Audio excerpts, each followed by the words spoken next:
Thanks for being here. This is True Crime and Celebrity News. If true crime and live court trials and short videos your thing, with some celebrity news thrown in, please consider subscribing to my channel, and also don't forget to hit the like button. If you enjoy the content, please check and make sure the notification bell is on. Have a wonderful day and see you in the next live. Hello. Good afternoon, my true crime friends. So today is day 4 in the Kouri Richins trial. Also, I wanted to let you know I put out a video, just a small update on what's going on with the Celeste Rivas Hernandez case. I lost my voice. I published it anyway because the longer I talk, I got to get my voice box. From coughing, I tore something and talking too much. So I do apologize. It was my first ever video that I did by myself. I really don't have any editing skills. So I tried to do the best I could. So anyways, we're on the day 4. Nothing really happened yesterday except for Miss Chelsea Gibson said the word jail calls. Thought we are almost going to have a mistrial. But apparently the judge, I guess, claims he fixed it. I don't think telling the jury to disregard that is going to help. I mean, they probably should have not said it. But so not a whole lot happened yesterday. They just stopped the live. So we will continue today. I will take my notes so we can go over them tomorrow morning. And thanks for being here. Don't forget to like, share, and subscribe. All right, let's get this started. Counsel for the state are present. Counsel for the defense are present with Ms. Richins. Mr. Bloodworth, anything on the record before we begin this morning? No, Your Honor. Ms. Nestor? No, I do sir. believe Is Chelsea Ms. is Gibson still on the close stand. by? She's ready. Okay. Are we ready for the jury? Yes. I do. I'll get that happen. Ms. Nestor, are we ready for the jury? Yes, Your Honor.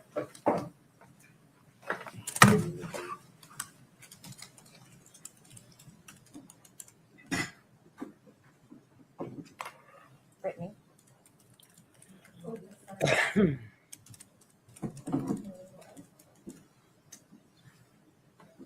Thank you for our screen. Oh, is it working? Very good. That's really nice. Thanks, Brittany. It's great. Much better. You can.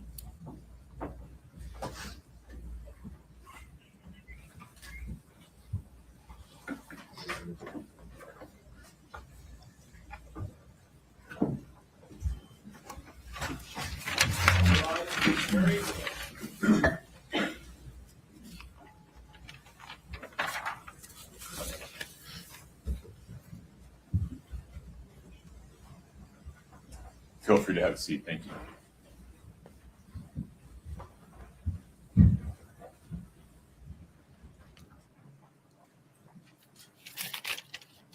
Please have a seat. Good morning. Thank you for your patience.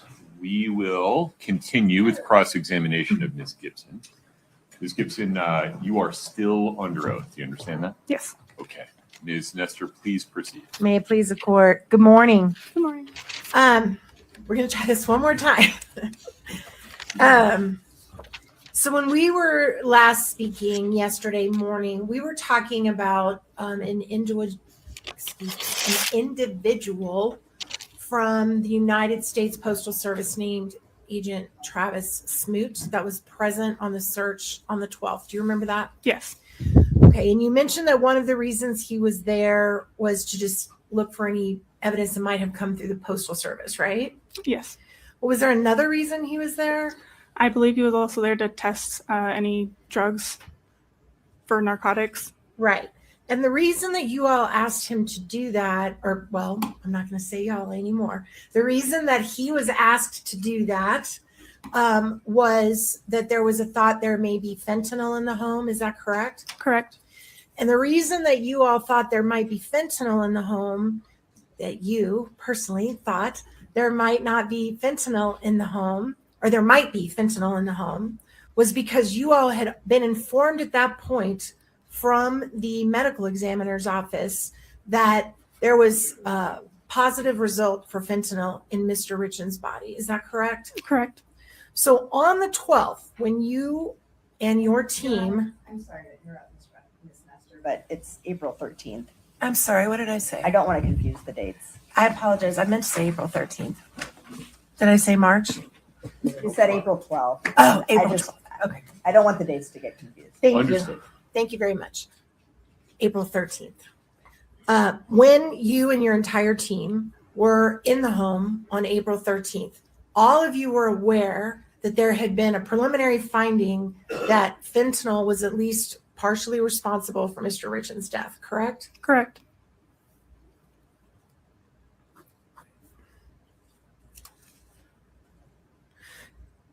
When you were there, you noticed, I'm sure, and you have noticed since you've done the Matterport videos, that there was a very large garage detached from the home behind the home, correct? Yes. And in that garage, did you all examine any vehicles that were in that garage? Not that I recall. Are you aware, or were you aware then, of what vehicle Mr. Richins regularly drove in? Not that I recall, no. Did you know whether he had a work truck, a personal truck? Did you know any of that? I believe he had both. And were those vehicles within, you're about a month away from his death, a little over a month and a week. Did anybody search his vehicles? I'm not sure which one you're referring to. I believe we did search a vehicle that was inside the main garage of the home. A personal vehicle, right? I'm assuming it's a personal vehicle. I don't know for sure. Were any of the vehicles that Mr. Richins drove in the detached garage searched? I don't believe so.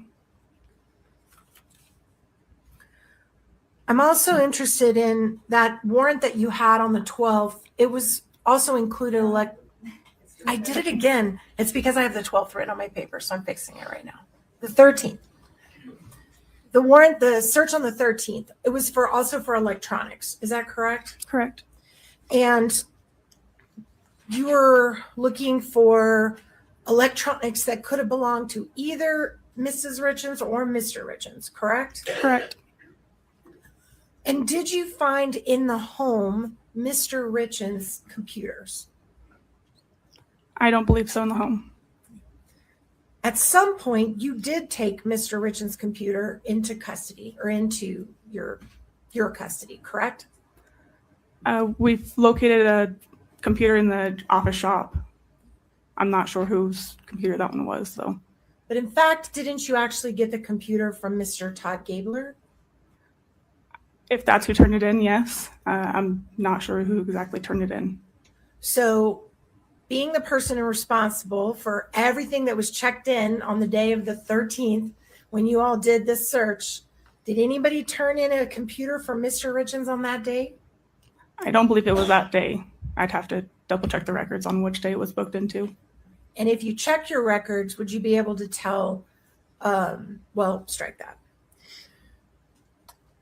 So just to be crystal clear, on the 13th of April, Mr. Richins' computer was not in that home or the detached garage where his office was located, correct? I don't believe so, but it's a large home and I'm not sure who owns what.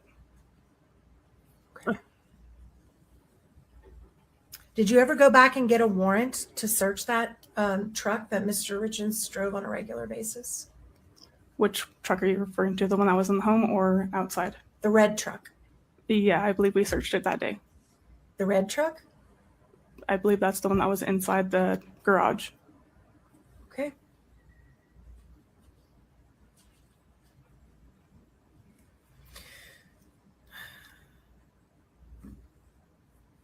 there was a picture in the, well, strike that. We're not going to talk about that right now. Did you ever go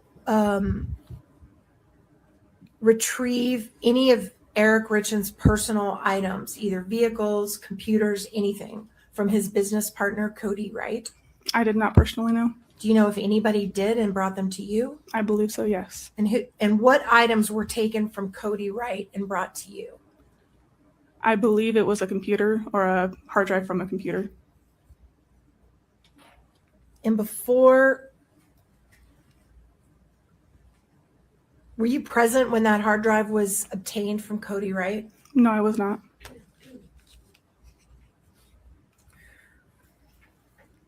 And just to keep the searches clear, when you were doing your Matterport, did you prepare kind of like a key that has all the purple dots are from this search, all the orange dots are from this day's search, all the green dots are from this day's search? Did you prepare a key like that? Yes. All right. Can we please pull up States Exhibit 1-15 and just show it to the witness, please?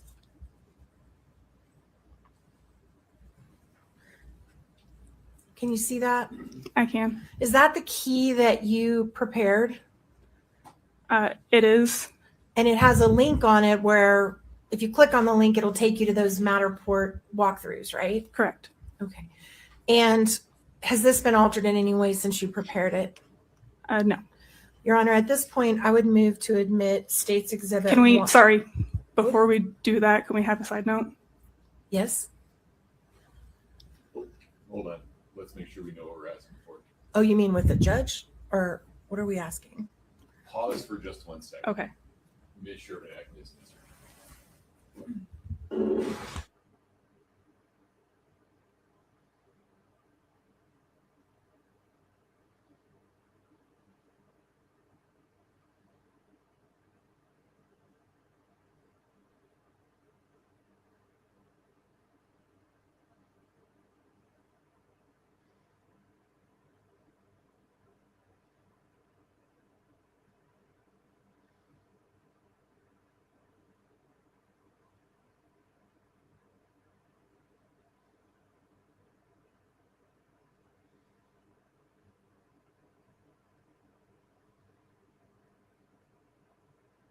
Thank you for that redaction.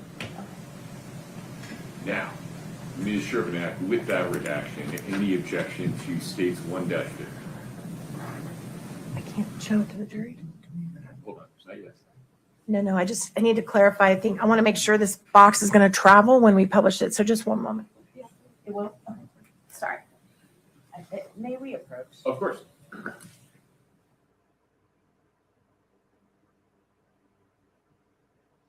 So I wonder what the side note was about, guys. Maybe she had put a dot in the wrong spot. Well, so far we've got his business partner, Kouri Wright, gave the hard drive to the police, to the investigators. The hard drive to the computer. There was a key that was prepared with dots for places that were searched. Below 12/19/24, please.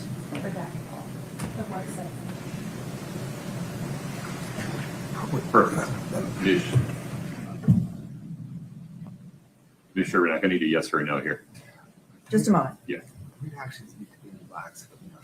Yeah, if they could just be in black so we know that they're not just removed, so that it looks like a redacted version. Sure. That would be helpful.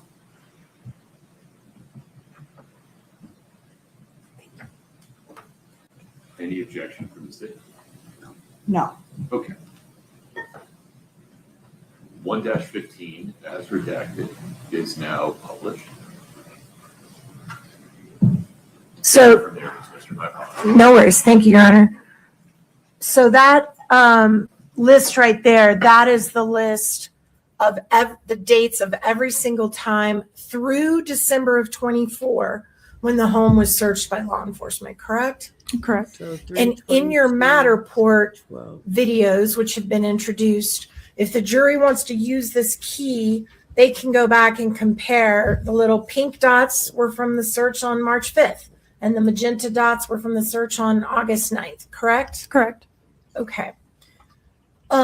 Since this list was prepared, you all have been back to the home again, right? Correct. And what date did you return to the home that is not listed on this list? I don't remember the exact date, but it was about a month or two ago. So sometime in February of 2025 or Correct. 6. Yes, I believe it was February 6th around that time. Okay. Were there any other searches after December 24 and between the one on February 6th of 26? I don't believe so. And every single one of the times that you guys went in this home, you're trying to find evidence about what happened in the 6 hours before Mr. Richins' body was discovered, right? Correct. And you kept going back and back and back. Yes. All right, I do want to talk a little bit. You can take it down. Thank you. I do want to talk a little bit about the Matterport. You mentioned you did some measuring Correct. with, is it the same device you do the video with that does the measurements? Yeah, it's the Matterport. Okay. And I believe you said you measured the distance from the master bedroom to the front door. Correct. And then from what is the second one you did? There's one from the master bedroom to the kitchen, master bedroom to each boy's room. Okay. And what's the purpose? Why did you make those measurements? I was asked to try to figure out how far they were to correlate with data that was retrieved off of a cell phone. Perfect. Did you also take any measurements from the master bedroom to the back porch door? I have not, no. Did you notice the day that you were there when Mr. Richins died? Did they have a dog? I believe so, yes.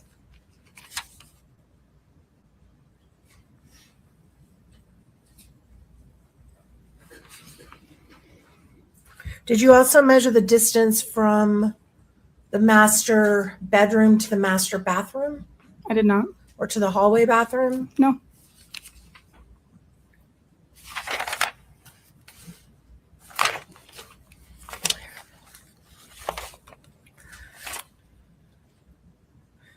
Also, in your report from the search on the 13th, you mentioned that you all collected some hydrocodone pills. Is that accurate? Correct. Where did you find those? Okay, my apologies, Ms. Nestor. Keep going. Where did you find those pills? I didn't personally find them, but they were located in the laundry room in the cabinet. And how many hydrocodone pills did you find? Like I said, I wasn't the one that found them. I collected them. I don't know the exact, approximately 10 around that. And were they in a bottle or were they loose? They were in a bag. And in the garage, I know you were very careful about marking where every single thing was found. When these hydrocodone pills were found in the garage, what were they near? They weren't in the garage. They were I'm in the sorry. laundry room. The laundry room, which is right at the door where the garage starts, right? It's near it, yes. And what was it near? It was inside the cabinet in the laundry room. Up high? Correct.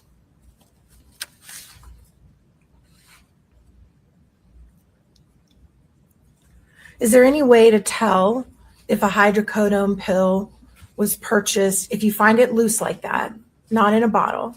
Is there any way for law enforcement to look at it and say, hey, this is bought on the street or this is bought in the drugstore? Not that I know of on scene.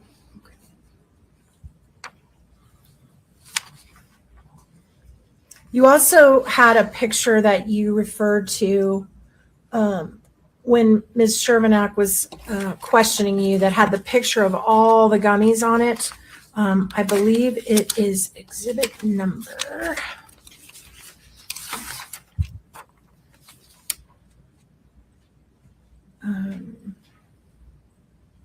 Sorry, give me just a second.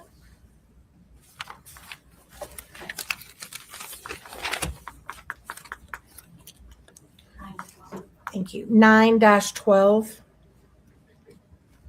Can we put that up, Your Honor? It's been admitted. Make sure it's the one you want before I show it to the jury. Yes, sir.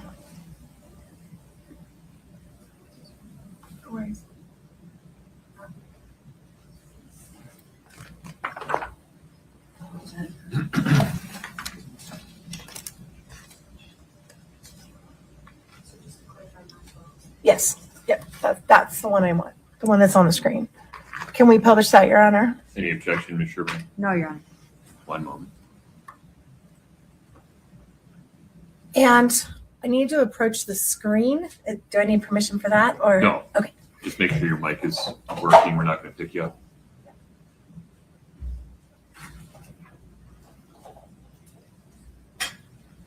So this picture that you have in front of you, you told Ms. Shavernak that all of these gummies were seized together. Is that right? Correct. Okay, but I'm seeing these two little plastic baggies of gummies up at the top that are not labeled, that don't have any commercial labeling. Are you saying these two were all in the same place with all the rest of these? Correct. That's what I was told. So if there's a picture of these in the top of the kitchen where you actually have a dot above the fridge, then you would be incorrect that they were all found together. That's a different package that was found above the fridge. Oh, so there was at least 3 clear packages that had no commercial marking on them? Correct. With gummies in them? Okay.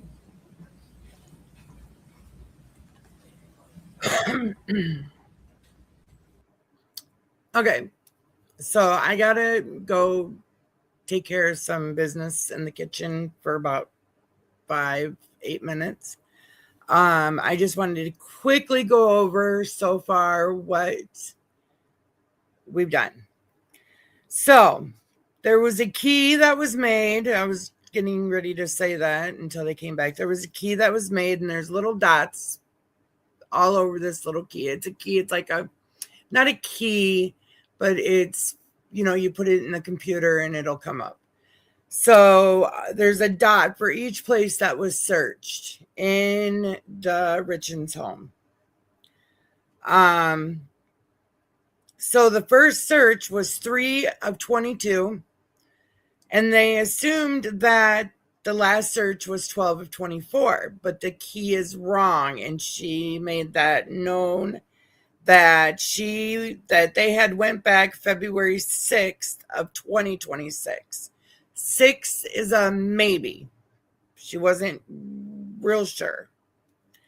They're measuring distance from master bedroom to the front door, master bedroom to the kitchen, master bedroom to the boys' room. Those were the only things that were measured, and they were measured for the phones, like, I guess, to see where she really was. The family, guess what, has a dog. On the 13th, they found hydros. In the laundry room, there were 10 pills in a clear bag. This lady, Chelsea, did not find it.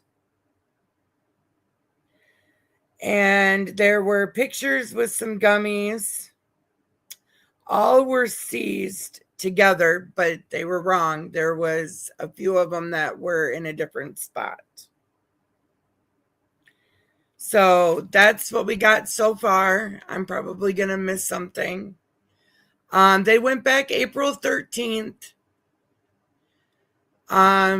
Because that's when the preliminary findings of what Kouri or Eric Richins had died from, and it was confirmed as a fentanyl overdose. So they went back April 13th to look again. They looked in his work truck. No, his personal truck was searched. His work truck was not. It was a red truck in the garage. There's a detached garage that was not searched. They did take the office shop computer. Todd Gebler brought it in. Cody Wright is the business partner, and he brought in the hard drive to the computer. So I got to go take care of some business. I will be listening and try to remember what's being said so I can write it down. Okay, I'll be right back. And the gummies that are on the screen that have the red packaging, at least one of those was found in that green jacket in the closet, right? Not these specific ones. That's an additional one that was located. So there was another red bag of gummies. Correct. Did anybody take that green jacket into custody? No.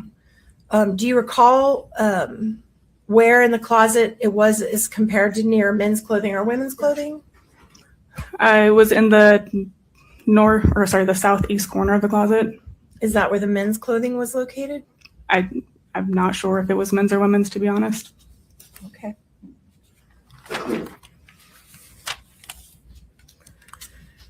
All right, now I want to move to the search that occurred on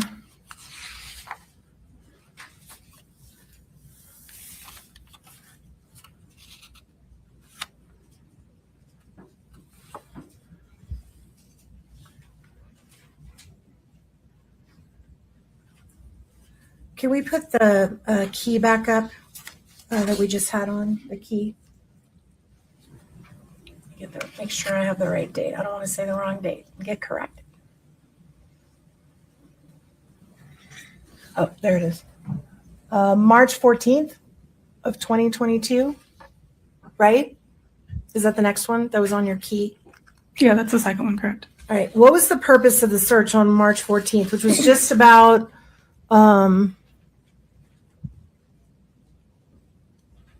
I think that's a typo because that is a typo. Yes. Okay, It's April 14th. Can you pull that out, Katie? Can you pull that out? Make it bigger so the jury can see it. So where it says 3/14/22 sunflower yellow, that actually should read April 13th, right? Correct. So is that the only mistake on there? I believe so. Okay, just want to make sure the jury remembers that. All right, so the next search would have been May 8th of 2023, correct? Correct. And those are going to be 4 green dots on your Matterport. Correct. And what was the purpose of going back to the house a couple months or a year later on May 8th of 2023? What were you looking for that time? I believe that one was to obtain additional electronics and also documents and drugs. And when you went to that search, was any fentanyl located in the home? No.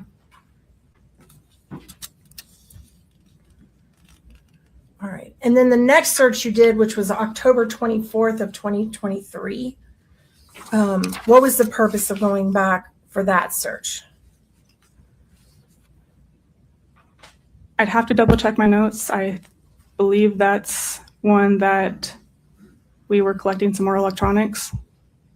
All right.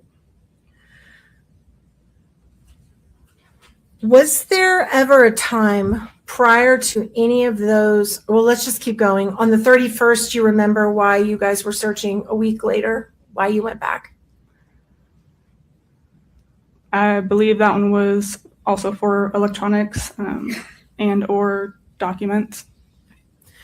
Prior to all of these searches and the ones that are listed below it.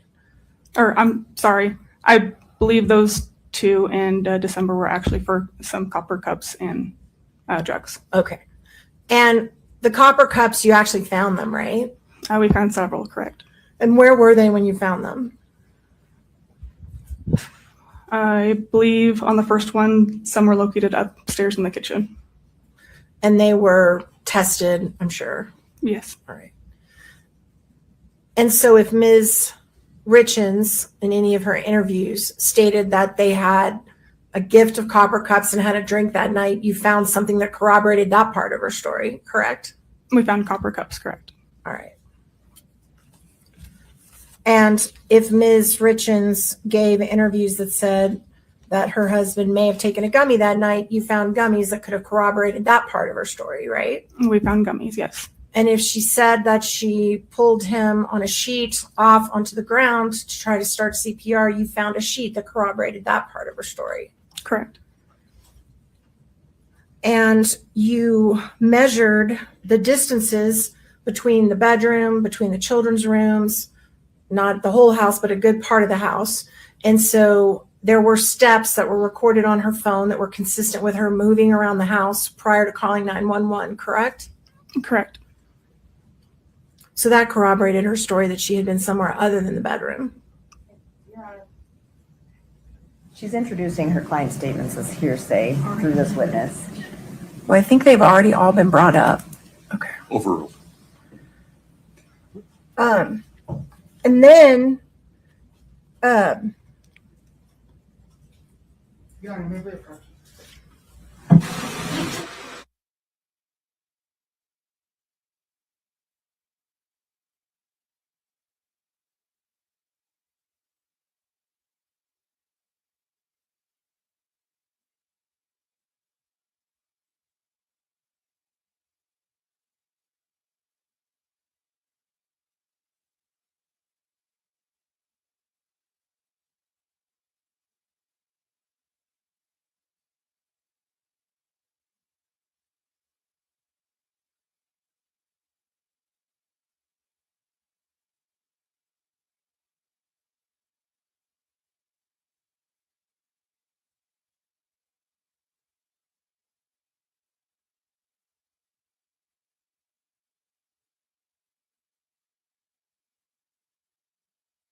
in these searches that you all were conducting, was there ever a time where you were conducting a search because the private investigator had revealed to law enforcement that there were items worthy of going back to the house for? Yes. How many times did that happen? At least one that I recall. All right, I want to talk about that one time. Does that involve the letter that was recovered from the bed? Okay, there's two.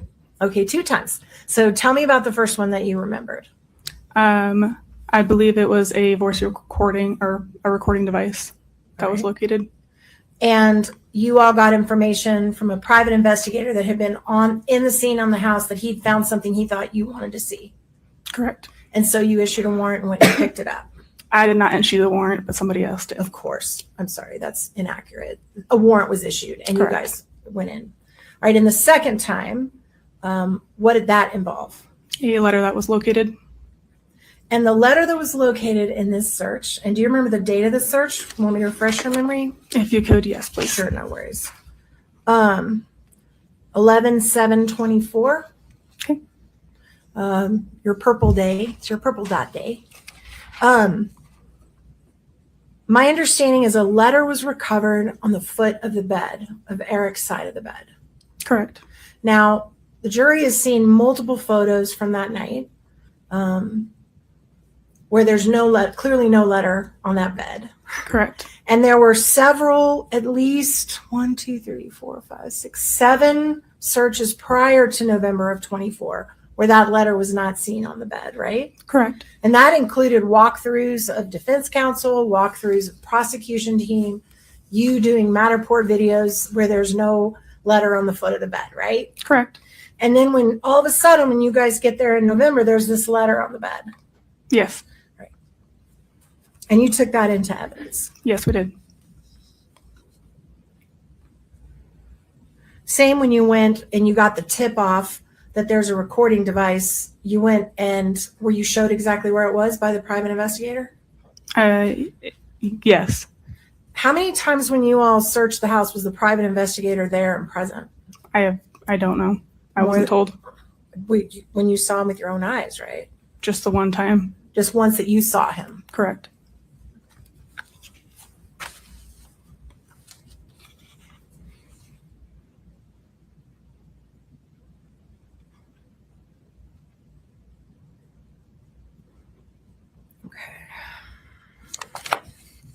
At some point, and I just need to clarify this for the jury too, in addition to the physical evidence that's seized at the scene, documentary evidence, electronic evidence, you also were in charge of maintaining video footage of witness interviews. Is that right? Correct. And every witness that was interviewed that had an audio or videotape, you saved it and did all those procedures we talked about at the very beginning of your testimony. Correct. At some point, did you become aware that 2 witness interviews, the audio or the video was missing? I vaguely recall that, yes. Does it refresh your memory if I tell you that you were unable to locate interview footage for witnesses Nick Bon Savage, and Nancy Peterson? I don't know for sure if those were missing or if they hadn't been booked in yet. Have you ever located those 2 interviews to this day? I'm unsure.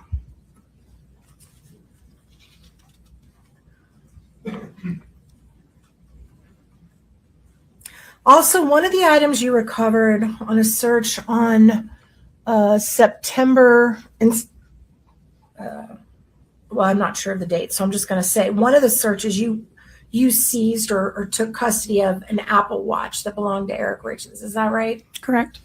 And when you took custody of that Apple Watch, it had a massive amount of data on it, correct? I wouldn't say a mass amount of data. It had gigabytes worth of data. So it wasn't deleted. No. So if someone testified that the Apple Watch had been deleted, that might not be true. Wasn't true because you got it. On Eric's Apple Watch, we had very little data off of it. You had how much data? I don't recall the exact amount. But you had data on it. We had some data, yes. So it wasn't deleted. I don't recall if anything was deleted off of it. Thank you.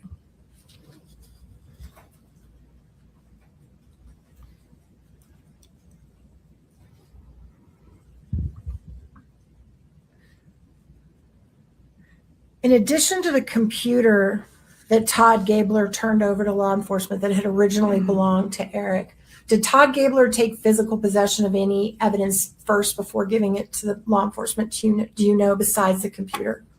Not that I'm aware of. Thank you.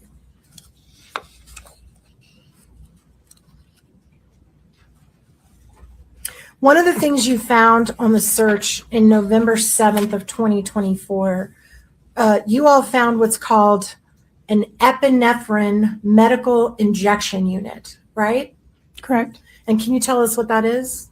I believe that one was just a EpiPen that's used to administer insulin. Or maybe not insulin, maybe something for an allergic reaction. Yes. And that's something that you normally find on a scene if someone's severely allergic? Correct. And where did you find that epinephrine medical injection? I believe it was in the kitchen. I believe it was inside the refrigerator. Wasn't there also one located in the master bathroom? At one point, I believe so. All right. And you did not take that into evidence? No. You just noted it? Correct. You also found syringes in the master bedroom? Yes. In the master bedroom. I'm sorry, master bathroom? There was some in the master closet. And where in the closet were the syringes located? At the very top shelf in the northwest corner. Up high. Correct. And did you all take those into evidence? Yes.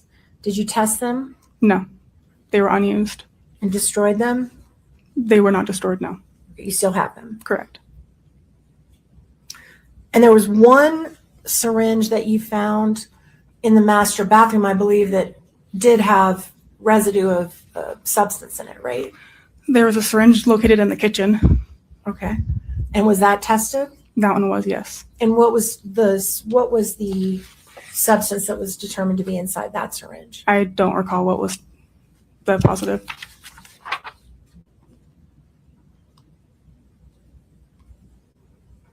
When you were searching the home, did you also find oxycodone pills?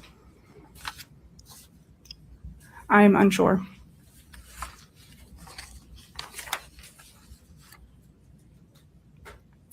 And the quetiapine pills that we talked about yesterday that was in the bag that we had you open and untape? Quetiapine? The quetiapine pills that were in the bag that we opened, actually, I think it was yesterday or the day before, I can't remember. But it had some little substance in it that was 2 half pills. That's what I was about to ask. Quetiapine. Quetiapine. Yes. And that pill was cut in half, correct? I don't recall if it was. It's in 2 halves right now. Yes. Right. So the pill was in 2 halves. Correct. And you didn't do that. No. And you've protected that, so that must be the condition it was in when you got it. Yes. All right.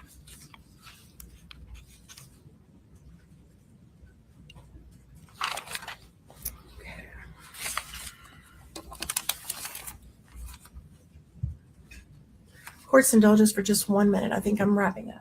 Okay.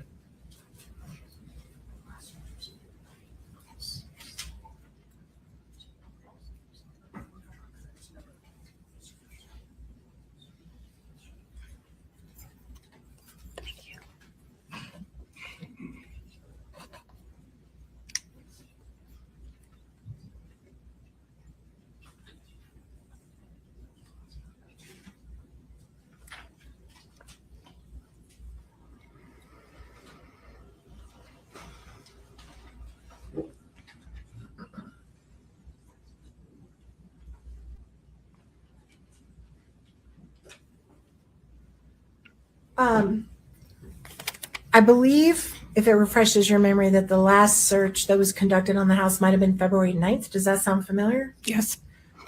And when you went and searched the house on February 9th, what did you take away from the house on the 9th? A black Under Armour jacket Where did you find that jacket? in one of the downstairs bedroom closets. And how many jackets would you say were in that house 3 years after the death, There were 4 years? a lot of jackets. Right. And that's the jacket you picked and you took it with you out of the house. Correct. And I want to be really specific about the search of the truck. So there were 2 trucks. One was a brown work truck and one was a red truck. Which is the truck that you believe was searched when you were present and logging in all the search materials? I believe it was red. It was the truck that was inside the garage. So you have no notice or no note anywhere that the brown truck that Eric spent all day, every day in was ever searched on the day of his death or in the month after? I didn't personally know. And you didn't note it down because that would be your job, right? If I didn't search it, then it wouldn't be my job to note it down. Well, if someone inventoried anything out of the truck, it would be, right? If they took anything out of the truck, yes. Okay. One moment, Your Honor.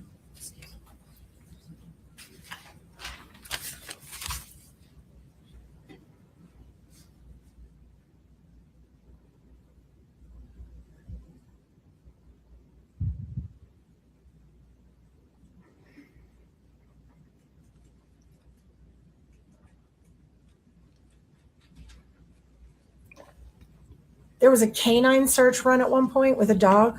Yes. When was that approximately? You don't need to know the exact date. That was on the April 14th of 2022 search. And was the canine just run through the home? I can't attest to where it ran. I believe it just ran through the entire home.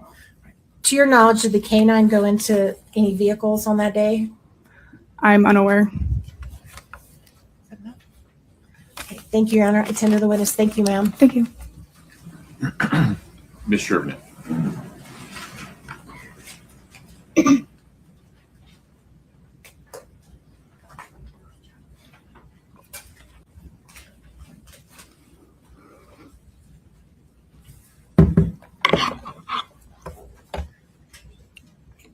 Let's see how many things I can stack on this podium. Ms. Gibson, let's talk about March 4th. That's the day that of 2022. That's the day Eric Richins died. Did you have a search warrant that day? No, we did not. Were you legally permitted to search the house for anything you wanted? No, not at that time. Were you looking for prescriptions of Eric Richins? Yes. And you weren't looking for prescriptions of Kouri Richins? No. Why not? A little closer, yeah. How's that? Are we better? Yeah, thank you very much. And you weren't looking for prescriptions of Kouri Richins? Correct. Why not? Typically, when we have a death investigation, we only look for the decedent's medications or any other medicine that could be potentially misused. I think we did note some prescription bottles of Kouri Richins just to verify, make sure there wasn't an overdose possibility on those. And you didn't find any hydrocodone that day? No. So let's move forward 5 weeks. April 13th, 2022. That's the first time the house is searched by a search warrant. Correct. You weren't in the house between March 4th of 2022 when Eric died and April 13th of 2022. Correct. There was no search warrant on the home in that time frame. Correct. And you went back on April 13th with a search warrant looking for fentanyl Yes. because fentanyl killed Eric Richins. Correct.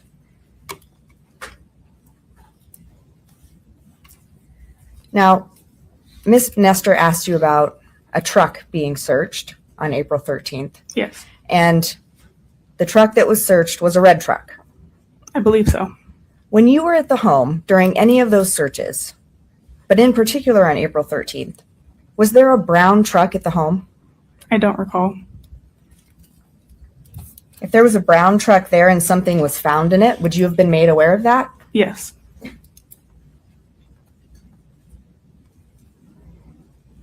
If we could, Scott, put up Exhibit 1-16 and 1-18 side by side.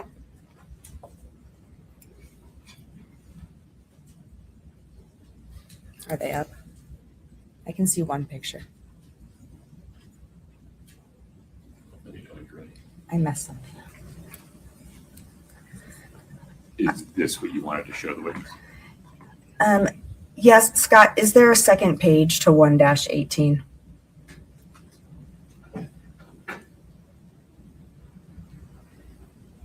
Okay, go. That's the view that I would like, please. If we could publish that to the jury. Any objection, Ms. Nestor? No.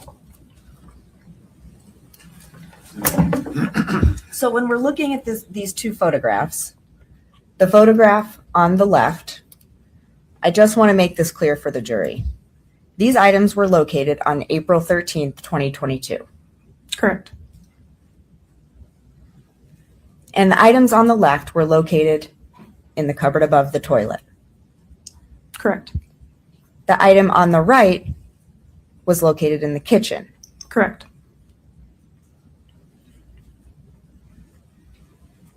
Now, you also testified with Ms. Nestor, there was hydrocodone found in a baggie, Yes. and that was located kind of like a mudroom area. Yeah. Were those items sent to be tested at the lab? I believe so, but I'm not positive. Scott, if we could show the witness exhibit 1-17, please.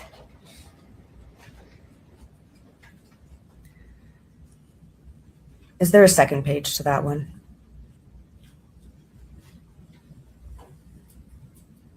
Okay, that view is fine. If we could show that to the jury, please. Ms. Nestor? No objection. Is this a photograph that you took? Yes. Did you look at that jacket? I didn't look inside the jacket. Not inside the jacket, but did you look at the jacket? Not really, no. Could you tell if it was a men's jacket or a women's jacket? I can't tell, no. You can take it down. Now, I want to talk about the black jacket the Under Armour jacket.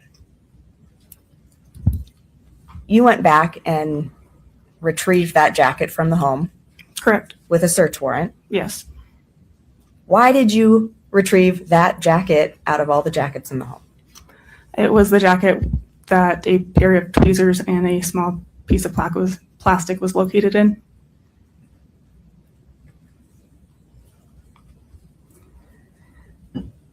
So Miss Nestor has gone over these multiple searches with you.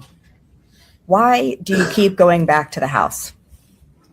We obtained additional information that could potentially lead to something else that we could have missed originally. We're looking for different items. The investigation, is it developing between those searches? Yes. You're receiving new information? Yes.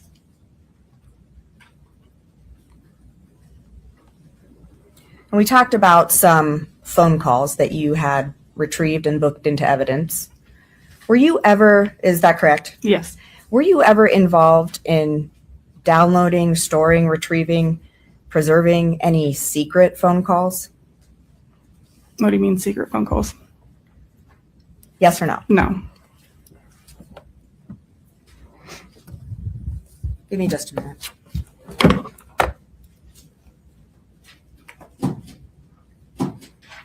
Those are all my questions for you. Thank you. Thanks. Within the scope of I redirect, will, please. absolutely. So what you just said to Ms. Chevernick, you would go back in case you missed things, And we obtain additional information in case you missed it. with additional information. And you had to do that, looks like a minimum of 10 times. Yes, we kept obtaining additional information. So each time you went back, you found things you'd missed before? It's things that weren't being looked for before. Okay.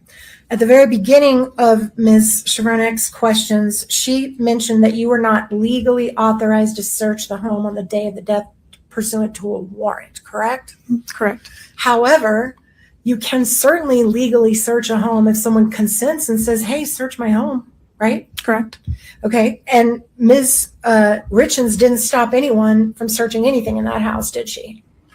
At any point? I didn't have any interaction with her, so I'm unaware. I mean, she didn't stop you. Correct. And you knew when you arrived, because you were there to help Detective Woody, you knew from the minute you got there that somebody was making allegations that she was involved in the death. From the minute you got there, right? Not the minute I got there, no. How soon after you got there? I don't recall how long it had been. I was just there to assist Detective Woody, and there were some suspicious circumstances. And you knew that day, right? I know there was some allegations, yes, that day. Did you ever go to Ms. Richins and say, may I please photograph your bathroom? May I please photograph your kitchen sink? May I please have those drink cups that are in the sink? Did you ever do any of that? No. Okay.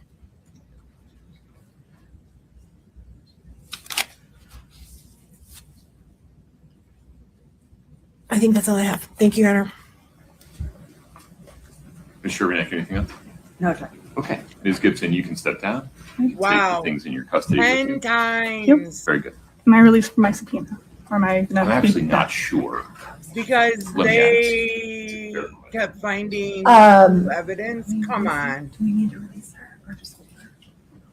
If we could just not release her, but we promise if we need her, we'll give her much advance notice that she needs to come back. So you're not released. We'll make sure you get fair notice. Okay. Thank you. Thank you. All right. And if she could be advised not to discuss her testimony. Yeah. Counsel, would you approach? Yes. My dog's going to have to go out.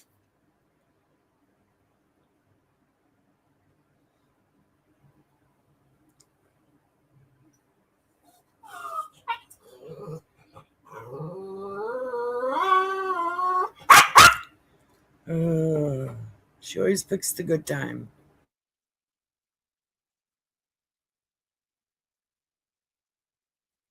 So while we wait, When they went back in for the 20th time to search, they were only looking for prescription bottles that had Eric's name on it. Didn't look for any with Kouri. They did not find the hydros on the 3-4. They did go back with a search warrant on 413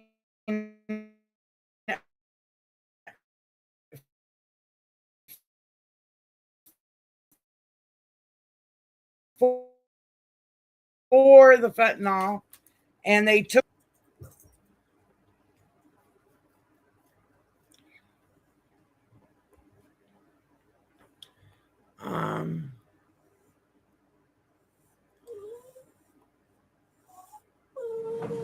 You're free to go.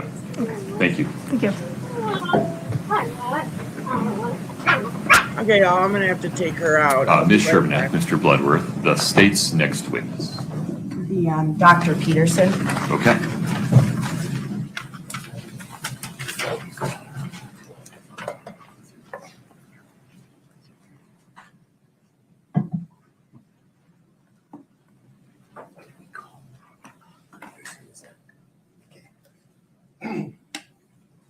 Your Honor, I need to go look at one piece of evidence and bring it up for this examination. So could I just have a minute or two to Yeah, talk? you know what, folks? We'll just let you stretch your legs for 5 minutes. All rise for the jury, please.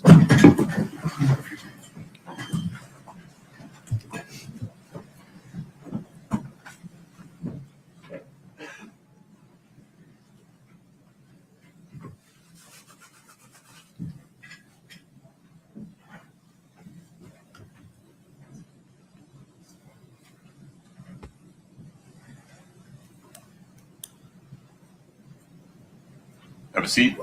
The court will be in recess until Mr. Burmester. Why don't you do that, and I'll give Mr. Bloodworth the benefit of the record. How about that? Okay. Very good. Mr. Bloodworth. Your Honor, I appreciate that. I've actually asked Ms. Payer for a quick dirty of the transcript. I think that would help the argument. I don't have it yet. No problem. We'll do it later. Thank you. Okay. We'll be in recess until 9:30.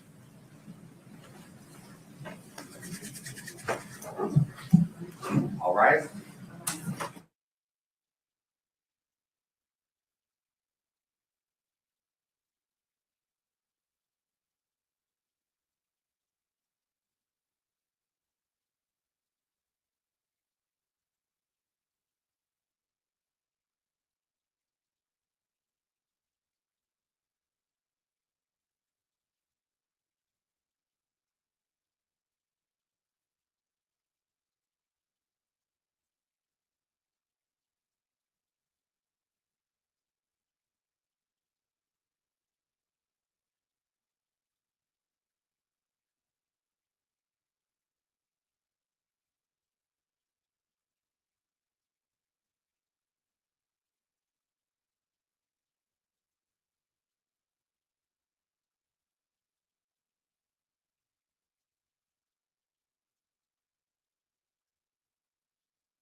We invite the jury in.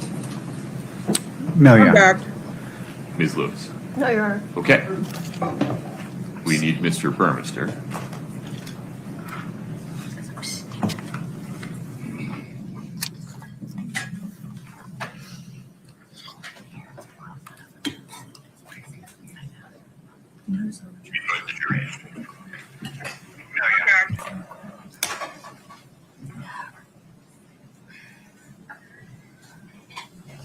Peggy. Tom, would you get the jury lined up for me?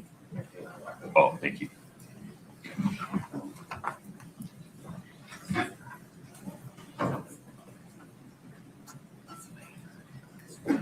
Sir, if you just wait in the gallery for just a second.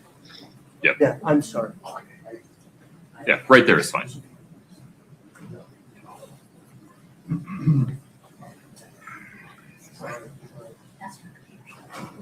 Okay. Mr. Burmester, are we ready for the jury? Okay, let's bring the jury in, please.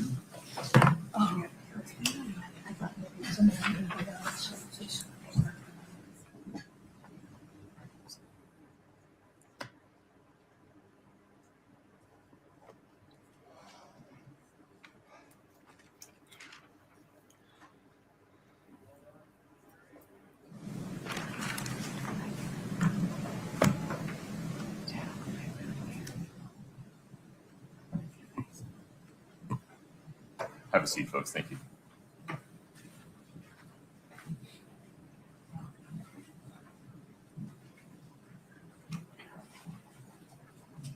All right, have a seat. Thank you. Mr. Burmester, the state's next witness, please. The state calls Brianna Peterson. Okay. Dr. Peterson, if you'd step in front of Brittany, we'll get you sworn in. Brianna. Do you solemnly swear the testimony you're about to give in the matter before the court to be the truth, the whole truth, and nothing but the truth, subject to the pains and penalties of perjury? Yes. Thank you. Please have a seat.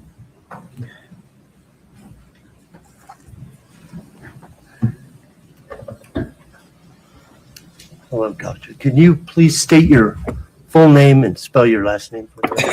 Brianna Lynn Peterson, Peterson. Are you employed, ma'am? Yes. How are you employed? I'm a forensic toxicologist with NMS Labs. How long have you been a forensic toxicologist? Over 20 years. And with NMS? I've been with NMS since June of 2021. Okay. So you were working there in March of 2022? Correct. What is a forensic toxicologist? Forensic toxicology, you analyze biological samples for the presence or absence of drugs and alcohol. And what is your education, briefly? I received my bachelor's degree in chemistry from the University of Wisconsin-La Crosse in 1997, a master's degree in forensic science from the University of Illinois at Chicago in 1999, and a PhD in toxicology from the University of Georgia in 2007. Since becoming a forensic toxicologist 20 years ago, have you had training, continuous training? Yes, so throughout my career, I've received training specific to the chemical extractions that are to be performed on the biological samples, the instrumentation that's used for the analysis, and then also pharmacology for the interpretation of the drug and ethanol results and how they might apply to either impairment or a medical legal death investigation. So have you had a chance to, this is kind of a funny question, have you had a chance to check the data from biological samples? Yes. About how many times have you done that? So my primary job duty is case review. So on average, I probably review 12,000 cases a year with NMS Labs. And have you ever testified before as an expert in a criminal case? Yes, I have. About how many times? Approximately 160. How does the toxicology process work? I mean, how do you get it? at whose request, and what happens to it? So NMS receives samples from various clients like medical examiners, coroners, law enforcement, hospitals. So we receive the evidence and the client will request specific testing to be performed. And you said they come from all over the country? Correct. And so how do they get there? So they can be shipped via FedEx, UPS, hand delivery, US mail. Then once they arrive at NMS, what happens to the sample? We have a specimen processing department that will open up the packaging, compare the evidence against the information that was provided by the client on a request form to make sure that the information matches. And then we create our own unique case. We have an electronic laboratory information management system where we'll input all the information provided to us, what testing was requested, and then we give each case a unique 8-digit number that we barcode. So all of the evidence is barcoded so it can be tracked throughout the time in the laboratory. Once they receive it and process it as you've just described, then is it secured someplace? Yes, so it's a secure facility in general, and then so the building is secure, and then the laboratory also has limited access to the people that need to use the laboratory, and then where the evidence is stored in like walk-in freezers or fridges, that also requires like a prox card access. So it's secure and then limited to staff that need access to those areas. So when it comes to testing, what happens? We heard about some gray vials and stuff, for example. What happens to how does it get into the laboratory? So for this case, we received 2 blood samples. They were both in gray top vials. So each vial is going to get its own unique barcode number. And then when testing is going to be performed, we will take out a small volume of blood that's needed for the test. So we have the original container that was received, and we just remove out or aliquot the amount of volume that's needed for the test. And then, that's placed into a clean new test tube that also is barcoded and tracked. Then this aliquot is forwarded to the lab for the scientists to run through the instruments? Yes, so the aliquot is given to a staff member who will perform the specific test following a standardized operating procedure. Okay. Is it run by itself or in batches of cases? So we run batches. So there's going to be many other unknown case samples, and then also every batch will have a set of standards and controls that is also run concurrently with the unknown cases. So when the instrument runs its test on any particular sample, how is the data entered? So everything is being tracked by that unique case number that we gave it. Once an extraction is performed, the sample is run on an instrument. The instrument has inputted, like they scan the barcode to tell the instrument this is, this vial is this case number. After the data is reviewed, it's sent electronically from the instrument to our electronic laboratory information management system that stores the results. So it's always just following our unique case number.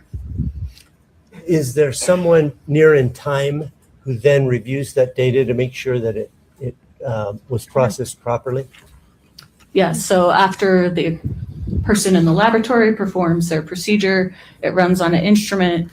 When the instrument is done running the entire batch, someone's going to review all of the data for the knowns to make sure that the positive controls were positive, the negatives were negative, and then that all of the unknown cases, that any results that were found meet the acceptance criteria for reporting. So they'll look at the batch in its entirety to make sure that it's acceptable based on those standards and controls. And then when they're done, a second person is going to do the exact same thing. So it's like a double check of their work before that batch is released and those results sent to the computer system. And that's the same process for each test that you run on all the various substances. Correct.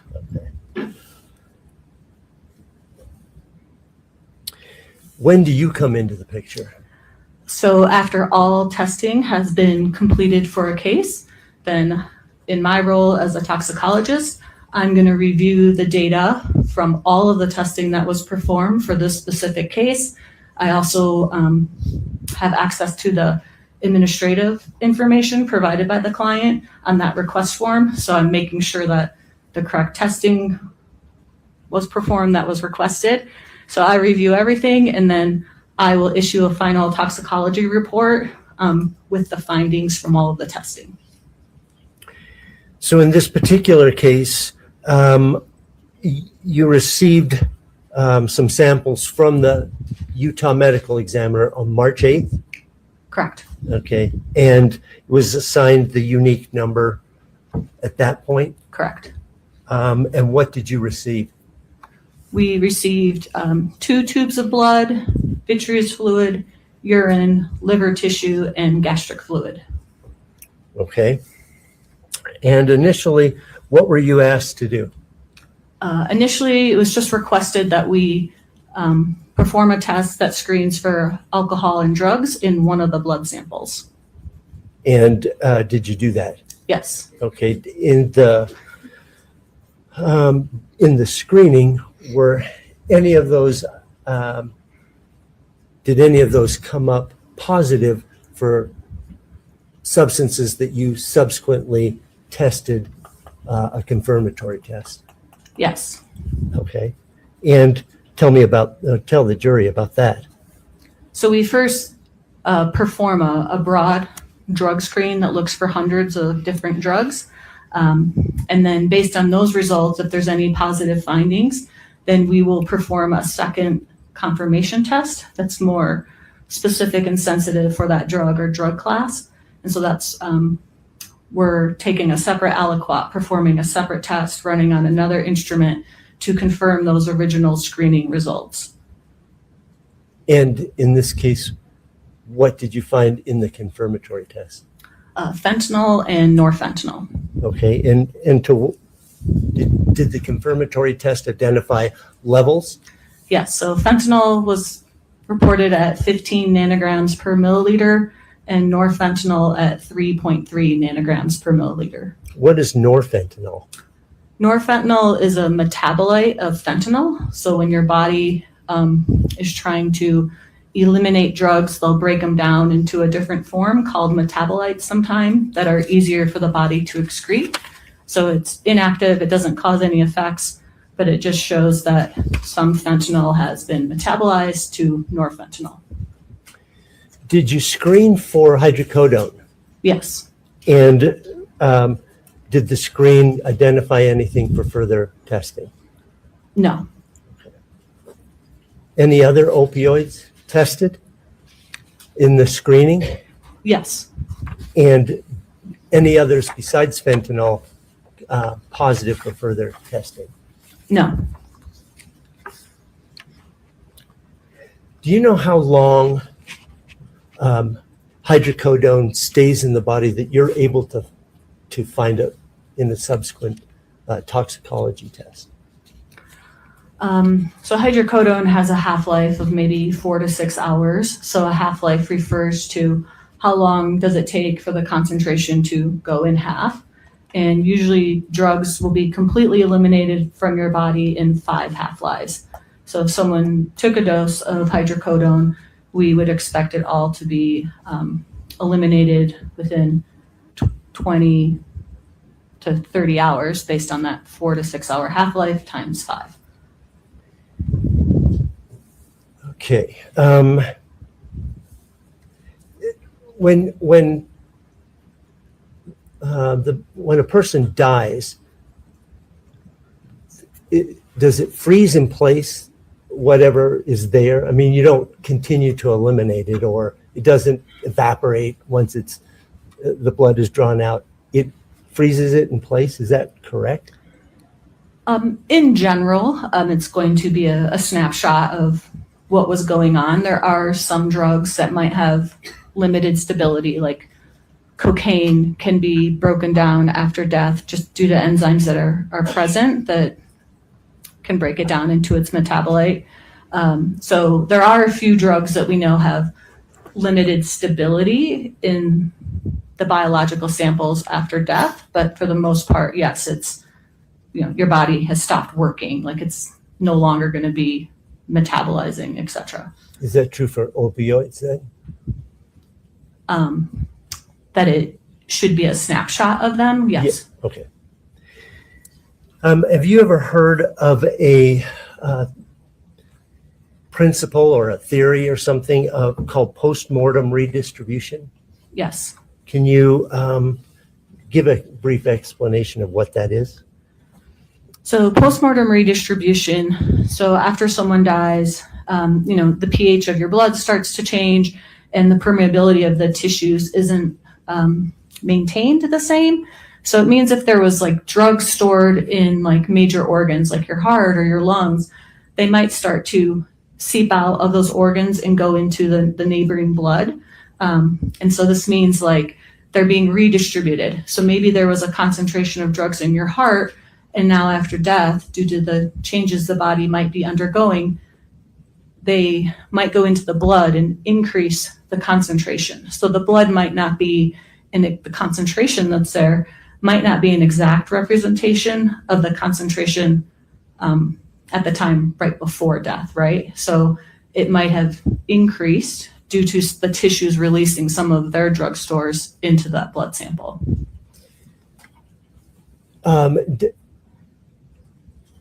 When you obtain the blood, when the person, the OME or whomever is obtaining the blood, does it, after death, does it matter where they obtain it from with regards to this redistribution?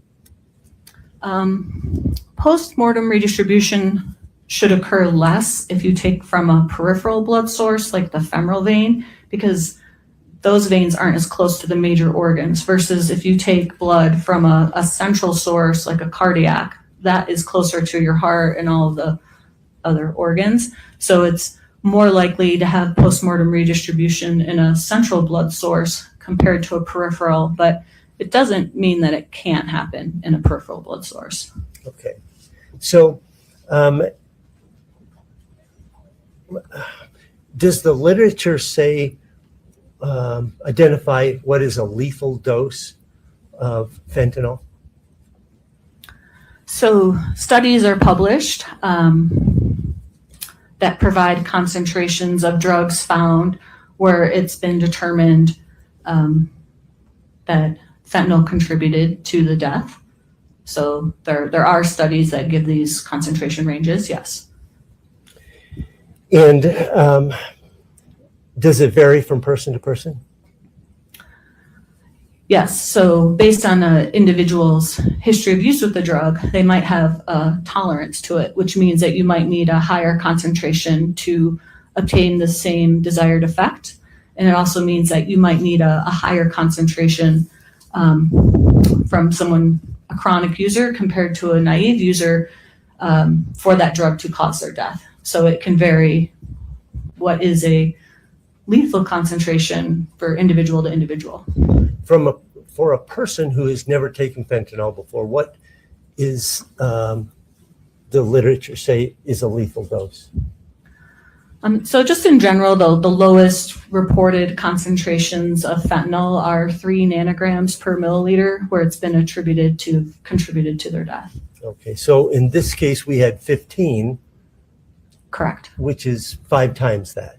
Correct. Okay, now, even assuming this redistribution, post-mortem redistribution, is that significantly still above this 3 nanograms per milliliter? Yes, 15 is greater than 3. Thank you. I am just a lawyer, so pardon my math.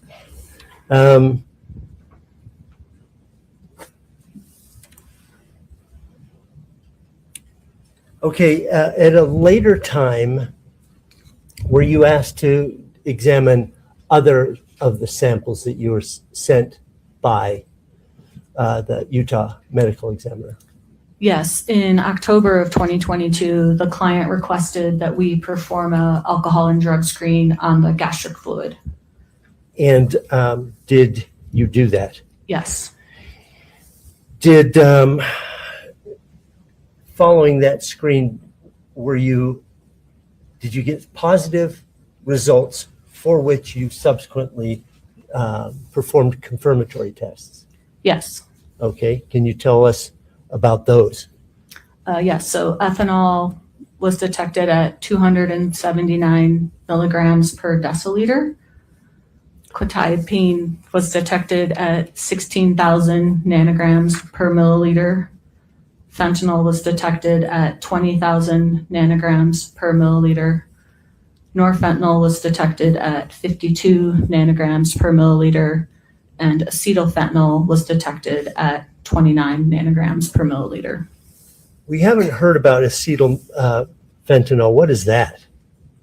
Acetylfentanyl is a fentanyl analog, so it's similar in structure, but it's a illicit drug. So there's no prescription pharmaceutical drug where it's going to be prescribed. It's solely illicit, and it's often seen in illicitly manufactured fentanyl as a co-product. So for purposes of an analyst or a criminal investigator, that would be a marker that this came from a source, this fentanyl came from a source that was illicit. You could provide that interpretation, yes. Okay. I mean, they could have just had acetylfentanyl and maybe a fentanyl prescription, but often when you see acetylfentanyl, it's an indication that the fentanyl was illicit. Okay. This 279 milligrams per deciliter of ethanol, I want to go into that. First of all, how much alcohol is that in layman's terms, like in order of, say, shots of liquor or 12-ounce beers or whatever? So this will be kind of a multi-step answer. So the 279 milligrams per deciliter is a concentration. And so your question was asking just about milligrams. So like if you have a beer or a shot of alcohol, that's just in terms of milligrams of ethanol. So to figure that out, you would have to take the 279 times the total volume of gastric fluid that's available. Were you made aware of the total volume? Yes, I was. From whom? Dr. Ulmer. Okay, and did she give you a figure? 700 milliliters. Okay, and so from that you were able to make a calculation? Yeah, so you would multiply the 279 times the 700 milliliters and doing the conversions for deciliters to milliliters, but you end up with around 1,900 milligrams of ethanol versus a standard drink of ethanol is 14,000 milligrams. So it's well below the amount that you would find just in one standard drink of ethanol. Is there another possible source for this alcohol than alcoholic beverage? Yes, so it's known that if you have a source of glucose and bacteria, that ethanol can be formed post-mortem. So the bacteria convert glucose, because it's carbon, hydrogen, and oxygen, just like ethanol. It can convert glucose into ethanol. And so obviously, like in gastric contents, you might have a source of glucose if there's food there, and then your stomach naturally has bacteria. So this postmortem formation can occur either in the body prior to sample collection, but it could also happen in the collection container because often they don't have a preservative that would inhibit the bacteria from doing this process of postmortem formation of ethanol. Is there any way you can chemically identify whether it's this postmortem decomposition or vodka? Not in the testing that we performed.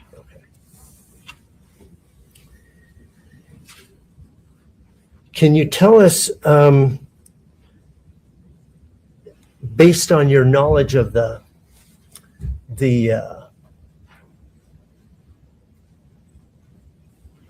volume in the gastric fluid, anything about this quetiapine, and how much of a pill, if you will, would be there, or a dosage?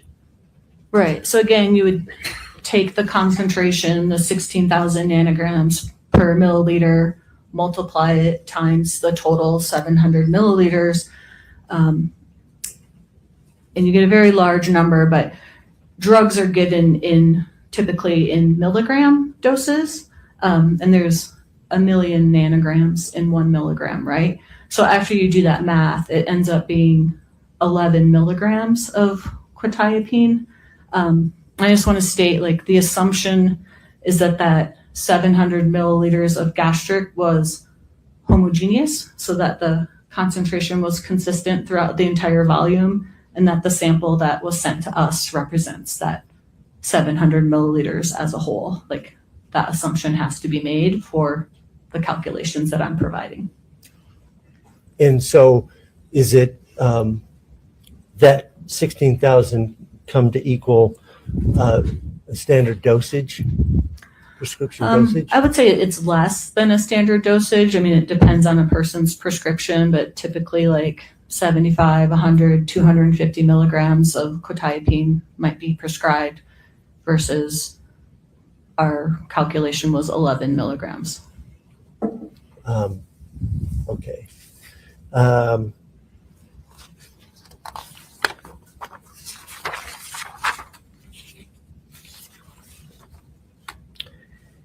Did you, a few minutes ago, did you have an opportunity to look at State's Exhibit 9-1,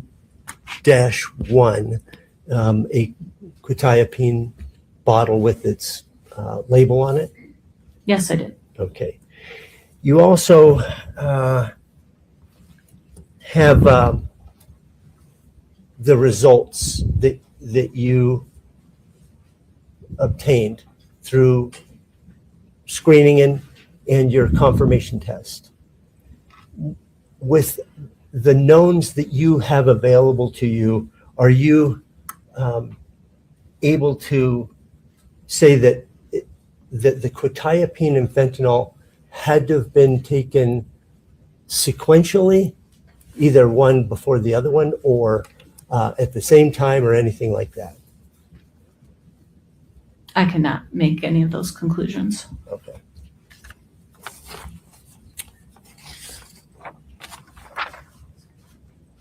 I have nothing for this. Ms. Lewis.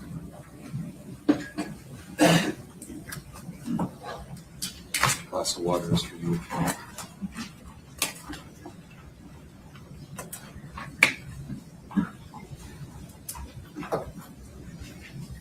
Good morning, Dr. Peterson. Morning. I'm Wendy Lewis. I'm one of Ms. Richins' attorneys. Nice to meet you. So you've been working at NMS Labs, you said, for how long? Since June of 2021. All right. And prior to that, were you still doing the same type of work, forensic toxicology? Yes, I was. All right. So part of your job isn't working with live patients, true? Correct. All right. So you don't deal with when someone comes in who's maybe possibly overdosing from some kind of drug? That's correct. All right. So you look at what's happened only after death by looking at samples, correct? I look at the data generated from those samples being tested. That's fair. That's fair. How a scientist would describe it rather than an attorney. Okay, so I want to talk about fentanyl and follow up a little bit on what Mr. Burmester asked you regarding lethal doses of fentanyl.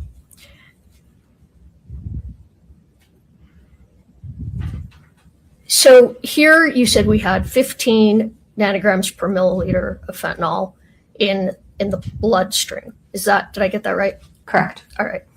And fatalities for fentanyl, there's a fairly large range of what could be a fatal dose of fentanyl. Is that fair? Correct.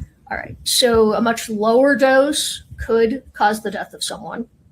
True? Lower than 15? Yes. Yes. And in some people who have some tolerance, it could be a higher dose than that before it would be fatal. Fair? That's correct. All right. So when someone takes fentanyl, is it fair to say that it would take about 30 minutes from the time the fentanyl is ingested before it starts to show up in the bloodstream?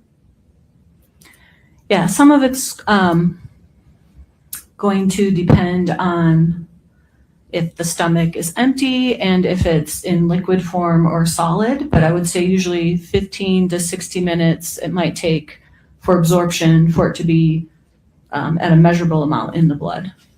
All right. And is there any way to tell? Let me rephrase that. There was also fentanyl found in Mr. Richins' stomach. We spoke about that. Correct. So we know that he for sure ingested fentanyl. It wasn't given to him or he didn't take it any other way. Like he didn't use it, he didn't inject it. True? I mean, you could do both, but the presence of it in the gastric contents does provide the interpretation that one route of administration was ingestion. All right, that makes sense.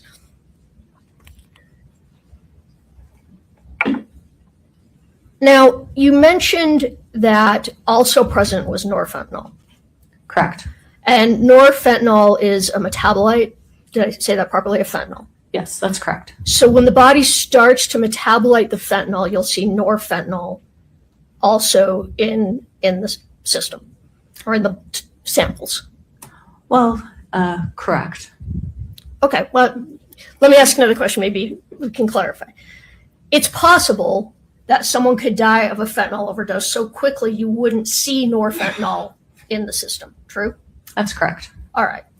So in someone who's never taken fentanyl, hypothetically, it's possible that first exposure, they take it, they die so quickly, norfentanyl is not observed. Yes, that can happen. All right.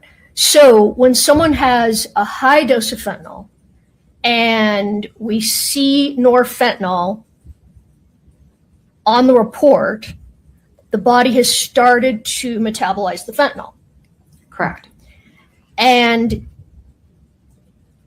wouldn't it be more, well, strike that. Let me ask one question before I get to that one. So that would mean that after the fentanyl was ingested, Mr. Richins was alive long enough that his liver began to metabolize the norfentanyl, or the fentanyl resulting in norfentanyl. Correct. All right. And that would be more likely for the body to start to metabolize it before death in someone who it was not their first time taking fentanyl, correct? I don't think you can draw that conclusion. And well, let me back up. So it's possible someone has no exposure to fentanyl, they take it, they die very, very quickly. That's a possibility, yes. And someone who has had exposure, I'm not saying that 100% wouldn't, they may show norfentanyl, but it's more likely that someone who's had some exposure to fentanyl would start, especially at a higher dose, would start to metabolize it, having the norfentanyl appear, as opposed to someone who had never taken it. True? I don't agree with that. All right.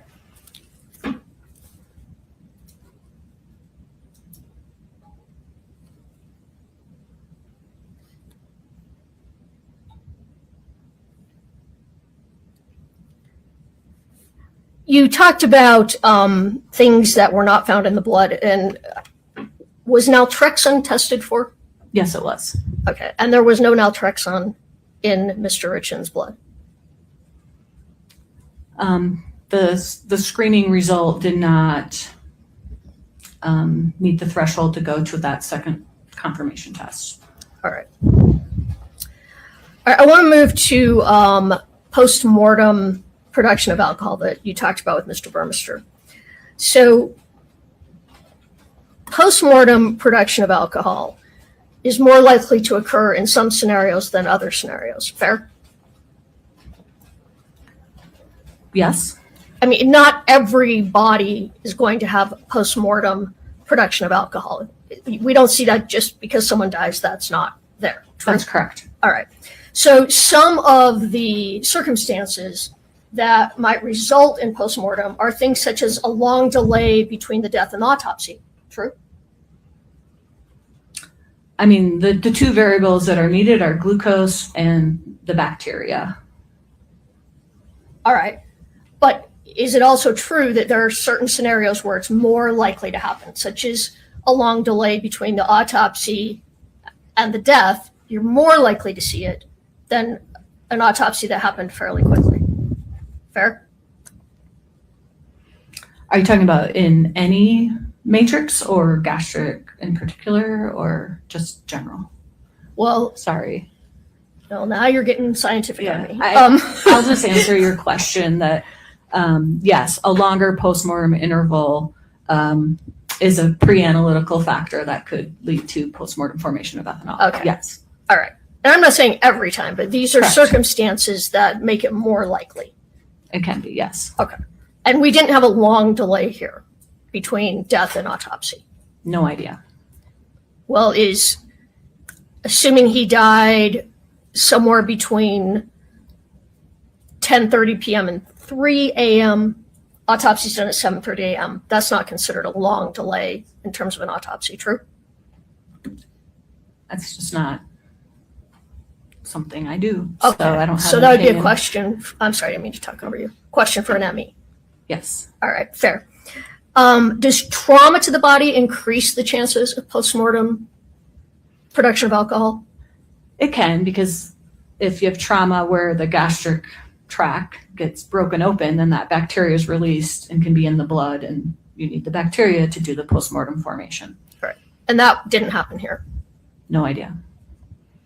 So a body being warm for a long period of time, that also increases the chances It of could. postmortem. It could, yes. And are you aware if when a body arrives at a ME's office, typically it's refrigerated, fair? Yes. All right. Was there testing done for yeast in his system that could produce alcohol? No, there was not. Because yeast in the system is something that would result in postmortem. Well, I might be phrasing that wrong, but yeast in the system could result in the production of alcohol that would be seen, such as it was here. Yes. All right. But that wasn't tested for. No. All right. So it's possible that there was postmortem decomposition, but it's equally possible that he took a drink before bed, correct? Correct. How long after taking a drink of alcohol? Well, is it fair to say alcohol takes about 10 to 15 minutes to hit the bloodstream? Again, it depends on the stomach and if it's full or not. So if you have an empty stomach, then the alcohol can get to the intestines faster, which is where the majority of the absorption occurs. I just want to let you know I'm here.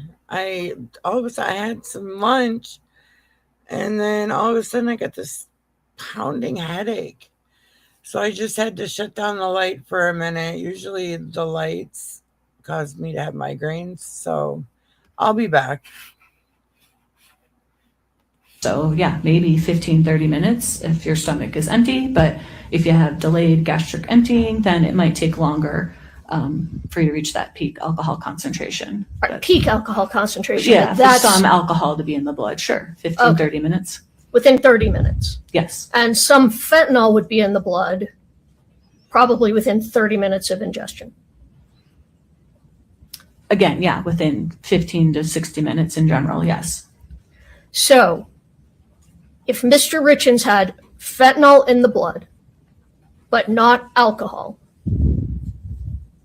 a real possibility is that he ingested the fentanyl and then took a drink, give or take maybe 30 minutes later, maybe less, 15 to 30 minutes after he took the fentanyl. Fair assumption, correct?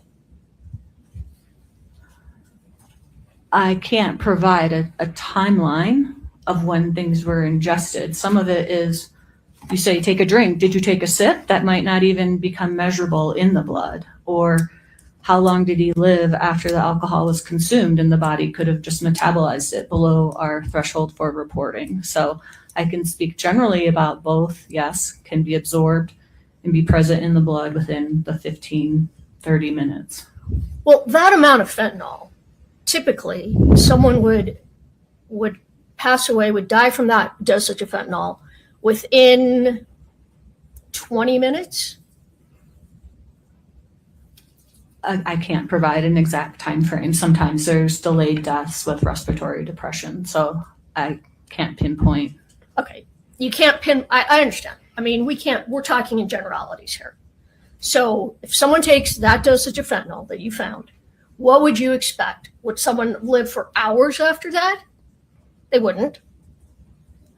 Again, I don't even know what dosage was taken, and I don't know this individual's history of use with this drug. So I can just say what was detected in the blood, what was detected in the gastric, and I can provide general information about absorption of alcohol and drugs and timeframes. All right. So he might have lived longer had this was not the first time he took fentanyl. He may have lived longer after he took the fentanyl. Again, I don't know what dose was taken. All right, I'm basing it on what was in the blood. You know how much was in the blood, which can give you an idea approximately of a dose that was taken. Fair? I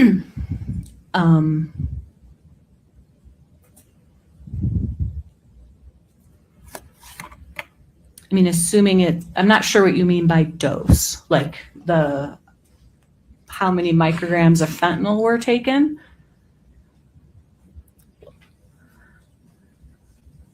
All right. You've testified that 15 nanograms per milliliter is 5 times more than a lethal dose of fentanyl. Correct. All right. So, and I understand, we don't know if that meant he ingested 1 pill of fentanyl or 5 pills of fentanyl. We don't know that. True? Correct. All right. However, he clearly took more than, and you're going to have to help me with the numbers, because I don't know how it converts from milligrams taken to what's in the blood. But you said a lethal dose could be as low as 3 nanograms per milliliter. A lethal concentration. So in your experience as a toxicologist, wouldn't that give you some idea of the amount of fentanyl that was ingested to result in that in the blood? Maybe not exactly, but you would have an idea. Well, again, I testified about postmortem redistribution, so I'm not aware if that happened or not and could have elevated that concentration of fentanyl. So there's limitations to being able to say what dose ended up with this concentration. All right, let's try and put this in terms for a layperson. You're handed a fentanyl pill. It's got 1 milligram of fentanyl in it. Is that a lethal dose of fentanyl? Could it be? I know you don't know, because it would depend on the individual. Yes. All right. And if someone took 1 milligram pill of fentanyl, and give me a range of what you would expect to see in the blood. Would that be more or less than what you saw here? A range. I know you can't tell me exactly. So let's say you're given a 800 microgram dose of fentanyl, because fentanyl is very potent. 1 milligram so we actually, would be a lot of fentanyl. Yeah, we don't right? give milligrams, we Okay. give micrograms, so 1,000-fold less. Thank you.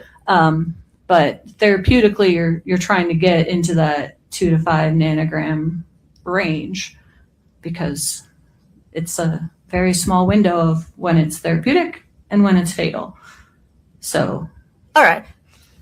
I think that helps me with my question. So someone's given a therapeutic dose of fentanyl in the hospital, which apparently is nanograms, because milligrams is a lot when it comes to fentanyl. micrograms, yes. Micrograms, thank you. Yeah, I don't know if I ever took a science class in college, so. What would you expect to see range-wise in the blood had someone had a therapeutic dose of fentanyl in the hospital? Let's say they died, not for some reason or another, after they had that therapeutic dose of fentanyl. What range would you expect to see in the blood? All right, so clinically, when they dose people, then like 2 to 3 nanograms per milliliter. All right. So he clearly took more, obviously, than a therapeutic dose. I can't make that conclusion. Well, it would be pretty unusual to see 15 nanograms per milliliter if normally you think you'd see 2 or 3. Or I think you even said lower than that, I'm sorry. But again, I don't know if postmortem redistribution occurred. I don't know this individual's history of use with this drug. And so if they had tolerance, they could take a higher dose and be able to be alive with a higher concentration. All right. And we don't know that. Okay, let me just boil it down. Is it possible, based on the findings here, that Mr. Richins ingested fentanyl and then after he ingested the fentanyl, he had a drink of alcohol? We don't know how much, but he had a drink. That's a possibility. True? True. All right. I want to talk about the quetiapine for a minute. Now, quetiapine is not naturally produced in the body after someone dies, right? Correct. So he had to have ingested quetiapine. Correct. And it appears that it was not a very high dose. You said it was probably a fairly low dose of quetiapine. In the gastric, yes. In the gastric. And again, the quetiapine had not made it to the blood. He died before there was a chance for the quetiapine to make its way into his blood. Correct? There was no quetiapine above our threshold for performing a confirmation test. Well, you couldn't measure any quetiapine in the blood. True? No. You did measure some in the blood. Yes. And where's that in your report? It wasn't above our threshold for reporting or performing a confirmation test. So in your report, there's no indication that quetiapine was found in the blood. Correct. All right. And your report's accurate. Correct. All right. So again, quetiapine takes about the same amount of time to hit the blood as fentanyl, more or less, about 30 minutes. Correct. So a very possible scenario, likely scenario, is that he ingested the fentanyl before the quetiapine. Fair? No. Well, if he took them together, they would have both been in the blood, right? That's not true. I mean, if you didn't take a dose that would lead to a concentration that's reportable in the blood, doesn't mean you didn't take it. It just means that it wasn't at a concentration high enough to be above our threshold for reporting. I understand that, but maybe my question wasn't clear. Whatever amount of quetiapine he took, there was not a measurable, reportable amount in his blood. That is correct. The fentanyl he took, there was. That is correct. The fentanyl had made its way to his blood prior to him passing. That is correct. The quetiapine had not.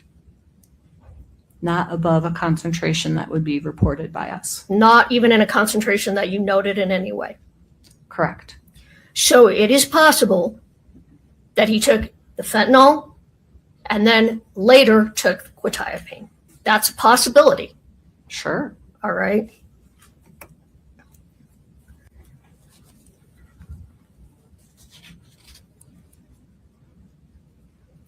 So one possibility here is that Mr. Richins ingested fentanyl, and then within the next 15, 20, 30 minutes, he had a drink and took a quetiapine. That's a possibility. Correct? Sure. All right. Just give me a moment, please.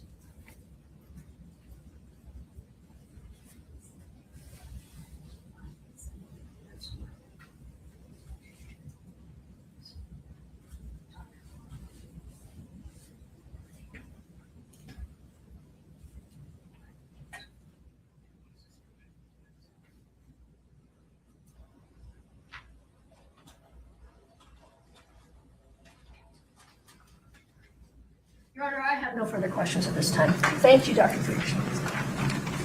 Mr. Burmester, within the scope of cross, please.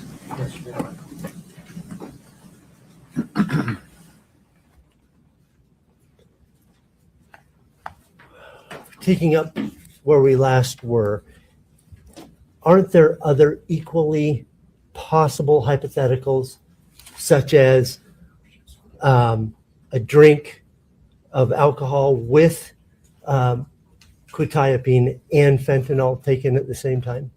Sure. Is the problem that there aren't enough, there are too many variables that are left unknown that we can't fix any of those? We can't fix the hypothetical and say one is more likely than another because there are too many variables? Yes. One of those is that you can't tell this jury whether the alcohol in the gastric fluid came from an alcoholic beverage or decomposition. Correct. When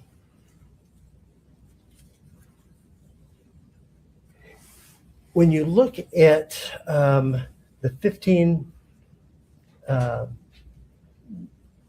nanograms of fentanyl and the 3.3 of norfentanyl, can you give any insight as, is there a relationship, those numbers have some sort of relationship that we can tell anything from that?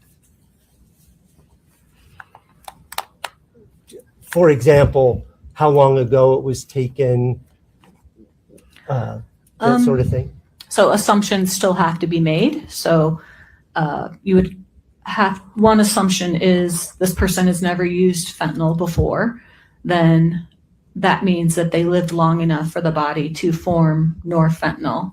But for me, I have no idea their history of use. So there could be norfentanyl still present from a prior use, and then the new fentanyl was taken, and maybe they died before it started to metabolize, but that norfentanyl is still present from a prior use.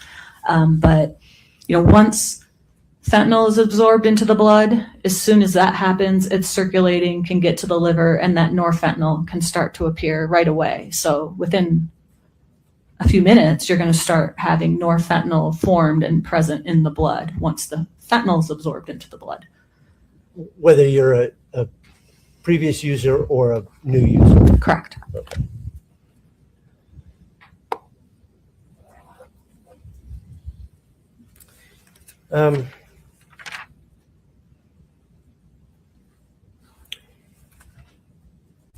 We have the marker, possible marker of the acetyl fentanyl.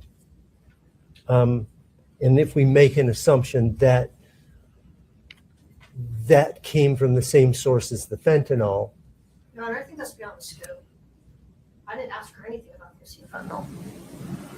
Well, let's see what the rest of the question is, and then you can renew your objection. Go ahead, Mr. Burmester. We can make the assumption that it was an illicit source as opposed to a illicit source. Same objection. Sustained. Just keep going. Okay, it's fine. That's all the questions. Anything further, Ms. Liz? No, Your Honor. Okay, you're welcome to step down. Thank you. Thank you. Detective Frankfurt. Give me a sense. Is this a 15-minute witness or a longer? Shorter. Okay, let's do it.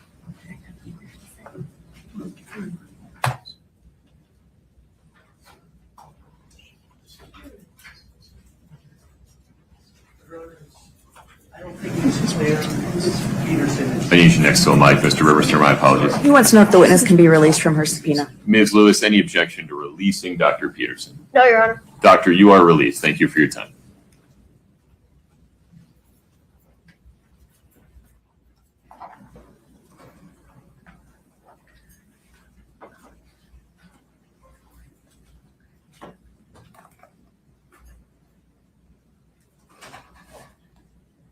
Detective, if you'd step in front of Brittany, we'll get you sworn in.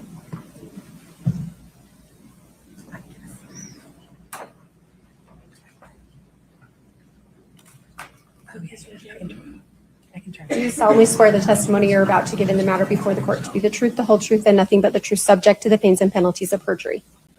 Thank you. Have a seat.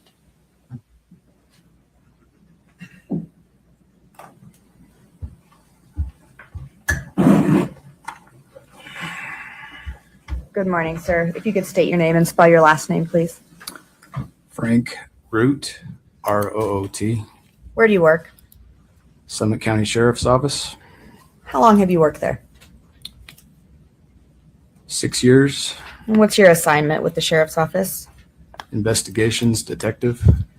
And as part of your role in this case, did you meet with Robert Josh Grossman? Yes, And during one of those times that you've met with him, did you collect a cell phone from him? yes, Was that an iPhone 7? yes, I believe so. When did you collect that phone from him?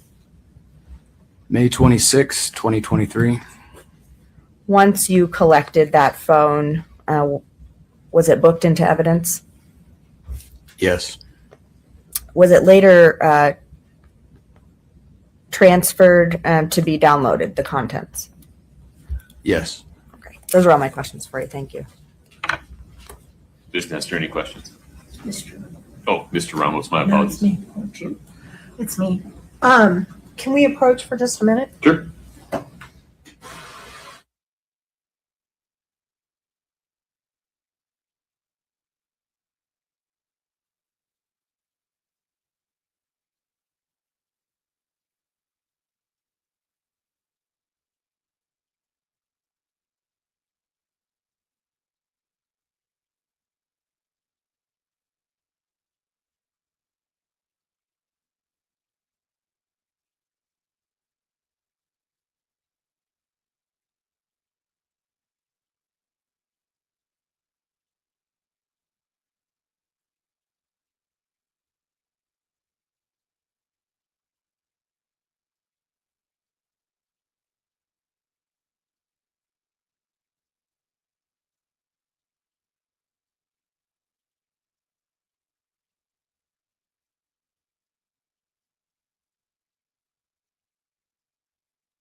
Are there any questions for Detective Root at this time? Very briefly. Go ahead. Good morning, Detective Root. How are you? Good morning, counsel. Good, thank you. I want to just make sure I understand. The phone you recovered from Mr. Grossman, was it one phone? No, there were 2 phones. Okay. And what color were the phones? One was black, one was white. Did you recover both of them at the same time, or did you do 2 trips to get phones from him No, I recovered 2 phones at that time. together? Yes, ma'am. Was that the first time you'd ever met Mr. Grossman? No, it was not. Right. So you knew it to be Mr. Grossman because you had met him before. Yes, ma'am. And the way you had met him before is interviewing him? Correct. I can't go into the interview? Okay. Not right now. We're going to talk about that at another time. Yes, ma'am. At some point, were you ever asked to return the phones to Mr. Grossman? I was. And then were you ever asked to go back and get them again?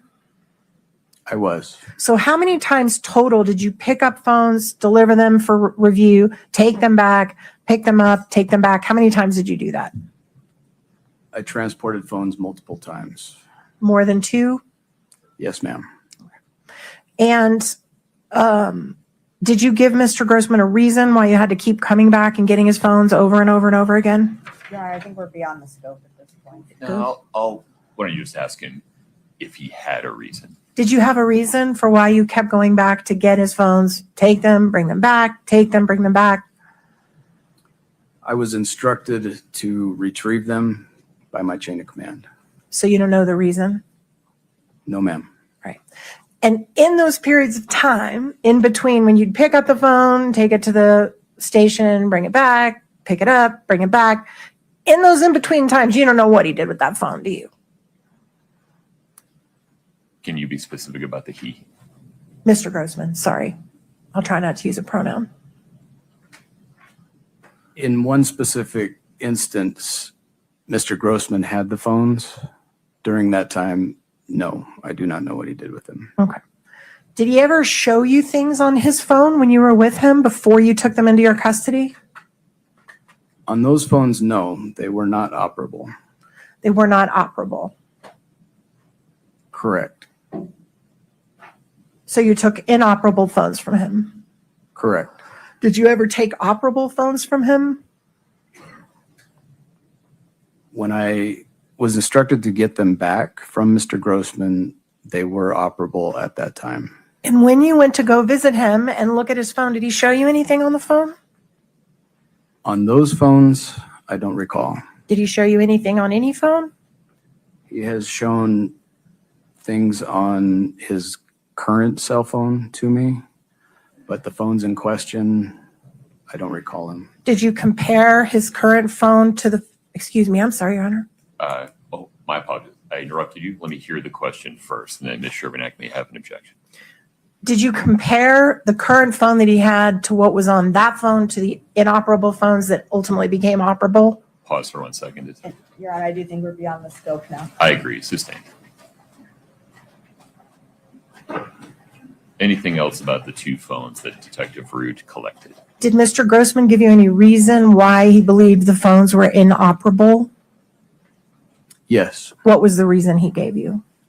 he had broken them on accident. Okay.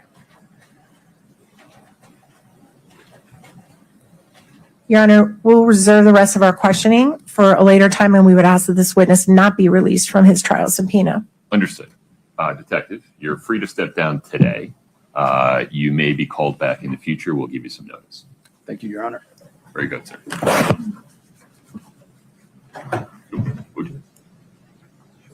Yeah, watch out. Appropriate time to take a break, Ms. Sherbanek?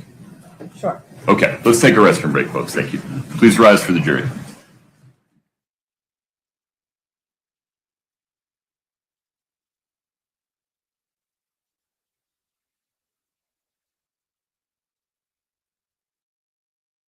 I don't recall. Did he show you anything on any phone? He has shown things on his current cell phone to me, but the phones in question, I don't recall him. Did you All right, folks, have a seat, please. Ms. Sherbanek, the state's next witness. Yes, Your Honor, we'll call Mr. Cheney Entau. Before he takes the stand, I do need to move to admit the state's exhibit 9-6 that Detective Root testified to. Is it just one bottle? 9-6 was two phones. Are we admitting both or just the iPhone 7 that he testified to? The iPhone 7 is the one we need, but And forgive me, I didn't catch the color. the color, Yeah, it's either white or black. Do we know? it's the only iPhone 7. Understood. Okay. Any objection, Ms. Nestor? I'm so sorry. Can you repeat the exhibit number, please? It's 9-6. 9-6. No objection, Your Honor. Okay, so the iPhone 7 that is part of 9-6 is admitted. Thank you. We're ready for our witness. Sir, if you would please step in front of Brittany, we'll get you sworn in.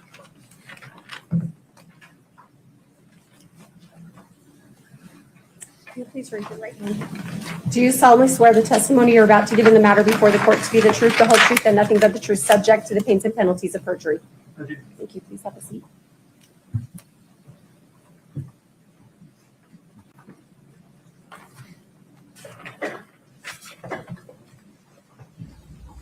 Good morning, sir. Good morning. If you could state your name and spell your last name, please. My name is Cheney Engtau. Last name is spelled Echo November Golf hyphen Tango Oscar Whiskey. Where do you work? I work for the State of Utah Department of Public Safety Bureau of Forensic Services, but I'm assigned to the Intermountain West Regional Computer Forensic Laboratory. How do we refer to that place in shorthand? IWRCFL. IWRCFL. IWR, yep. And what do you do? Is it okay if I refer to it as the RCFL? Absolutely. Thank you. What do you do at the RCFL? I'm a digital evidence laboratory technician there, and my primary role is to access data from Apple mobile devices. Are you trained to perform cell phone downloads? Yes. What kind of programs do you use to do that work? For Apple devices, we typically use a device known as GrayKey. Are you certified to, well, I guess, do you need to be certified to use that program? No. Are you also familiar with Celebrate? Yes. Are you certified to use that program? Yes, certain aspects of it, yes. And what are your certifications in Celebrate? Cellbrite Certified Operator and Cellbrite Certified Physical Analyst. What is Celebrate? Cellbrite's just software that can be used to download phones, and it can also be used to parse out extractions which are obtained from phones. So it puts the data in a readable format for people. Did you receive a request from the Summit County Sheriff's Office to do extractions or downloads from cell phones? Yes, they submitted 2 phones to the IWRCFL. And were you able to complete downloads of those 2 phones? Yes. I want to talk first about the white iPhone 12 with the phone number ending 1987. Were you able to perform a download of this phone? Yes. And did you get a full file system acquisition from that phone? Yes. What does that mean? It's just the type of, there are different levels of information you can get from a cell phone when you extract them. In this case, we were given the passcode to the phone by Summit County when they submitted it. If you know the passcode or are able to break the passcode of a phone, you will get what's known as a full file system, which is essentially all the data from the cell phone. And so you were able to obtain the raw data from that phone, Yes. and it was put into a readable format. Yes. And was that information from that phone ending in 1987 given back to the Summit County Sheriff's Office? Yes. Okay. I'm going to ask you the same questions for the second phone. You said there were 2 phones. Did you do able to complete a download from a green iPhone 11, phone number ending 9317? Yes, I believe it was a 11 Pro Max. Though. 11 Pro Max.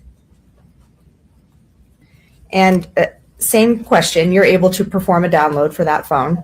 Yes, we were given the passcode to that phone as well. And did you similarly get a full file system acquisition? Yes. And was that raw data then put into a readable format? Yes. And was that information given back to the Summit County Sheriff's Office? Yes. Great. Those are all my questions for you. Thank you. Mr. Ramos. Very briefly. Good morning. Morning. Could we geek out for just a little bit? Sure. All right. Could you just walk the jury through the process of how you use GrayKey, what that gives you, in what format, what you then do with Celebrite, what you then get from Celebrite, what the format is, and then ultimately how it gets back to the Summit County Sheriff's Office. So basically everything you've just talked to, but break it down if that's Sure. okay. Sure. Perfect. Go ahead. So essentially, we take the phone. Now, in this case, as I mentioned, we knew the passcode. So we would verify that the passcode worked. I would unlock the phone, and then you connect it to GrayKey, which looks like a little computer. It looks kind of like an Apple Mac Mini is what it kind of looks like. Through a combination of the hardware proprietary, which is what GrayKey is, hardware and software, it then accesses the data on the phone and it gets an extraction, which in this case, as we mentioned, was a full file system extraction. that data is saved by Great Key in the form of a zip file. Now, that zip file is not readable. You couldn't just connect it to any other computer and just open it up and look at it. So that data has to be parsed out, essentially. And, sorry to interrupt. Could you explain how the data would look if we were to open it up before putting into it the Celebrite system? You couldn't really even open it. Okay. Yeah, so it would not be accessible. You need forensic software to access it. Perfect. Thank you. Yeah. So then we use a program which was previously mentioned called Cellbrite. Now in this case, we're using Cellbrite Physical Analyzer, which is just a Cellbrite software that takes this extraction. So you load the extraction in, and then it parses that data from the extraction into the various types of data that everybody would see on your cell phone today.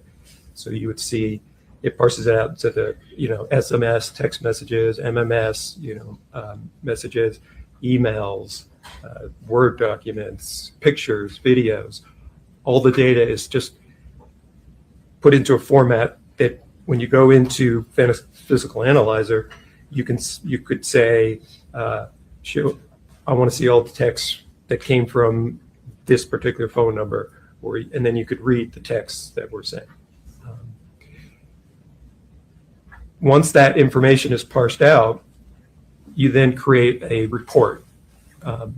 So it generates a report of all that data, and it creates something we call using a UFED reader, which is just part of Cellbrite. It's like a standalone reader that allows us to give all the data from this report, along with the reader, back to the agency that submitted to us. And they take it. It typically is put onto like a Blu-ray disc. It depends how big the phone is. It may be saved to a Blu-ray disc. It may be saved to a thumb drive or hard drive. But in any case, that detective would then take what we've given them. They would load it into their computer, open up this reader program. The reader then is populated by the data from the extraction, and then they can go through and look for text or pictures or videos or whatever information that they're looking for. And that's when the analysis will come in. Is that Yes. correct? Or the review of that information? Right. Okay. Right. You did mention that you had two, would it be called certifications for Celebrite, I believe? Yes. Could you explain what those are and if they have any acronyms? One is the Cellbrite Certified Operator, CCO. It's a certification that gives you familiarity and experience with using Cellbrite as a whole. And then CCPA, which is the Cellbrite Certified Physical Analyst, is using that Physical Analyzer program, which is what we use to parse that data out from those zip extractions. And do you have any other certifications in Celebrite? I have a certification in Cellbrite Premium. And what is that? Cellbrite Premium is kind of a competitor to Great Key. It's used to access cell phones, mainly locked cell phones. Perfect. With the CCO and the CCPA, those certifications, do you need to renew them at any point, or are they kind of lifelong? Yeah, I mean, you do it once and you're solid. Yeah. I imagine, because of the constant updates and technology in our phone, I imagine that Celebrite also updates. Is that fair? Yes. In terms of what they can extract? Yeah, both Cellbrite and Great Key Perfect. Are updated constantly. So I imagine because of that, you take additional classes or trainings. Would that be fair? When and if I can, yes. Correct, yeah. I imagine you're quite busy. Yes. The last question I had is, you had mentioned, I put it in quotes, certain aspects that while using Celebrite, that you were certified to use certain aspects. Are there certain things that your two certifications maybe wouldn't cover, or that if anybody was in that analysis process would need something else? Not that I'm aware of. Okay.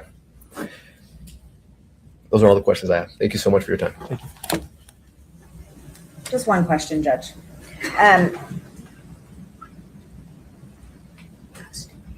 So you went through the process of how the raw data comes from the phone and then it's placed into a readable format. When that's taking place, is it correct that the data can't be manipulated in any way? Yes. So when we get an extraction from Gray Key creates what is known as a hash value. You can think of a hash value as kind of like a digital fingerprint.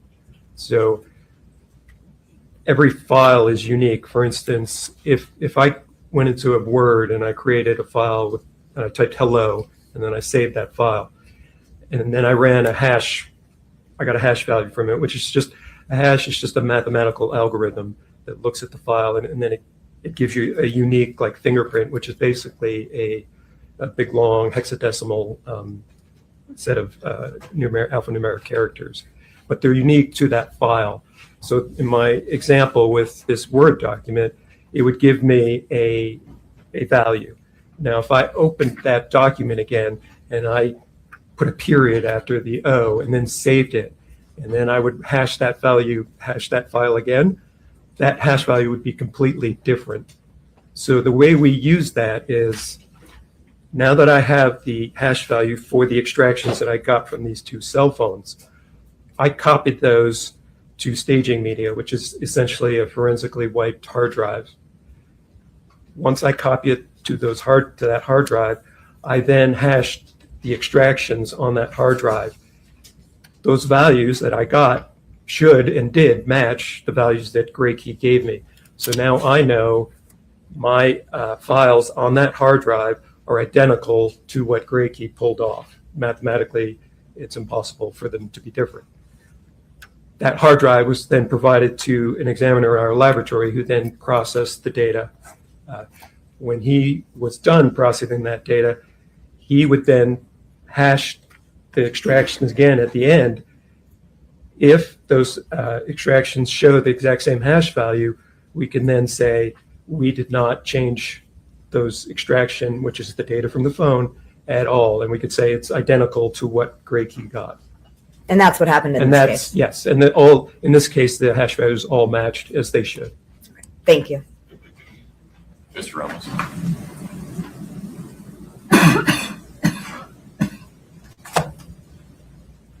So it's kind of like a double blind kind of validation process, correct? If you want to refer to it that way, Yeah, sure. just to make sure that everything's the same. Yeah. Now, because of that, because it can't be manipulated or you verify that it can't be manipulated, there's no reason to do another extraction, correct? Correct. Okay. No further questions. Thank you. Be sure, Mac, anything else for this witness? No, Judge. You can step down, sir. May we release this gentleman? Yes, sir. Thank you. Yes. You're free to go. Thank you, sir. Thank you. Brian Holden is the next witness, Judge.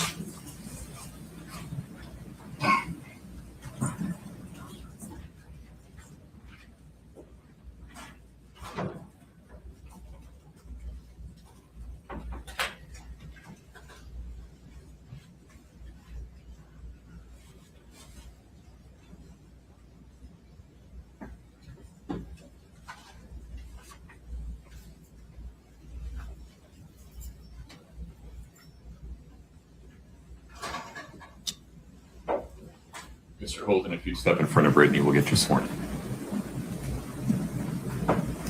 Do you solemnly swear the testimony you're about to give in the matter before the court to be the truth, the whole truth, and nothing but the truth, subject to the pains and penalties of perjury? Thank you. Have a seat.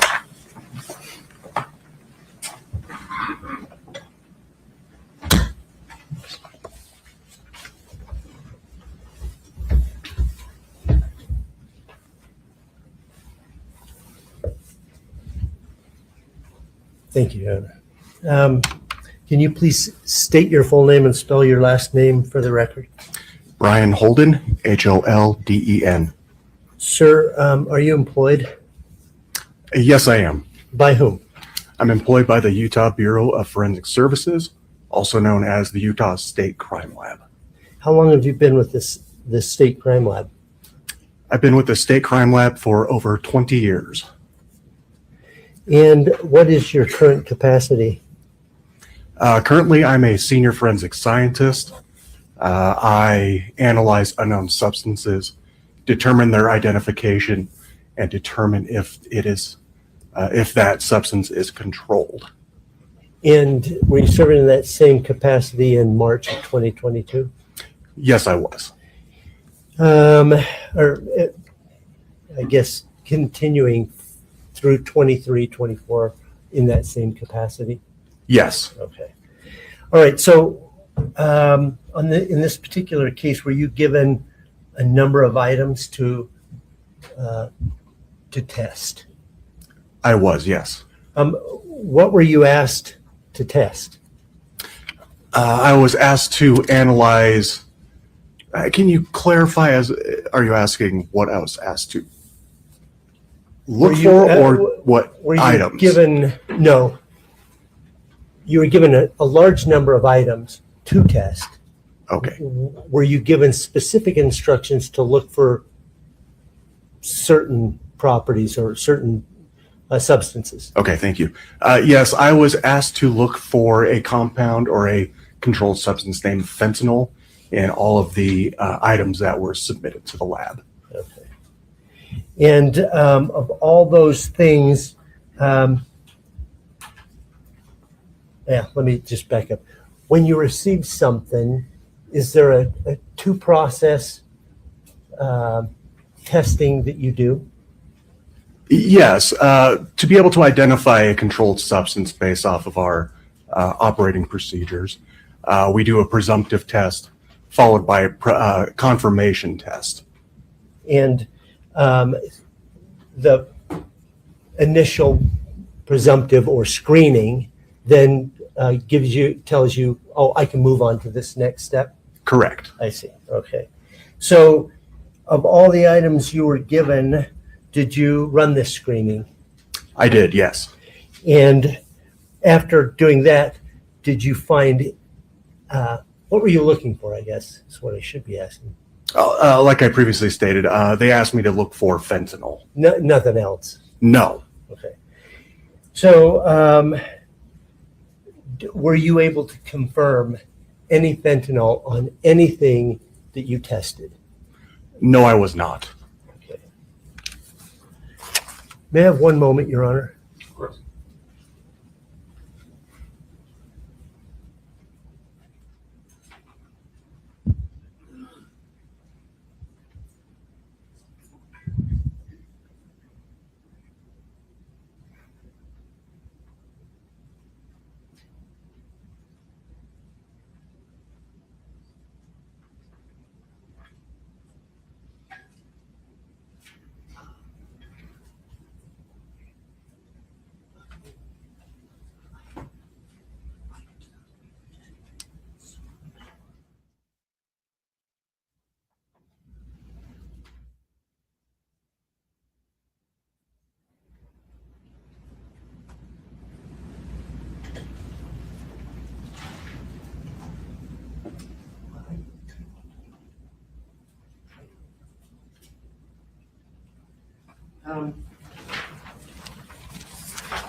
You were, what items, let's go through this.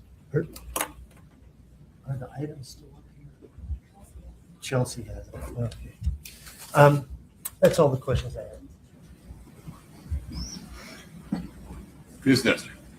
Thank you, Your Honor. May it please the court. Good morning. Good morning. My name's Kathy Nestor. I'm one of the attorneys representing Kouri Richins. Okay. I do have just a few questions for you. Sure.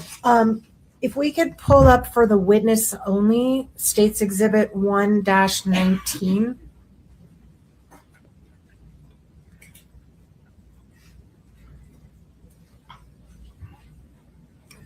All right.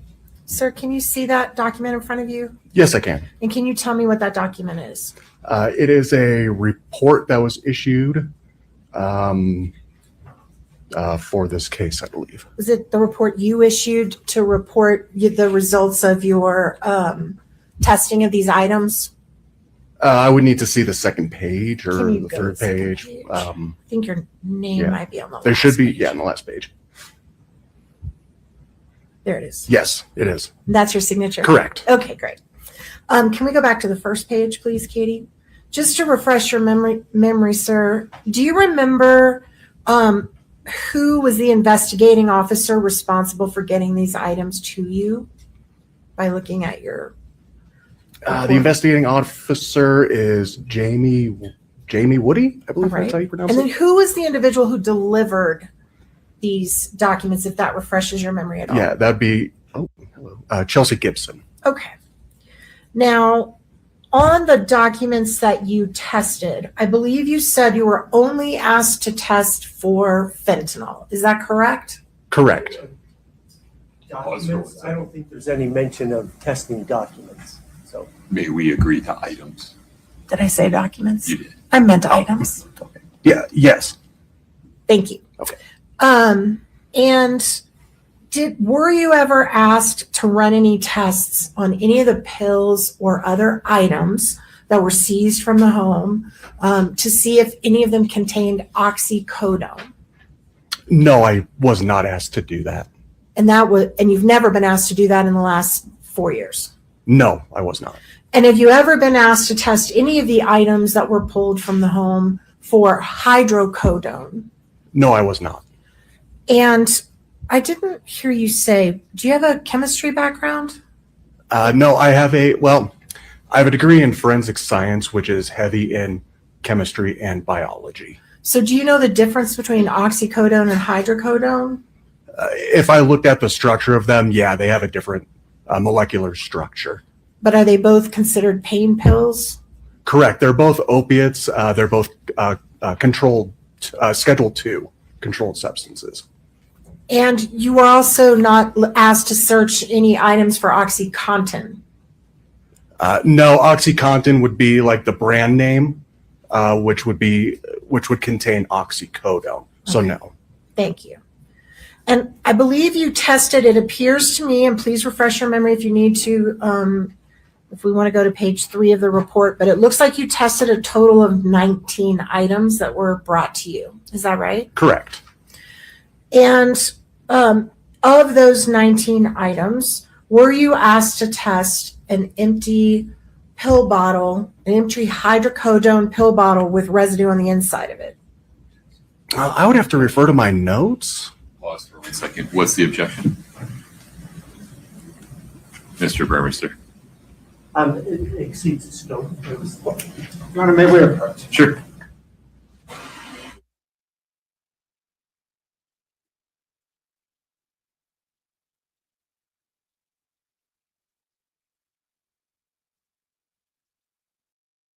Through grandma requests.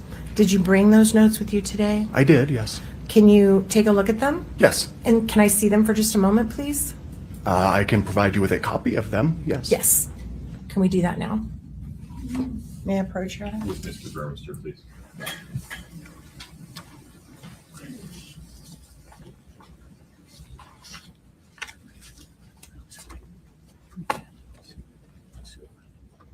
Counsel, if you need a brief recess to sort this out, let me know. Yeah, I think it would be helpful. Okay, folks, let's let you stretch your legs. Please rise for the jury.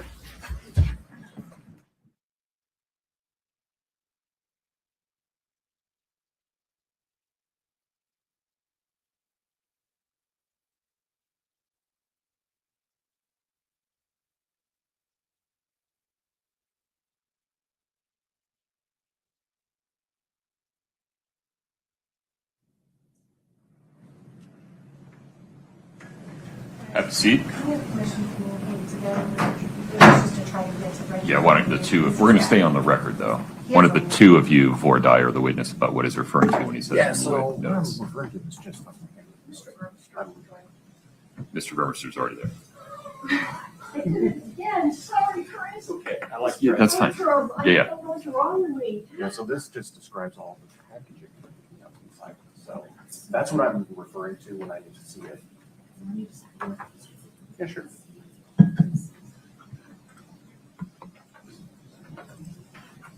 Okay, yeah, that's all.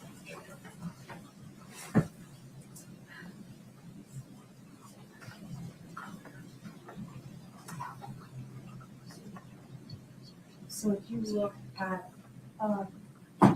for example, a plastic container containing white powder, you can't say that was a codone bottle? Yes, it's a sodium, yes, it is with this one. Oh, got it. Yes, This is looking at more subsections. yes. And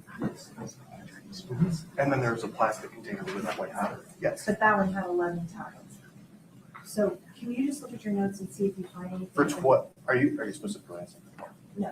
Oh. I'm asking if there's a empty hydrocodone bottle that you were asked to Okay, swirl around and test the contents. Is there one? because I would have stated down here notes that an empty, it's not analyzed. Notes.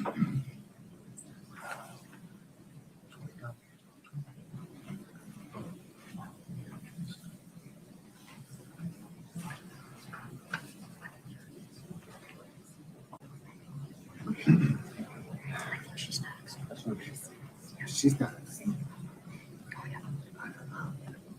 I won't be able to finish.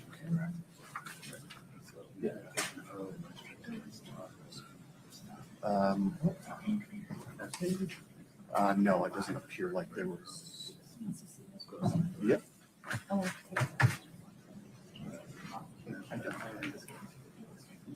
No, typically, I suspect something I don't analyze now. I'll put it in my notes on the bottom. Okay, this was not analyzed. Yeah.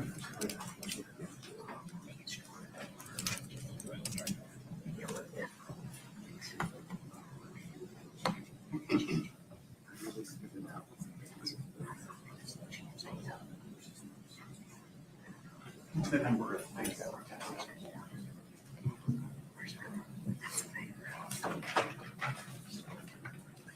Yes.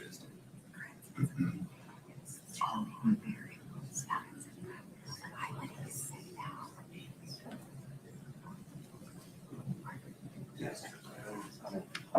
So I have stuff like that.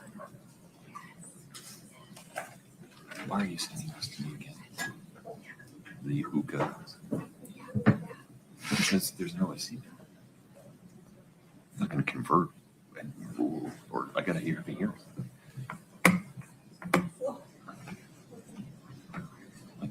They can just cool their jets. I don't need to do anything. Yeah, right. Right?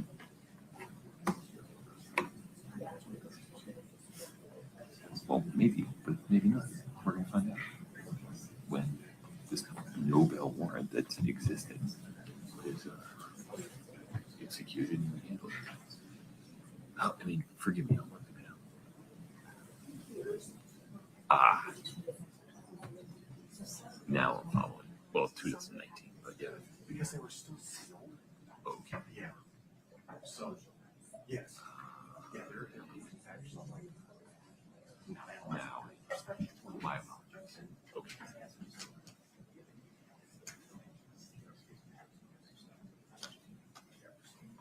Was that just the Yeah, so there's chromatography, this is all the other submissions.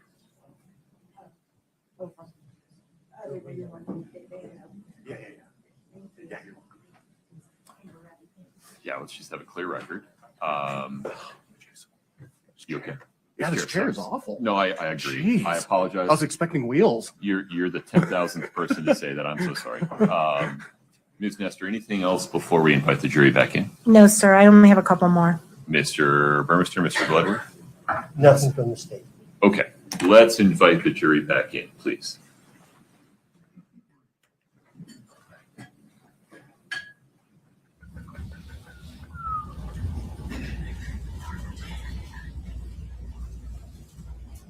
Is this my water?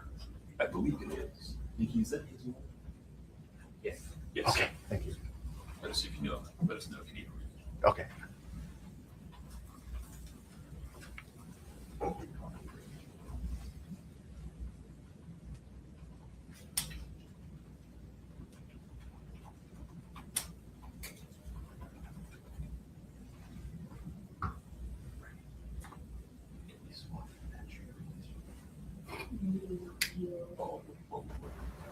I'm here. I think it was from holding my neck down when I was writing. Man, it just gave me the worst headache. And then straining my voice gives me a headache too.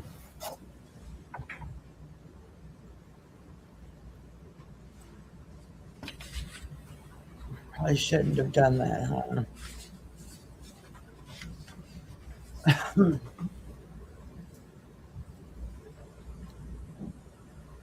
But I'm here.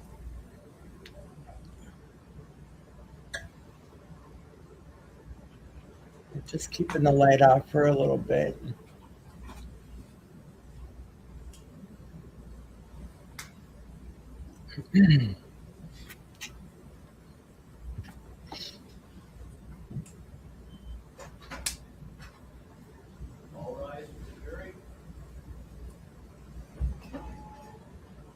Please have a seat as you come in.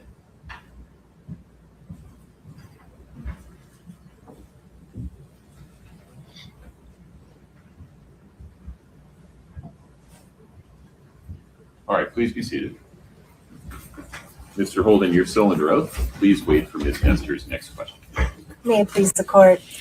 Okay, so we took a little break and you had an opportunity to review your notes that would refresh your recollection if you were handed or asked to test an empty hydrocodone bottle. After reviewing those notes, what is your answer to that question?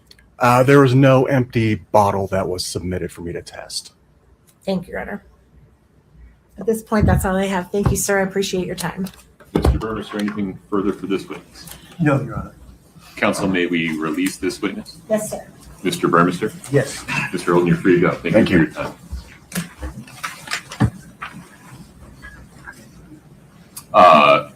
Counsel, the state's next witness.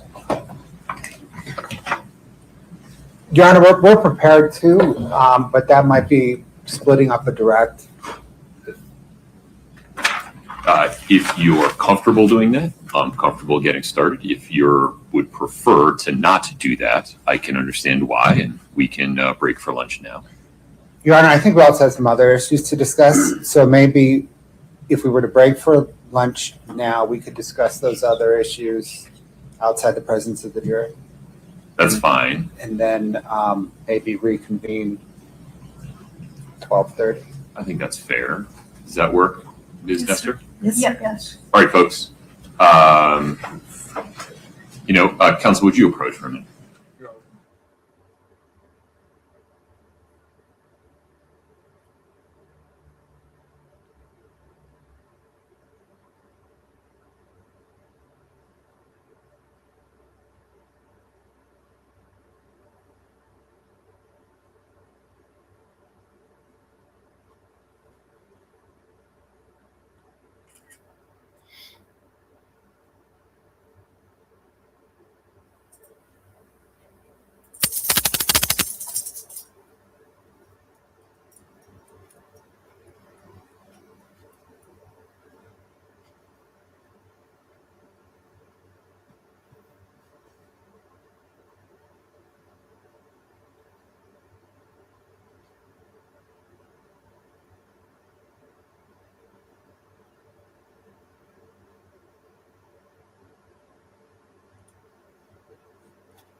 For lunch.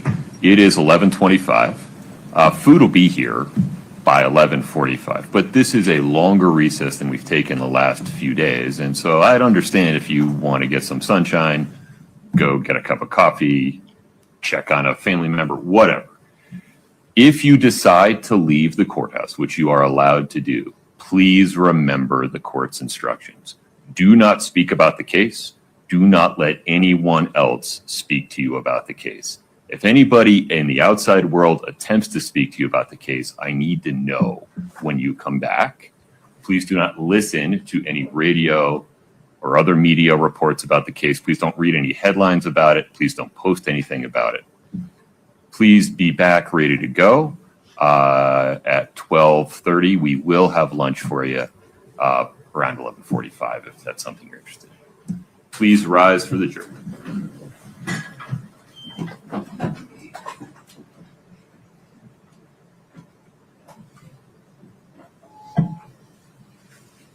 I'm here.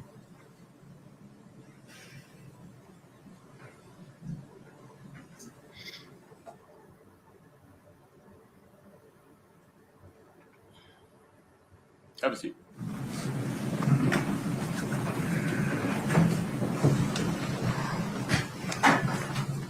Mr. Bloodworth, we're on the record. Your Honor, the state would like to make a record of, and I guess ask for reconsideration at the same time, what we discussed at a bench conference. Can't go back in time, but you can make a record. I appreciate it. It Yeah. may be more prophylactic than retrospective. If when you're making this record, you would please remember that the court's ruling on any one objection to any one form of question is not necessarily a predictor of how it will rule on the objective form of a future question. Understood and agreed, Your Honor. Yeah. The issue has come up where defense counsel is using hypotheticals with fact witnesses, and hypotheticals kind of are treated differently between expert witnesses and fact witnesses. It is the state's read of Utah law, and let me give the court a cite, please.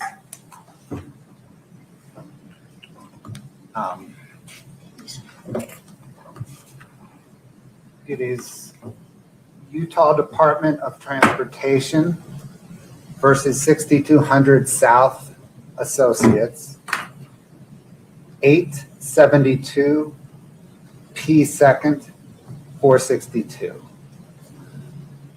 Quick and dirty, that's kind of, I think, the case, at least to start with. I also think, to be fair, it's a little unclear because it deals with hypotheticals in a expert witness context versus a fact witness context. But it's the state's read of Utah law that for a fact witness, a hypothetical has to involve admissible evidence. I think the defense, and I can give examples, I have a dirty of this morning's transcript, is presenting hypotheticals to fact witnesses based on inadmissible evidence. That inadmissible evidence is statements of the defendant that I do not see a hearsay exception to. Now, so I don't think those hypotheticals are, as a matter of law, permissible. Now, I can see a read under Utah Department of Transportation where it is in the discretion, it is in the court's discretion whether to admit those hypotheticals. And if that is the proper read of it, I don't think it is, but it might be, then the state asserts that in these instances, the court should exercise that its discretion and exclude the defendant's, the kind of the defense counsel's hypotheticals that are based on inadmissible, self-serving evidence of defendant's statements.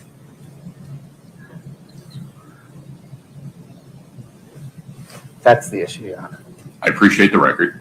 Just practically speaking, on a going forward basis, I think it would be helpful to me and opposing counsel if, when the state is objecting on this basis, you just stand up and say objection foundation. Let's see if they rephrase or if they push back, and then I can exercise discretion as appropriate. Will do, Your Honor. Okay.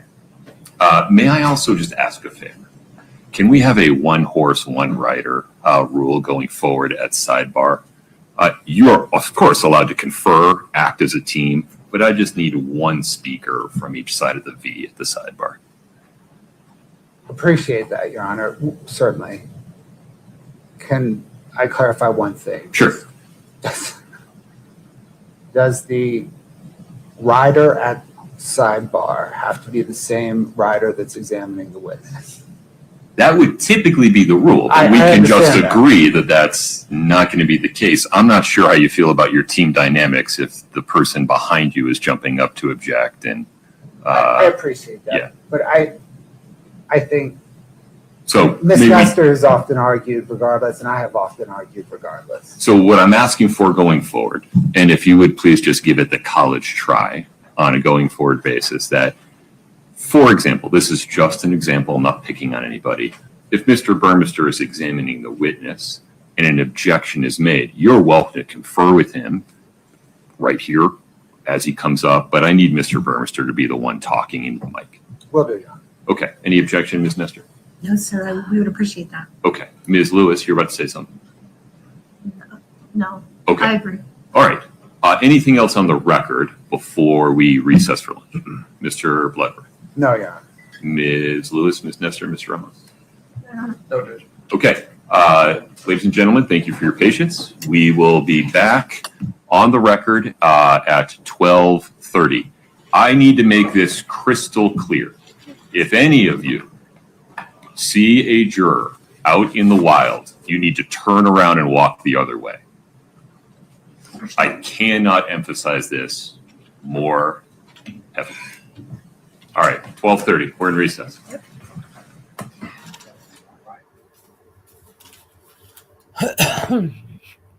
All right, well, some of my notes that I took before my excruciating headache.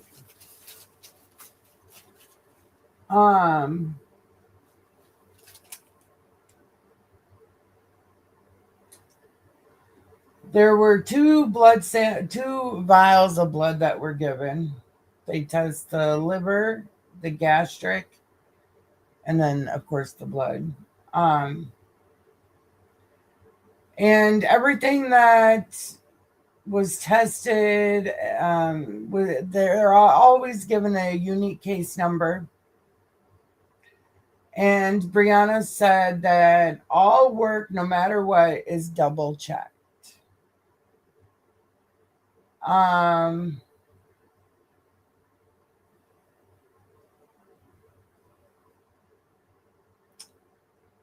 They went to the house 10 times.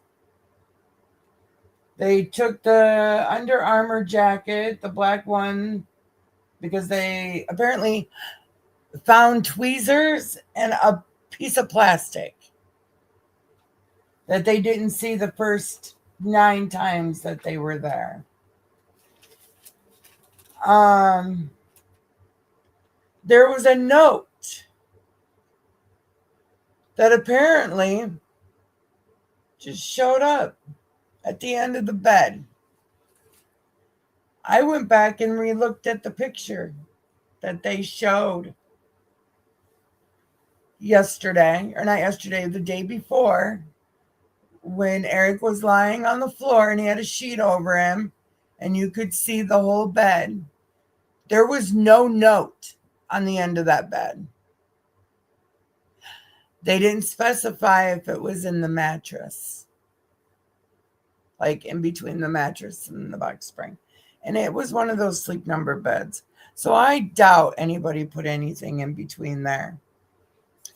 So, and it was the private investigator that the family hired, allegedly, that found the letter.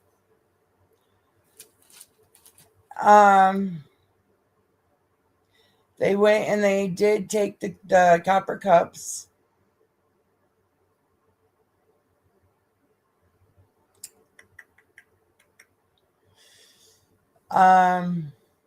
They did measure distance from where Kouri was from each part of the house. That includes the master bedroom to the front door, master bedroom to the kitchen, master bedroom to the boys' room. And they did find some hydros in the laundry room. There were 10 of them in a white, in a clear bag. Chelsea did not find that, according to her.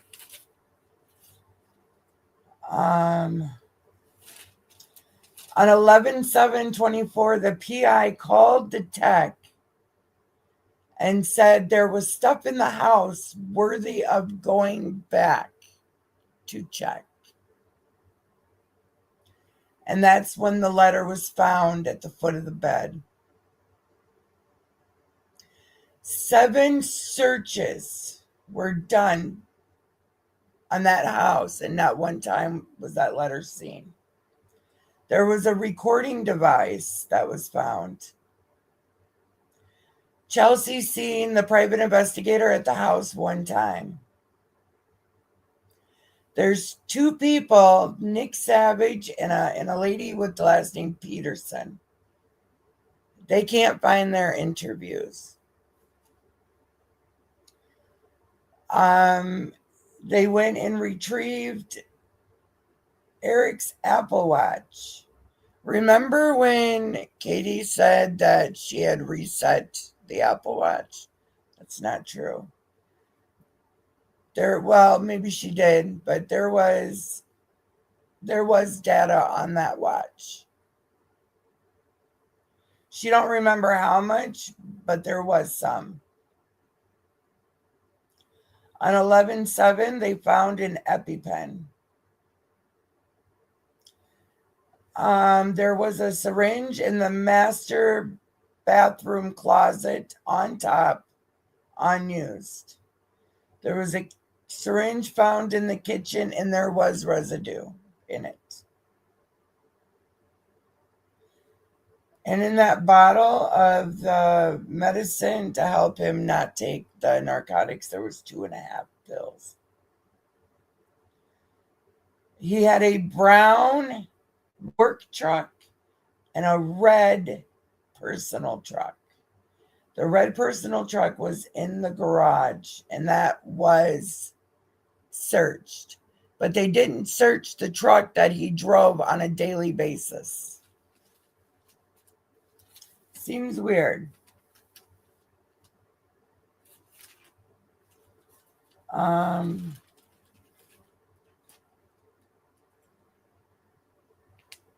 4/13, they went in specifically searching for fentanyl. And then the other last 2 I really couldn't write. So, but thank you so much for being here. I truly appreciate it. This is True Crime for You and Celebrity News. I did post a video today. I didn't do a very good job because my voice let out on me. But I tried. I'm not an editor, so I'm gonna work on it. You just have to work at it. So that's what I'm gonna have to do. Just keep working at it. Well, so far 3 people watched it, so didn't do too bad. All right, let's fast forward.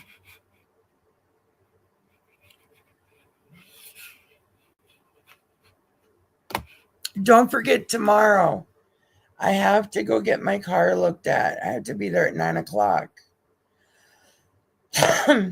But if we come back in time, I will start up the live. But if not, I will just do it on Saturday.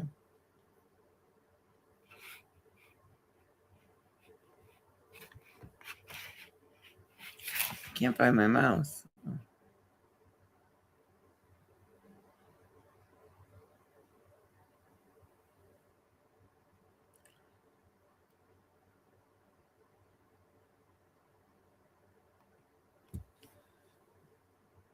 Okay. They'll be starting. I'm going to mute this because I have to use the ladies' room.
Y'all, I popped this computer. It makes me so mad.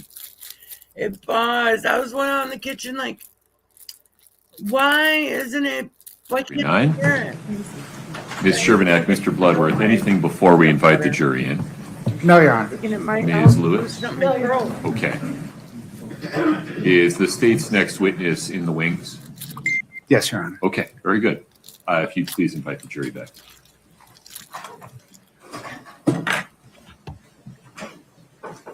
Do you want me to move over?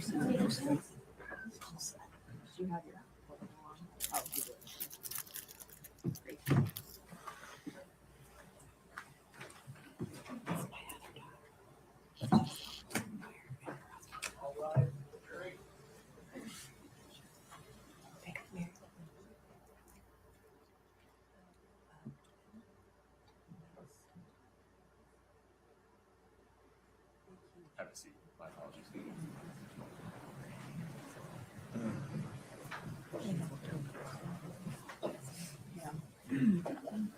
All right, folks, have a seat. Thank you. Mr. Bloodworth, the state's next witness. Thank you, Your Honor. The state calls Carmen Lauber.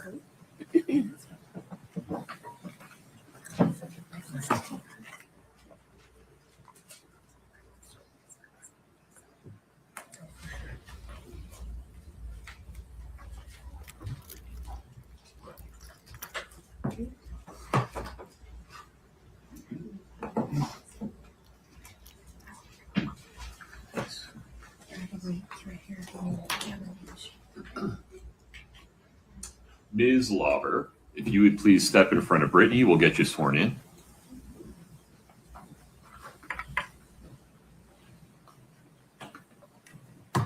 So please raise your right hand. Do you solemnly swear the testimony you're about to give in the matter before the court to be the truth, the whole truth, and nothing but the truth, subject to the pains and penalties of perjury? Please have a seat.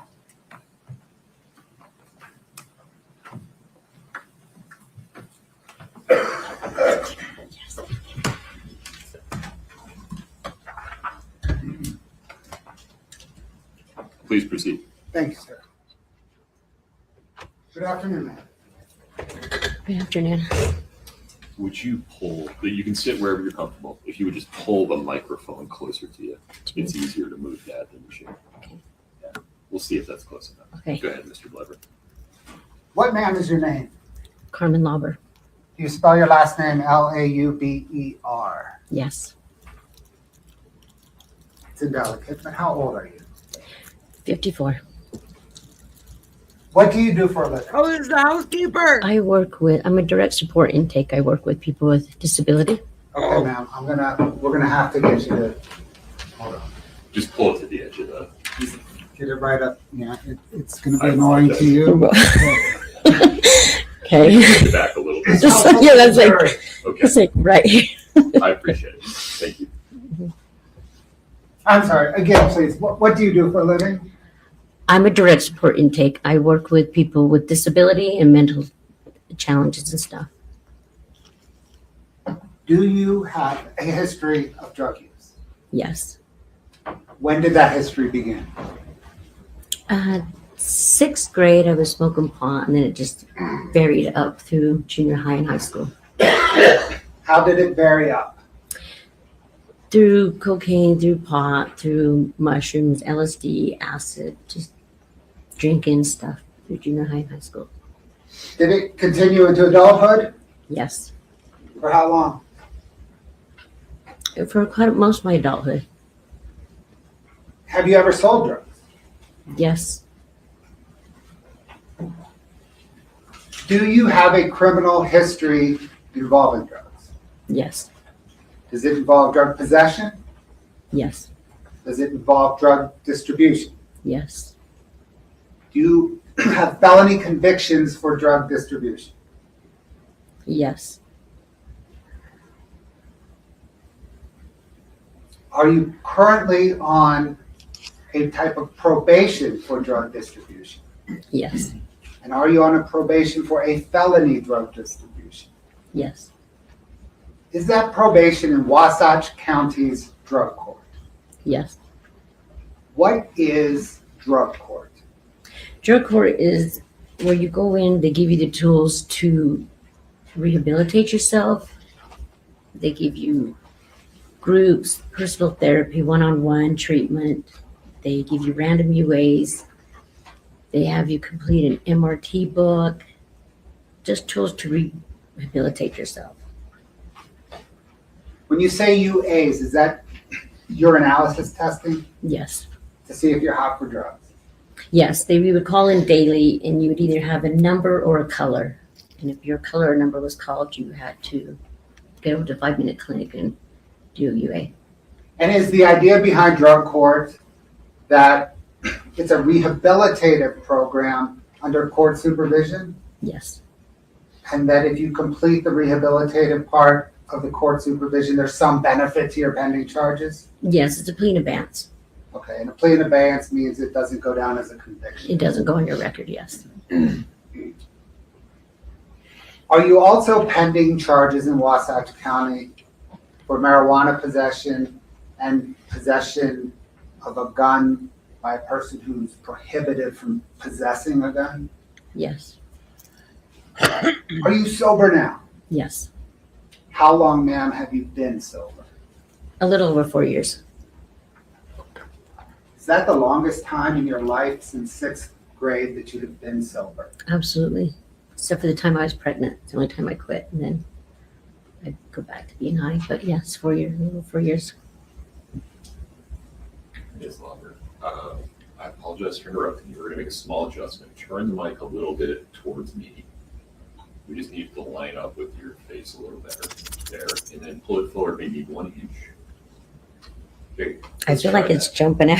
Yeah, you can lower it Okay. a little if that's a little more comfortable. There you go.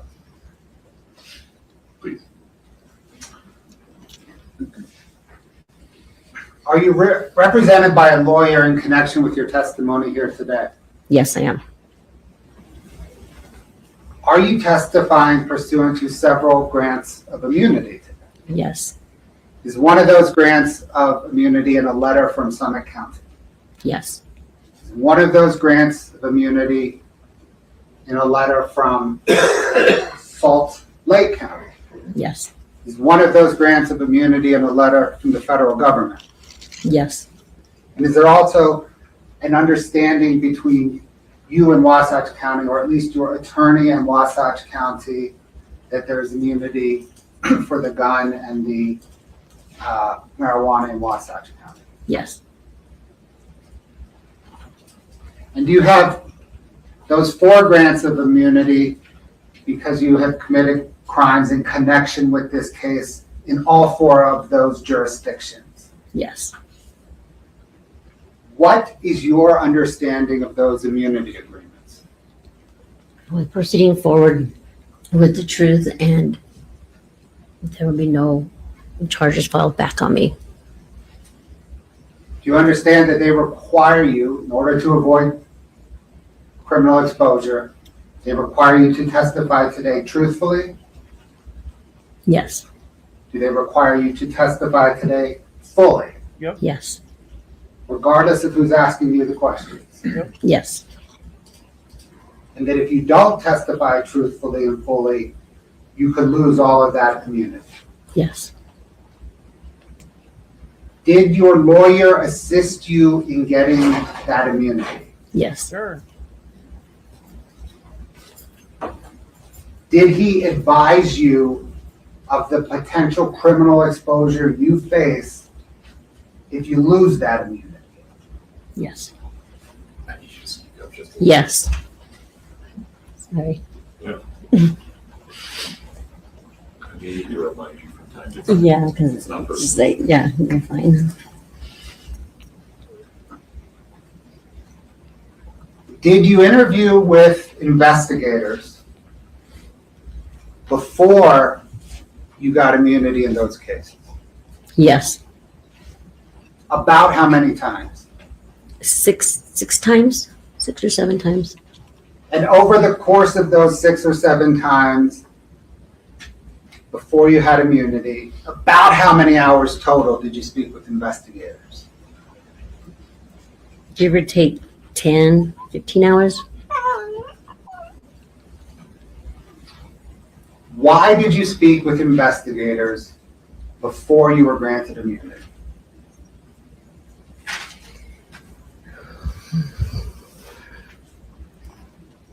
Well, after they told me what I was being held for,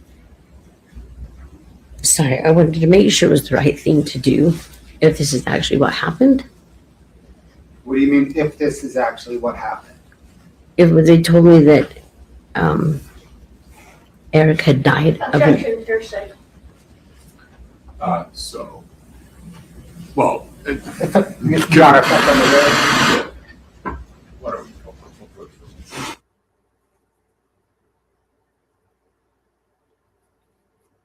Oh, the housekeeper's already crying.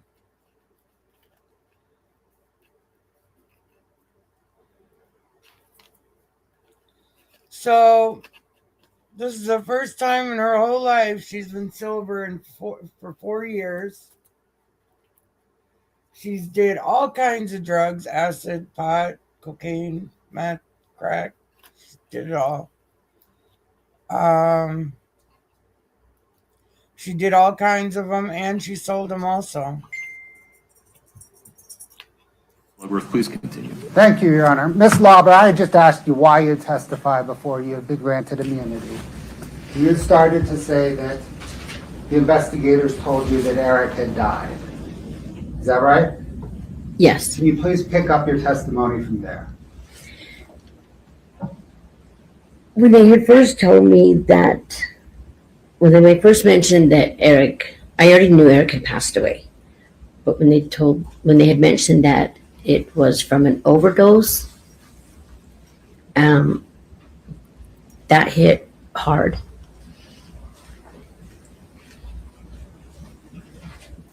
Only for the fact that if that's what happened, I needed to step up and take accountability Jump, Leah. of my part in this that happened and what I was asked for.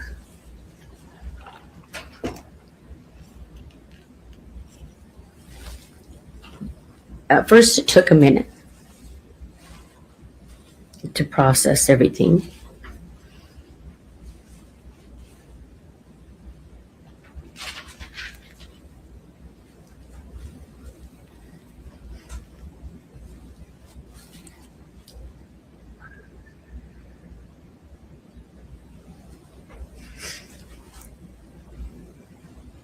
Sorry.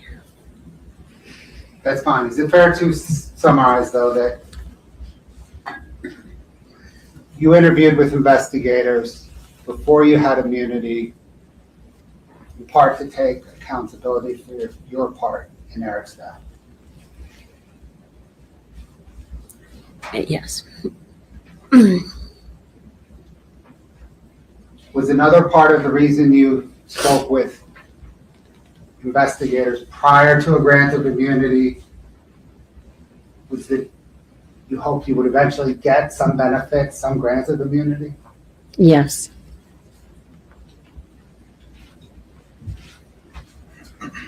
Before you interviewed with investigators prior to the grant of immunity, right, the 6 interviews over 10 to 15 hours, had you consulted with an attorney? No. Had you reviewed any materials to prepare for those interviews? No, I was in jail. Yeah.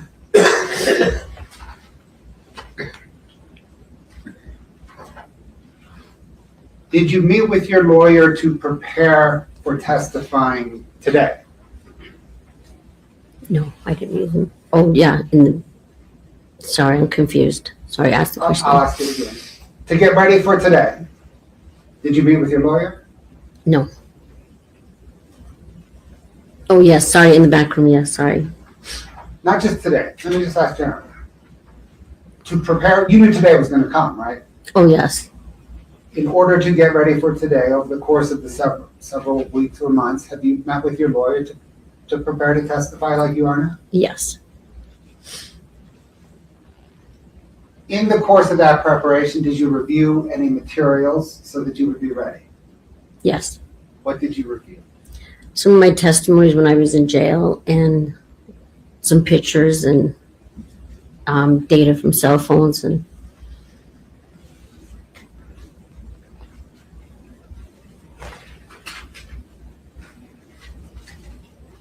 Ma'am, did you know Kouri Richins? yes. How did you know her? I worked for her aunt for LTD's personal house cleaning. And as part of working for Kouri Richins' aunt's house cleaning business, did you clean Kouri Richins' home? Yes. Every other Friday, unless she needed an extra clean or a deep clean. About how long did you know Kouri Richins? I worked for her aunt for 9 years. And did you know Kouri Richins that whole 9 years? Yes. We got to know each other throughout the years. Did you also perform other cleaning services for Kouri Richins? Yes, when I wasn't working for Doreen, I reached out to her and asked her if she had any house cleaning or landscaping or anything that she needed help with. Did you ever discuss your drug history with Kouri Richins? Yes. How so? We just talk about how how I was going in drug court and when I would graduate, and she would reach out and ask how things were going, or if we'd run into each other. I'd tell her I'm almost graduating. And that's the drug court in Wasatch County. Yes. When did you go into drug court in Wasatch County? Late 21. I had my evaluation in 2019 and I entered in late 2021. So then am I right that your drug court discussions with Kouri Richins would have been while you were in drug court beginning in late 2021? Yes. Did you know Eric Richins? Yes. How did you know him? I cleaned his house, and he'd come in and he would joke with us that we were there a little later than what we should have been. And he'd tell us, get out of here, we're working past 5 o'clock, it's time to go home. So I've gone to their house with my grandkids on a barbecue when it was one of their sons' birthdays with her aunt.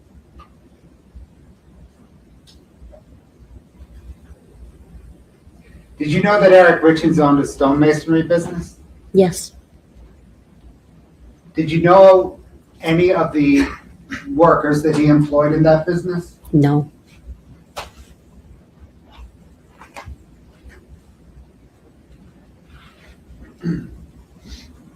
Did Kouri Richins ever ask you to purchase for her illicit drugs? Yes. How many times? 4. Did you purchase illicit drugs for her? Yes. How many times? 4. When you purchased illicit drugs for Kouri Richins the first time, who did you purchase the drugs from? Susan Kohler. When you purchased for Kouri Richins drugs the second time, who did you purchase the drugs from? Robbie.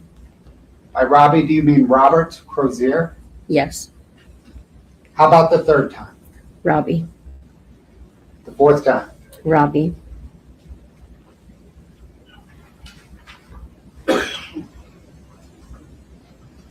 Let's please begin with the first purchase of drugs for Kouri Richins from Susan Kohler, okay?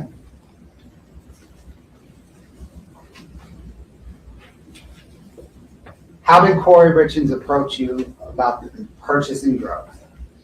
She had reached out and asked if I could do her a favor, and I said, yeah, probably, what is it? And then she had called me and asked me if I could reach out to somebody for some pay meds for an investor that she knew. And I told her I could see what I could do. So I knew Susan Kohler was still using at the time, an active user still. And then Susan Kohler reached back and told me she knew somebody that had some pain meds. sorry. How did you know Susan Kohler? She used to work, she was working for Doreen at the time. And how did you know Susan Kohler was an active user at that time? 'Cause that's one of the reasons why I quit working with Doreen, because they were still active users. So you had worked with her at the time? Yes, Knew she was an active user? over the year, yeah. When did Kouri Richins approach you that first time to get drugs? February 11th, February 10th, right around there. Was it February or was it January?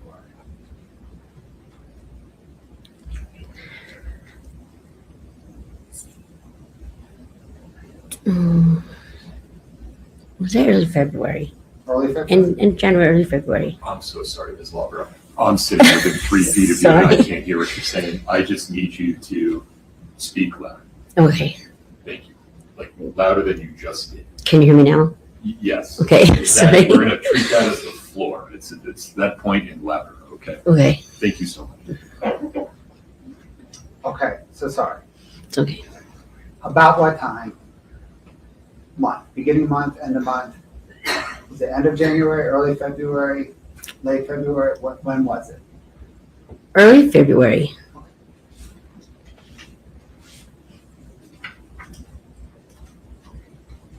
Would that be 2022? Yes.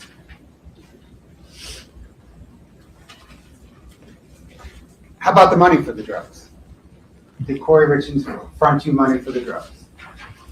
For Susan? Susan, I'm only talking about Susan Okay. Kohler now. I think that might be confusing. Yeah, no. I'm only talking about Susan Kohler. Okay. No, she did not. I had given Susan the money. Okay, how much money? $600.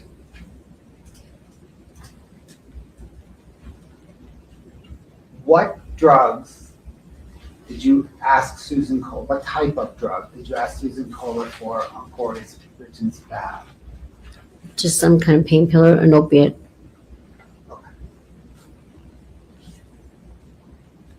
And you gave Susan Kohler $600 of your money. Yes. What in return did Susan Kohler give you? A couple hours later, she had returned back to my house with an envelope full of pills. Okay, what type of envelope? Just a mailing envelope. The normal letter? Just a white envelope, yeah.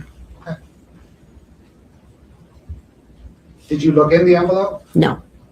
How did you know it was full of pills? Susan told me that's what was in there. Did you feel the envelope? Yeah. Did it feel like there were pills in Yeah, it? they were just little round pills. What did you do next? Then I had texted Kouri and told her that I had got some pills for her and asked her what she wanted me to do with them. Told me it was late when Susan returned, so she showed up in my driveway the next morning. Okay, when you say she showed up in your driveway. Kouri. Kouri Richins showed Yes. up in your driveway the next morning. Yes.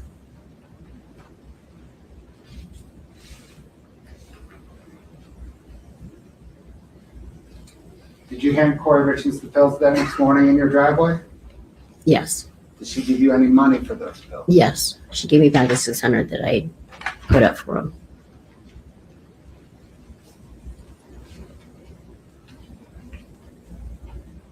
You mentioned you have part of this transaction with Kouri Richins and Susan Kohler involved text messages. Do you have any of those text messages? No. Do you know what happened to those text messages? I deleted them Why? because if I had lost my phone or anybody else got a hold of my phone or anybody in drug court wanted to see my phone, it was evidence that I was not following drug court rules. I was still involved with people that were using It was evidence that you're dealing drugs, and right? participating in selling drugs.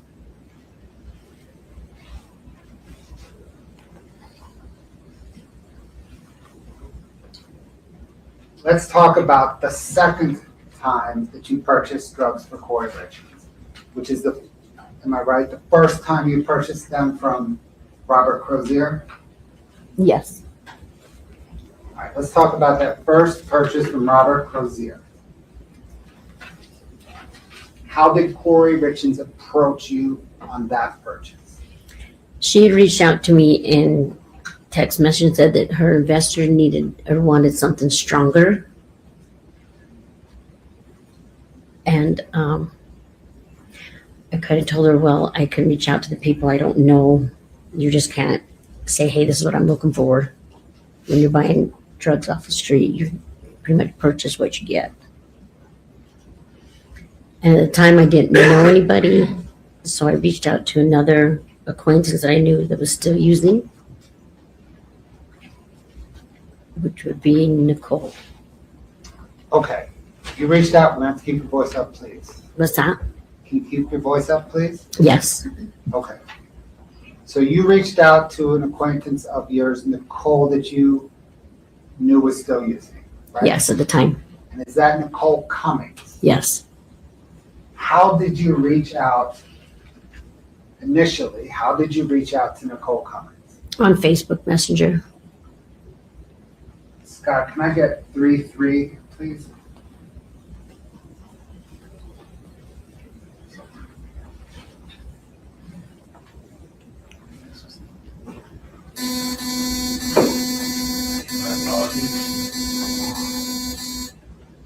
Scott, can we go through our normal dance? Would you disconnect?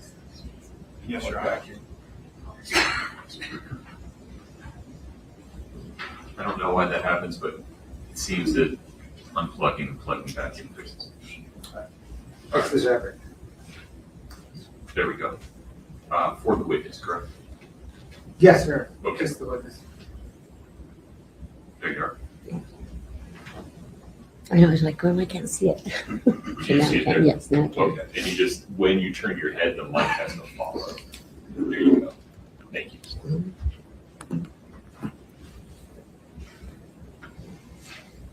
Ms. Lauber, do you recognize that document as a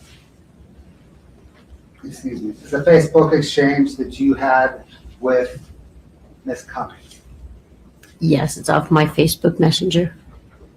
And is that an accurate depiction of the exchange you had with Ms. Cummings?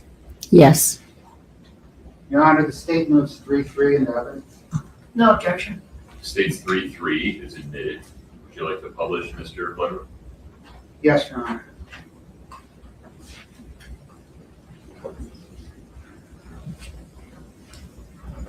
Ms. Lauber, do you see there, blown up out of 3-3 where it says, text me, I got a question and won't do it on this?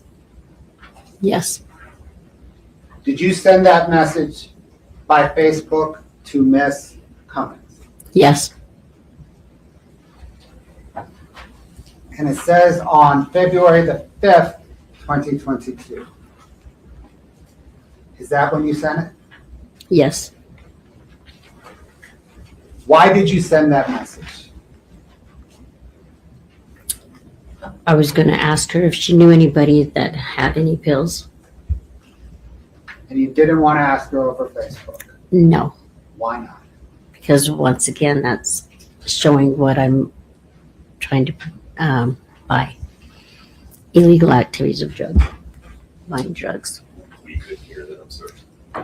Illegal activity of buying drugs. Thanks, Scott.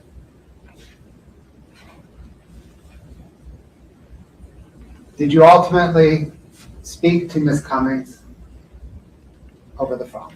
Yes, I did. And what did you ask her? If she knew anybody who had any opiate pills for sale. And how did she respond? She said yes, she had a friend that could help me. And did she identify the friend? Yeah, she gave me his name. She said Robbie. And is that the Robert Crozier you've mentioned before? Yes, it is. Did she put you in contact with Robert Crozier? Yeah, she gave me his number. Did you call Robert Crozier? Yes, I did. What, if anything, did you ask Robert Crozier for? If he knew anybody who had any pills, pain pills for sale. And how did he respond? He said he would reach out to a couple of people. Did he ever get back to you after that? Yes, he did. When he got back to you, what did he say? He said he had a buddy that had some fentanyl pills. What then did you do? I had texted Kouri back and told her that I had a friend that could get them, but they were fentanyl pills.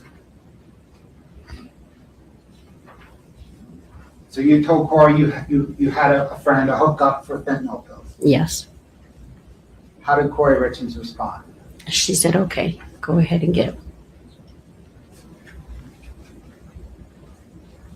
So, did you go ahead and get them? Yes. What was the next step in getting them? The next step was reaching out to Robbie and tell them to go ahead and get them.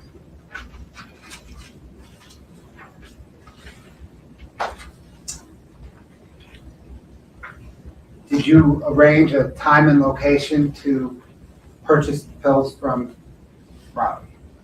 Robbie did, actually, Okay. because he was coming up from up north. So he had me go to a Maverick off 126 in Draper. It was closer to his person.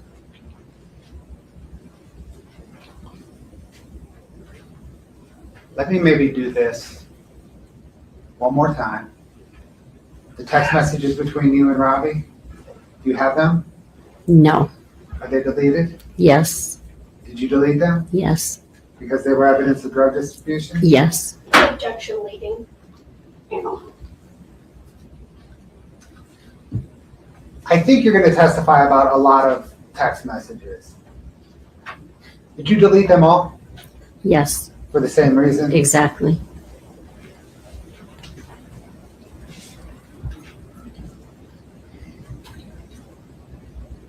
Okay, so you set up to purchase fentanyl from Robert Crozier at the Maverick in Draper. Yes.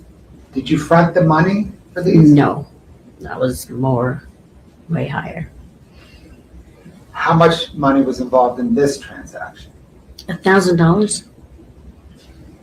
How did the money come about? Who? So I reached out to Kouri and told her yes, that it was going to be kind of pricey. And then so I asked her how she wanted me to grab them. I had to go to the house in Midway, not the mansion. It was a Midway house that she was flipping. And that the money would be in there. Okay. So let me make sure I understand. Kouri Richins said she would leave you $1,000 at a small house in Midway. Yes. Scott, can I get 8-12, please?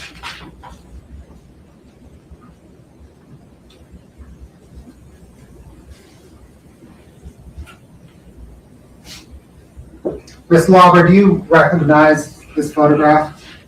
Yes, I do. Is that the small house in Midway that you're thinking of? Yes. Is that an accurate depiction of the small house? Yes.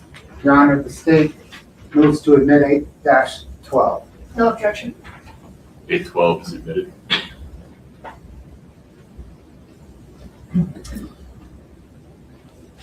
Ms. Lauber, did you enter that house and get the $1,000?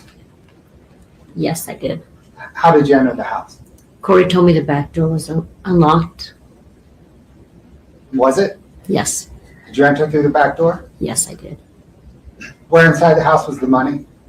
In a closet in a box with a couple of coffee cups.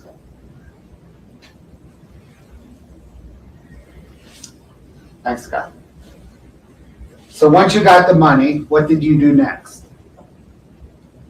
I had called Robbie and told him, okay, I had the money. How long it would take him to get down from where he was coming from.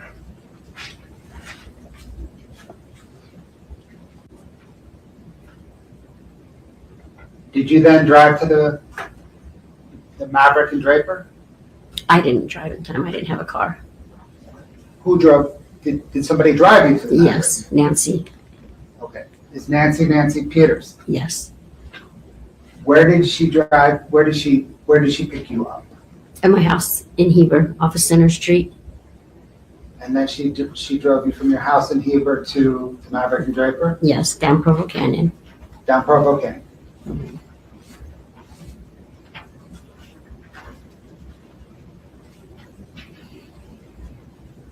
Scott, can I get 3-7, please?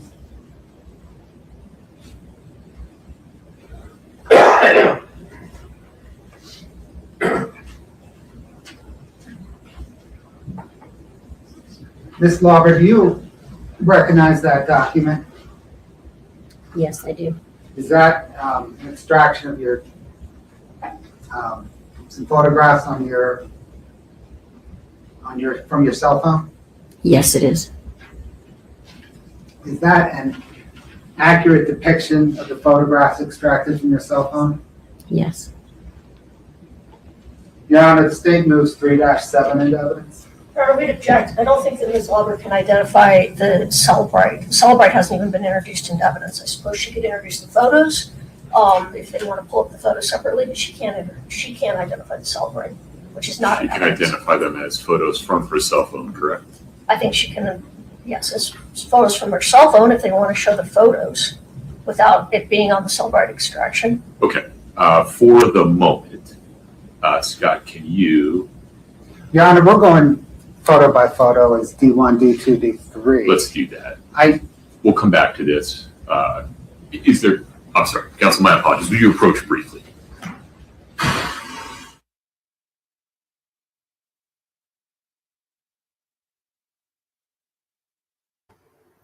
Wow, that was a lot to write. I just scared the crap out of my dog.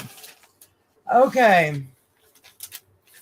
So, Carmen, the housekeeper. She started doing rugs in the 6th grade. She started smoking pot, and then it led to more and more and more and other rugs. She sold them also. She has a criminal history and a felony. Is on probation and drug. Ms. Lauber, those She's been so 4 photographs, do you recall where you were or where you were traveling to and from when they were taken? I'm sorry, I didn't understand what? Can you see 3-7 on your screen? Yes. If we scroll down, I think is it 3 or 4 photographs? Scott, can you scroll down? Oh, there's a whole bunch. There's 6 photographs. I see 3 on mine. Scroll up. There's 2 pages with 3 Okay, each. yeah, Is now that there's right? total 6, yes. Okay. And do you know where those photographs were taken? In Nancy's car. As you were driving from Heber to Provo Canyon? Or from Heber down through Provo Canyon to the Maverick and Draper? Yes. And do you see the time?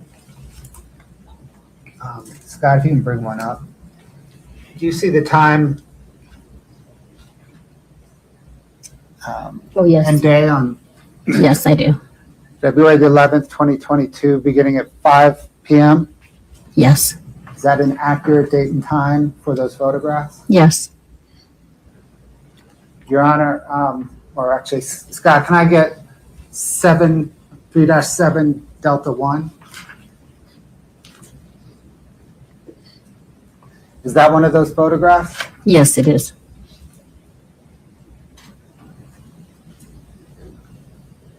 Can I get, Scott, 3-7 Delta 2, please? Is that another one? Yes, it is. 3-7 Delta 3, please? Are those 3 photographs accurate depictions? Yes. Your Honor, the state moves 3-7 Delta 1, Delta 2, and Delta 3 into evidence. No objection. 3-7, D1, D2, and D3 are admitted. Can we publish, Scott, 3-7 D1?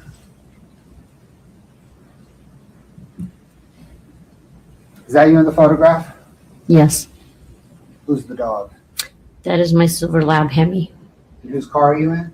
Nancy's. And who's driving that car? Nancy. Hey, D2, please, Scott. Is that you and Nancy Peterson? Yes, it is. Can I get D3, Scott? Another photograph of you and Nancy Peterson? Yes, it is. In Nancy Peterson's car, Yes. driving to meet up with Robert Crozier, the Draper Maverick, on February the 11th, 2022? Yes. Meeting, Your Honor. He's already laid foundation. Overruled. On the way down, thanks, Scott. On the way down Provo Canyon to the Draper, did you text with Mr. Crozier? Yes, I did. What was the content of those texts? Just how far out are you? How long is it going to take? On the way down Provo Canyon, were you texting with Kouri Richins? Yes. What was the context of those texts? Sorry, it's taken long. I'm headed there now. I'll let you know when I leave the Maverick. Did you end up meeting with Mr. Crozier at the Maverick? Yes, I did. What happened once you two met there? He would text me and tell me what kind of vehicle he was in. I would tell him what I was in. He came up to the window. I gave him the money. He told me he'd be back like in 20, 25 minutes. And then he left the Maverick. So the money that you gave him was the $1,000 you got from that small Midway house? Yes. Did he ultimately return? Yes, he came back. Did he have anything with him when he returned? Yes, he did. What did he have with him? He handed me a little clear baggie with some pills in it, little round pills. Can you describe, please, the baggie? Just a little clear baggie. Clear like a plastic cup clear. You could see it through it. Okay. Small, big, like Just a small. what's small? Kind of small like, if you buy a shirt and it has an extra button in it. That kind of size. Gotcha. Did you see about how many pills were inside that baggie? No, I didn't sit there and count them. It was 15 to 20 is what he told me. Did you said they were circular? Yes, just round. Did you notice their color? Kind of light green. That's oxy. What did you do once he gave you the pills? Left. Left to where?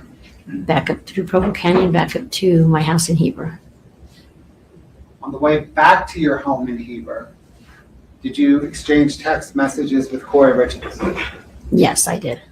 What was the content of those messages? I let her know that I had him. What did she want me to do with them? I really didn't want them with me at my house. Did she tell you what she wanted you to do with those pills? She responded back with, take him over to the Midway house, put him in a shed. There was 3 sheds on that property. I didn't feel comfortable leaving him in the shed out in the open. So I went to the fire pit and kind of dug a little hole and put the gravel back on top of it and then kind of turned a brick to the side to kind of cover it up.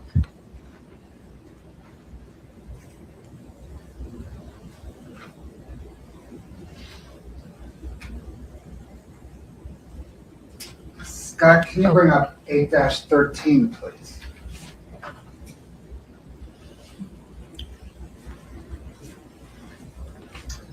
Ms. Lauber, do you recognize that photograph?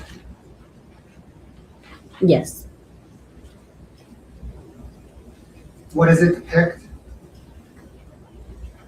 That is the house in Midway. Is it the backyard of the house? Yes.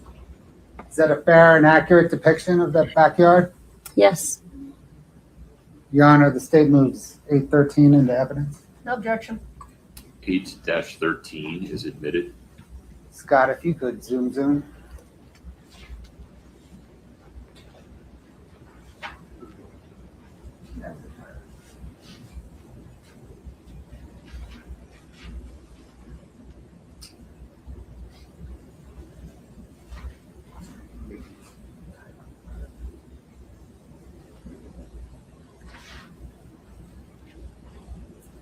that the shed that you just referenced?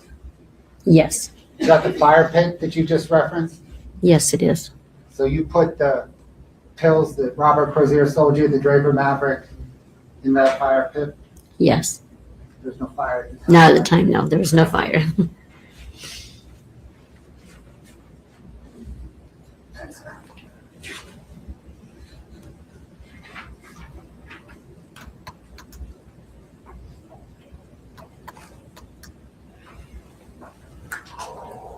I want to pause on the drug deals for a minute, okay? So we've got the Susan Kohler drug deal, the first Crozier drug deal, right? Mm-hmm. I'm going to pause. Scott, can you bring up 2-33, please? Can you split screen it with 2-34, please?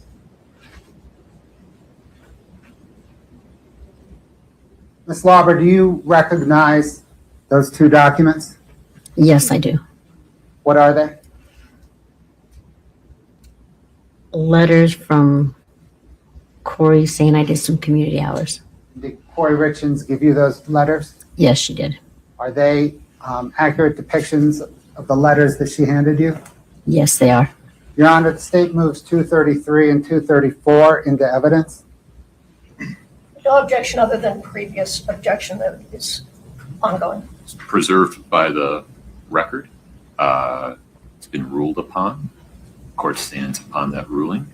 Forgive me, the 2-33 and 2-34 are admitted. We publish those, Scott, please, and split the screen.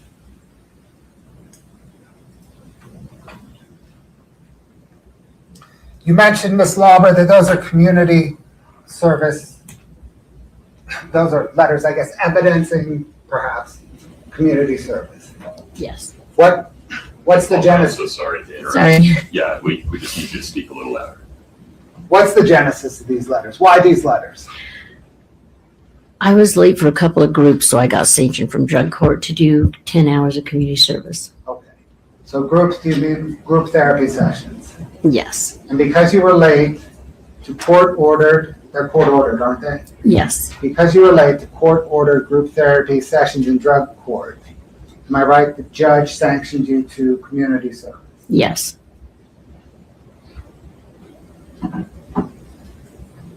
Then did you approach Kouri Richins about getting community service letters? I had asked her if she knew anywhere I could get a letter with a head on it saying that I did some community hours. Okay. Scott, maybe pick the one on the left and blow it up so that we can just read it a little bit easier. Thank you.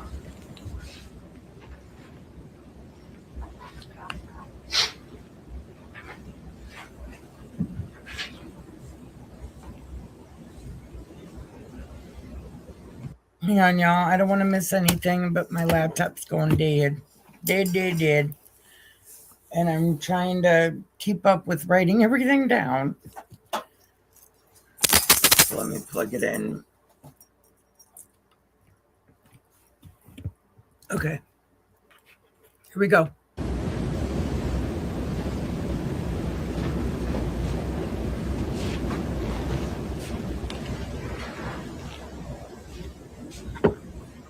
Is the other one similar? Maybe you can just flip it out. Yep. Ms. Lauber, did Kouri Richins hand you those letters? Yes. Did you perform that community service? Absolutely not. Have you ever stepped foot on a Circle R ranch? No, I have not.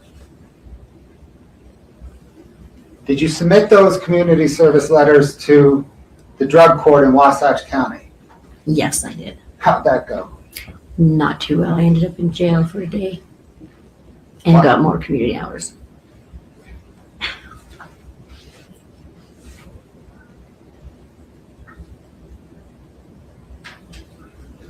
Ms. Lauber, you were in drug court on a felony drug distribution charge, right? Yes. You just testified that you bought drugs for Kouri Richins. Yes. Which is more drug distribution, right? Yes. And you just submitted a fake letter, 2 fake letters, to the drug court judge, right? Yes. Why on earth would you do that? Well, I obviously didn't have time to do my community hours because I was reaching out to Robbie because they're in picking up pills. But why would you try to put one over on the court at all? In the early stages of addiction, when you're slowly getting clean, you still test the waters. You're not ready to surrender yet. You're not sure about how much you can get away with and what you can't get away with. So at that point in time, did you think you could get away with more drug distribution and fake letters? No, not get away with it. But you tried. Yes, I did. Have you since surrendered to drug court? Absolutely.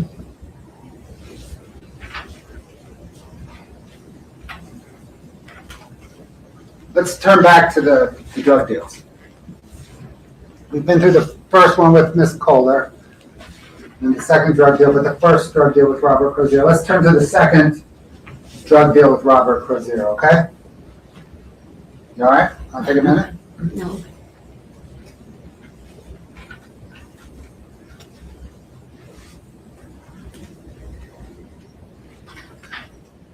Did there come a time when Kouri Richins again approached you for illicit drugs?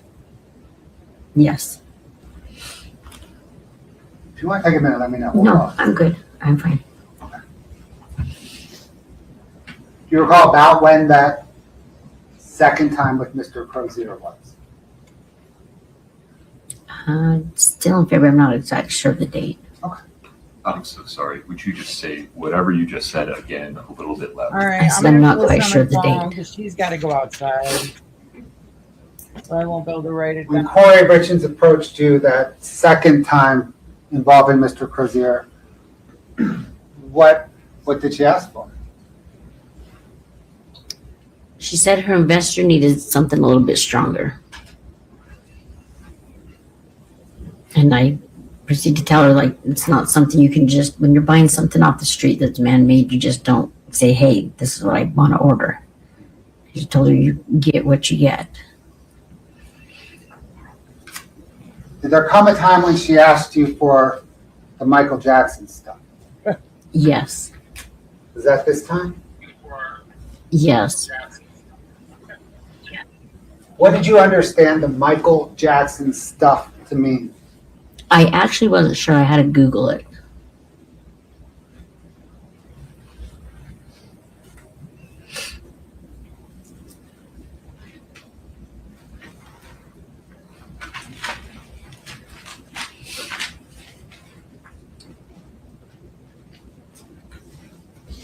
So you said it was ultimately this third buy from Robert Crozier. Did Kouri Richins give you the money up front for the third buy? Yes, it was the Midway house still. Was it the same way she? Same little house in Midway. Okay. Back door. Did you enter the back door of that little Yes. house in Midway? Yes. Did you get some money? Yes. Do you remember about how much? About $1,000. Was it cash? Yes. Was it cash the other time also? Yes.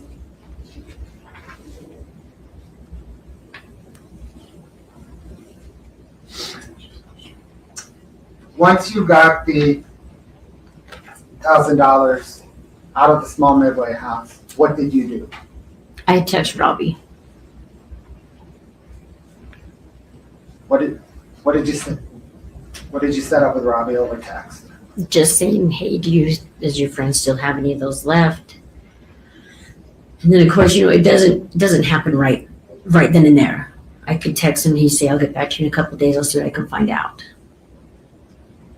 So then when Robbie texts me back, I let Kouri know that I could get him, and then head back down, had Nancy take me once again down Provo Canyon to the Maverick on 126th. Just like the time before. Yes. like before, were you texting with Robert Crozier on the way down the canyon? Yes. And what was the content of those texts? Same text. How much longer? How far out are you? Because he always had to find a ride as well. Were you texting on the way down Provo Canyon with Kouri Richins? Yes. What was the content of those texts? Same thing. Sorry it's taken long. I don't know how long it's going to take, but I'll keep you posted. When you arrived at the Maverick, were you still texting with both Robert Crozier and Kouri Richins? Yes, I would text Robbie and tell him I'm here at the Maverick. How much farther out are you? And what would you text? I would text Corey, sorry he's taken longer than I thought. And you deleted all of those texts? Of course. Did you ultimately meet up with Robert Crozier at the Draper that second time? Yes. What happened when you met up? Same routine. He'd come up to the car, I'd give him the money, he'd leave again for 20, 25 minutes, and he'd come back. And then he'd give me the little clear baggie with pills in it, and then we'd go our separate ways. Can you please describe the baggie? Clear little baggie. Just a small little clear baggie. As if you were putting an extra button in it. Same as last time? Yes. Do you recall about how many pills? 15 to 20. I never stopped and counted them, but that's what he told me was in the baggie. Were they round again? Yes. What color were they? A lighter blue.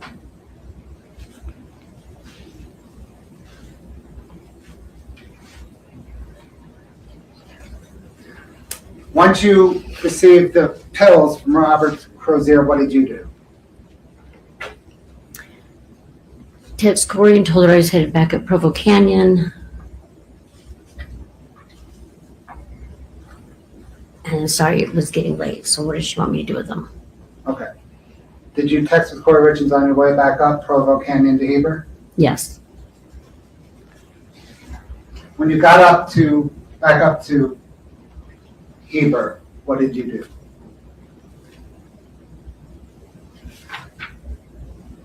I went to my house in Heber. Did you still have the pills with you? Yes. What ultimately did you do with the pills? Well, it was Nancy that drove me, so I had taken her to my house. Oh, wait, hold on, I'm getting confused. Hold on a sec. Take a minute. This is a lot. Hold on.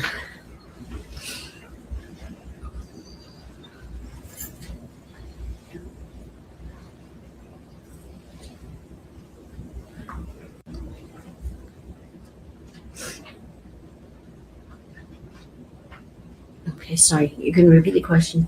So, sure. The second buy from Robert Crozier, you went back up Provo Canyon to your house in Heber. Nancy Peterson was driving, right? Yeah. And you had the pills with you when you arrived back at your home in Heber. And the question is, what did you do with the pills? I had them with me. Did you hold on to them? Yes, I did. For how long? I had given Nancy a couple for taking me because that was her drug of choice at the time. Not very long. What did you do with them?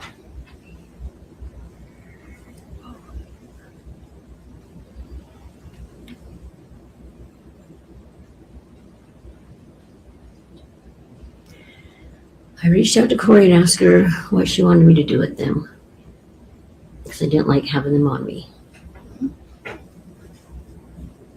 What did she respond?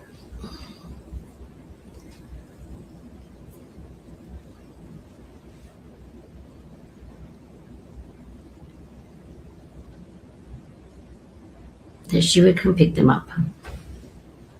Did she? Yes, she did.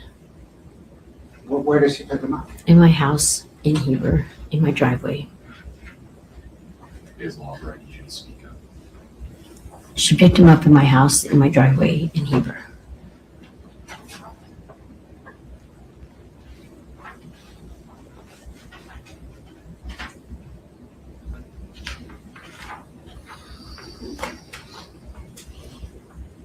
Okay, so we've been through the first purchase from Susan Kohler, and the first purchase from Robert Crozier, the second purchase from Robert Crozier. Yes, And that second purchase was the end of February? yes, Before Eric Richins' death, did you buy any other drugs from Robert Crozier? yes. Before Eric Richins' death? Oh, no. There was just, wait, now you confused me. Can you ask me again? Just offer my apologies. Pause for 1 second. Hold that mic a little closer to you. We're having trouble hearing you. If you would re-ask that question, Mr. Bloodworth, please. Yes. You testified about 2 drug buys from Robert Crozier, right? Yes, Other than those 2 drug buys, before Eric Richins' death, did you ever buy drugs from Robert Crozier before? have I ever bought any from him? Do you remember when Eric Richins died? Early March? Before Eric died, how many times did you buy drugs from Robert Crozier? Twice. Any more than twice before Eric died? No, those just 2 the times? twice. Before Eric died, have you ever been, other than those 2 times, to the Maverick and Drake? No,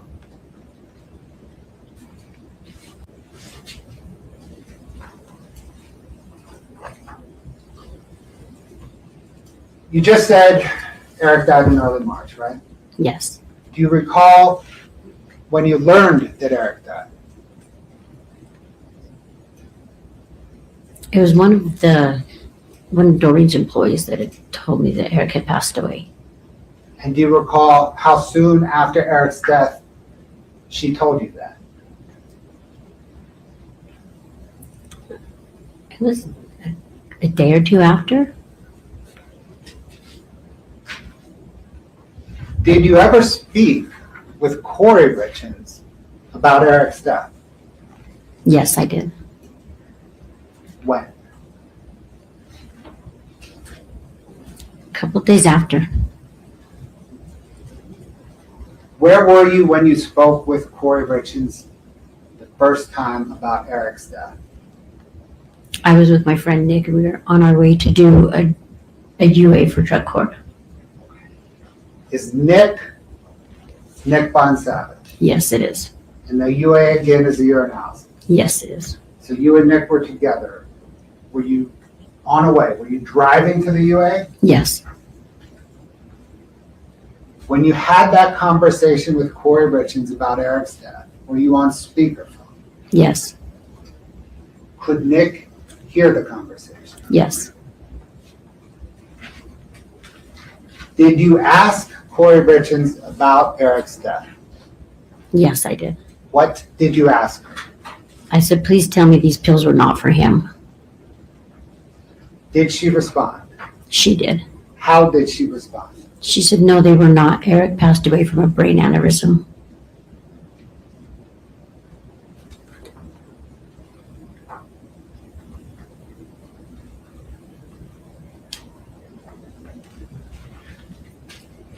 Did there come a time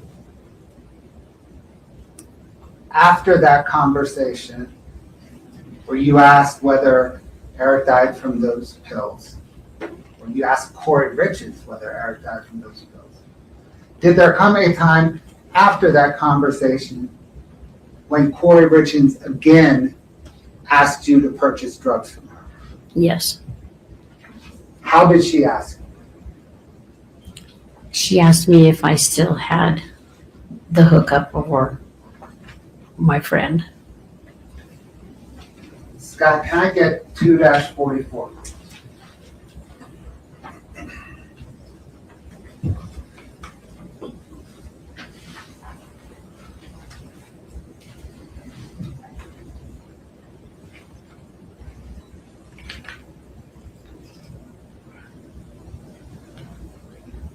If you look down that column labeled description, Ms. Lauber, do you recognize that as a text exchange between you and Kouri Richins?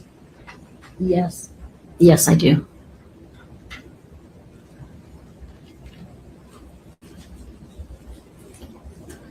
Is this an accurate text exchange? An accurate depiction of the text exchange? Yes, it is. And did it occur on March the 7th, March the 6th and into the 7th, 2022? Yes, it is.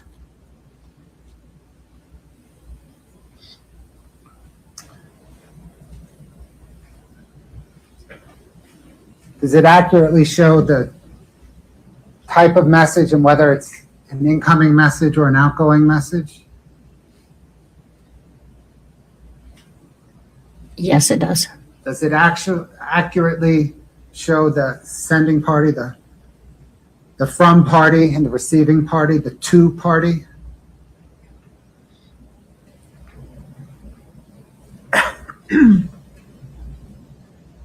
Yes. Your Honor, the state moves 2-44 into evidence. Objection, Your Honor. Celebrate extraction has not been admitted into evidence, and she cannot identify a celebrate extraction where it came from. Please. Oh, so can't remember where we left off. So Carmen worked for Kouri's aunt, cleaning business. Carmen discussed drug history with Kouri. Late 2021, she entered into drug court. She knew Eric because Carmen would go to barbecues and take her grandkids to play with their kids. She knew about the stone business. 4 times, Kouri asked her to buy rugs. First time was Susan Cole. Second time was Robert. Third time was Robert. Fourth time was Robert. And when Kouri asked, she said these were for an investor.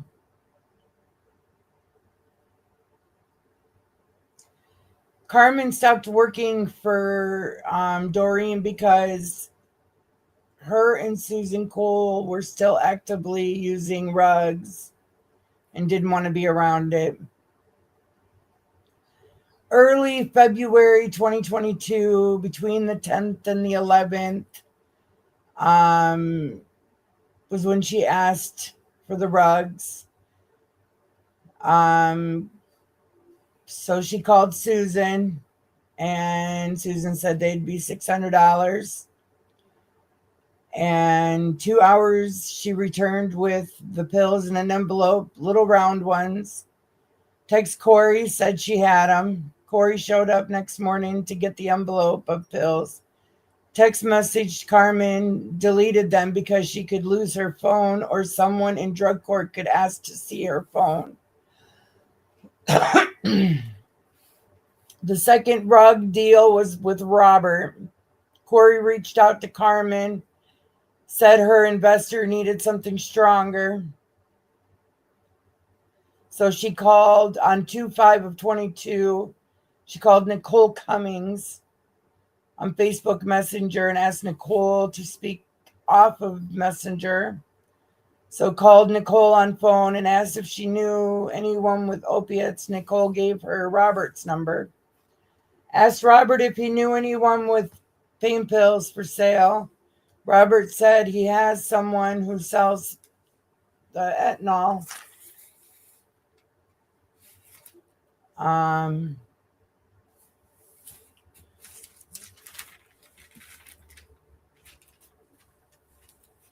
She spoke to Kouri and she said to get that ethanol.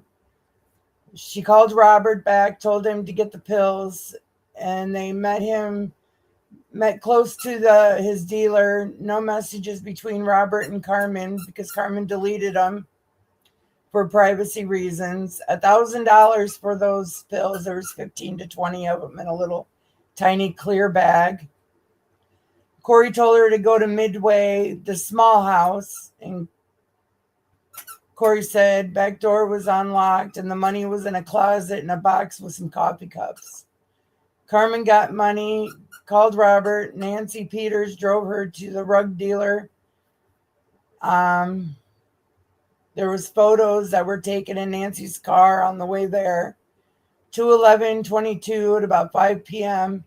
Pics were taken. Gave Robert money. He returned with clear small baggie, 15 to 20 round light green. She left to go home. Let Kouri know she had him. Kouri said leave him in the shed. She didn't want to, so she dug a hole by a fire pit and stuck the ills there, covered it back up. And Kouri wrote her letters for community service. It did not work, so she ended up getting more community service, 10 hours and a day in jail. She said she didn't have time for the community service because she was too busy running ills for Kouri. The third one was Robert. Kouri approached her about ills. Kouri asked about the Michael Jackson stuff. She went to the Midway and picked up the $1,000 in cash. This time they were little blue ones. Gave Nancy 2 of them because that's what she did at the time. Carmen told her she didn't like having the ills on her, so Kouri came and picked them up in her driveway. She found out Eric had passed away due to one of Doreen's employees 1 to 2 days after he had passed. Carmen spoke to Kouri 1 to 2 days after while she was on a speakerphone with Nick in the car on the way to do a UA.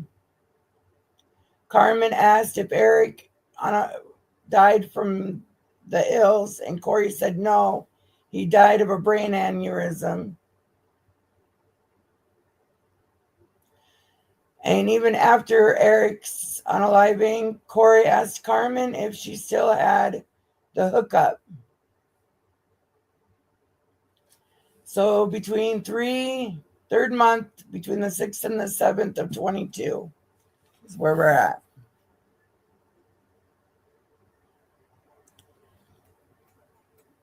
Yes, ma'am. So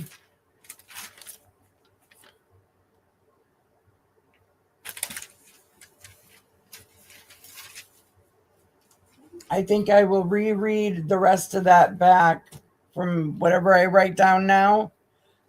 I will do on my next live, so that way I've got something to start off the live with. It's a lot of writing. My hand hurts.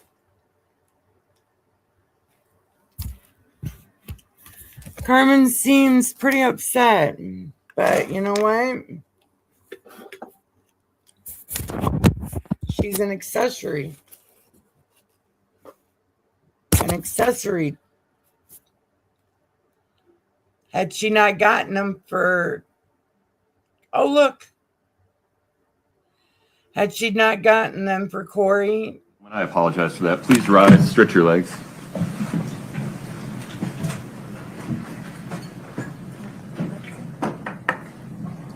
You folks are taking a break.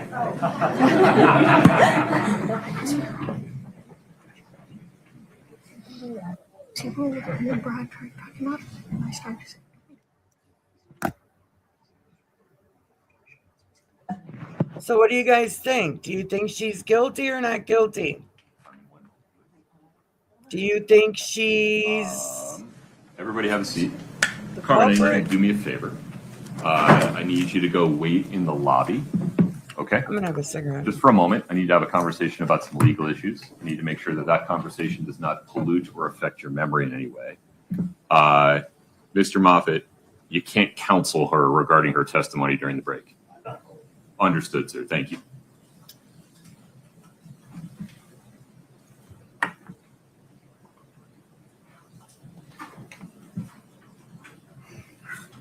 Okay. Mr. Bloodworth, if you would please however the form of it you wanted to admit publish to the jury and admit it as an exhibit, would you put that form on the screen? So we're all talking about the same thing at the same time. Your Honor, it is there now. Okay, so it's the zoom in that we're currently looking at, rows 1 through 5. Right, we can back it out so you can see the whole form. Is this the page? Is it one page? It's two pages. So it did say celebrate. I thought it did. Please pause. I'm sorry. Okay. You want to, I'm sorry, I don't have control yet. State's Exhibit 2-44 is a 2-page exhibit that says Cellbrite extraction report at the top, correct? Correct. And you'd like to admit this 2-page extraction report through this witness, not just the content of the text messages and the metadata regarding to, from, whatever. Your Honor, the state wants to admit the content. Now, I can see the 244 at the top is labeled with Celebrite's branding. You know, if we were to, for example, redact the labeling, that's fine. But the content. The distinction, I apologize for interrupting you, so I can just provide a little more context for my question. The distinction I'm drawing is the previous photographs. We admitted just the photographs, yes, not the report from which the photographs were derived. Correct.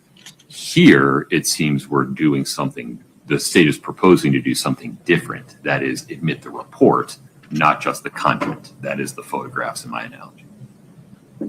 That is correct, but the state proceeded to just admit the thumbnails as photographs simply to keep things moving along, not because the state thinks that the report is inadmissible. The state just didn't want to bog down in this discussion. May we do the same now, understanding that the state's ultimately, as I understand your position at sidebar, are going to be, we have another witness that's going to get this report and many others in. Yes, Your Honor. That is why I think the way we can do that is to just redact the heading. Otherwise, and that leaves us with nothing but content without identifying the source of the content. But Ms. Lauber has already authenticated the content itself. Ms. Lewis, if you'd put your position on the record. On the record, Your Honor, this is a Cellbrite report that has not been admitted. We don't have testimony as to how it was extracted. We don't have testimony as to what it is, and it's not authenticated. That can come in through a later witness. I agree. That witness probably should have been called first, but was not. You're right that now we're doing something different than we did on the prior report. And I don't think just extracting Cellbrite, the word Cellbrite, solves the problem. You ruled from the bench just a minute ago that this could be used as an impeachment document. I did not. I said specifically you cannot use it if it's not admissible because there's no foundation for it. Well, then we discussed it further, and you said go ahead and show it to her and ask her if she remembers it, and then the text. That was not in the context of impeachment. That was in the context of the Mr. Bloodworth and his direct using it to refresh a recollection of a witness who may not specifically recall the content. I misspoke. That's what I meant. To use it to refresh her recollection. And you ruled that that would be appropriate. Well, then Mr. Bloodworth attempted to change your ruling, which happens a lot, which is what Don't do gets that. me. Please stay Well, that's what focused. gets me frustrated. Please stay focused. I think your ruling was appropriate, that it can be used to refresh your recollection. Discuss this, you ruled, and I think your ruling should stand. You understand that this will limit your use of this document in impeachment. That's fine. Okay. Blair, with any further record? Yes, Your Honor. To use the photograph analogy, it doesn't matter who took the photograph. If somebody was there to observe the content of the photograph, they can impeach it, or they can authenticate it. That is what we have here. Carmen Lauber was a participant in this text message exchange. She can authenticate it. And that is the only substance in this report. She has authenticated 100% of the substance of this report. Are you comfortable presenting it to her as, this is a document? Does this document match your recollection of text messages you had with this person on this day? Your Honor, not only am I comfortable with it, that is precisely what I did when I had her authenticated. Okay. And how it was extracted doesn't matter. That is when you don't have a witness who was present to authenticate it. I understand. Okay. I hear you saying if you had a screen grab of text of bubbles from a phone and her testimony was the same, like, I remember this, Yes. I remember this exchange on this day at this time, you would seek to admit the bubble as a document that she laid foundation for. Correct. Regardless of who took the screenshot of the bubbles. Right here, Celebrate took the screenshot of the bubbles. Doesn't matter. I understand the state's position. Ms. Lewis, anything further? No, Your Honor. Okay, so the defense has a thought-provoking argument that including all the stuff in the header gives this document some imprimatur of technical proficiency or additional weight regarding which this witness has not laid foundation. So, State's Exhibit 2-44, just the table, not anything from that blue line in the header or above, Scott, may come in through this witness. Yeah, show me page 2, Scott.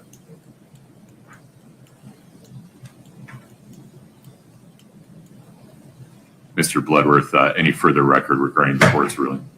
No, Your Honor. Ms. Lewis.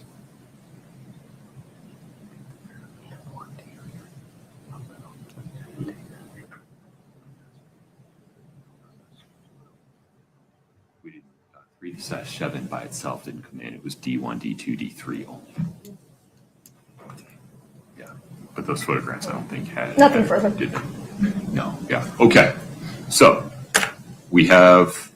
I'm really just talking to Scott at the moment. It's going to stay this way, right? That's correct, Your Honor. Okay. And can you, the state, at some point before tomorrow morning, print this version of 2-44, understanding this may be mooted through Mr. Katradimos at some point, but.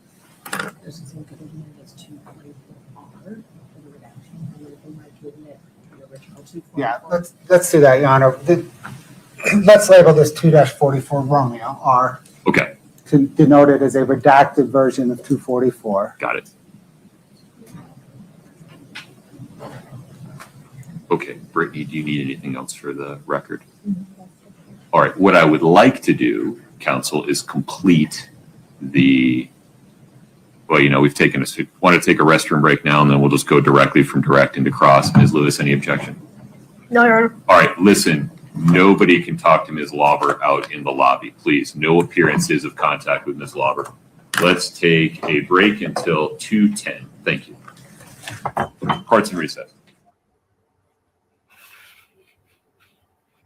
Well, that was interesting.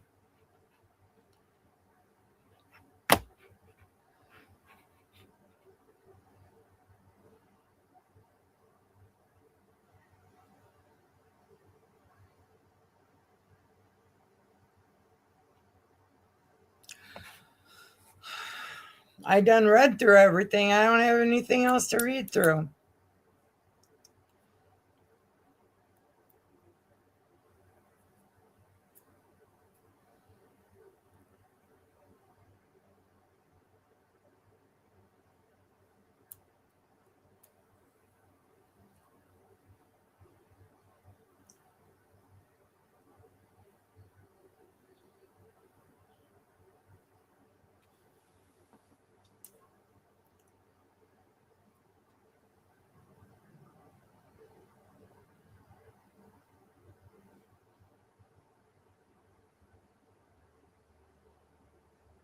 Thank you for the reminder.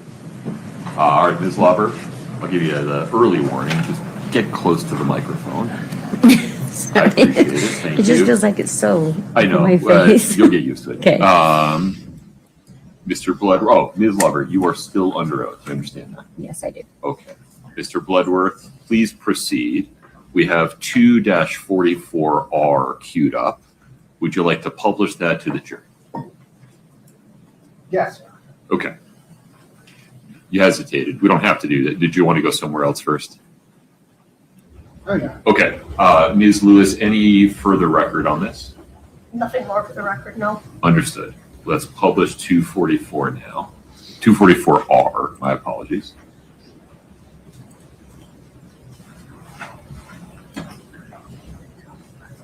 Ms. Lauber, you just testified that you had recognized a text exchange between you and Kouri Richins beginning on the 6th of March, continuing on to the 7th of March. Is this that text message exchange?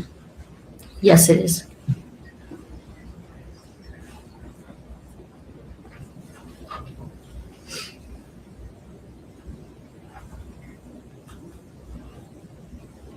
I just don't want you guys to forget that I won't be Now, Ms. live. Lauber, you had testified that Kouri Richins had asked you if you still had your hookup. Is that right? Yes.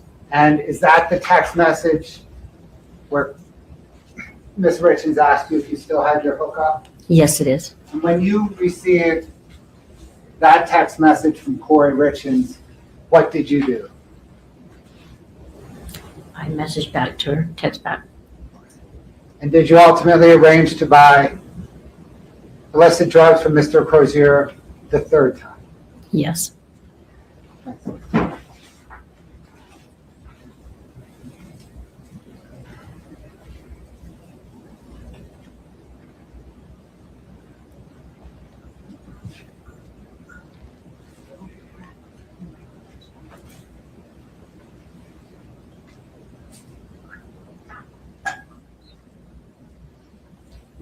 After that, do you still have your hookup text exchange? Did you speak with Kouri Richins?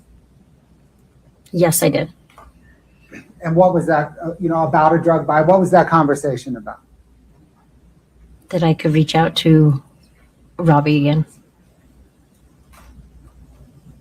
And how did Kouri Richins respond? Okay. Same routine. Same routine. Mm-hmm. So did Kouri give Richins then provide you with money to buy drugs? Yes. How so? In the house to Midway. I'm sorry. I didn't Wait. hear you. Sorry, what? Did Kouri Richins give you money to buy drugs that last time from Mr. Crozier, right? I'm talking about the third drug buy from Mr. Crozier now, after Eric's dead. Oh, no, she gave me, she told me that the investor would leave money under her doormat at her house. The investor would leave money under the doormat of her house for you to buy drugs? Yes, in Camas. Her Okay. house in Camas. So did you go to her house and pick up that money? Yes, I was with Nick. Nick drove me. Okay, is this the same Nick Bond Savage Yes, that was in the car when you asked her whether the yes, pills caused Eric's death? yes. So Nick drove you from where?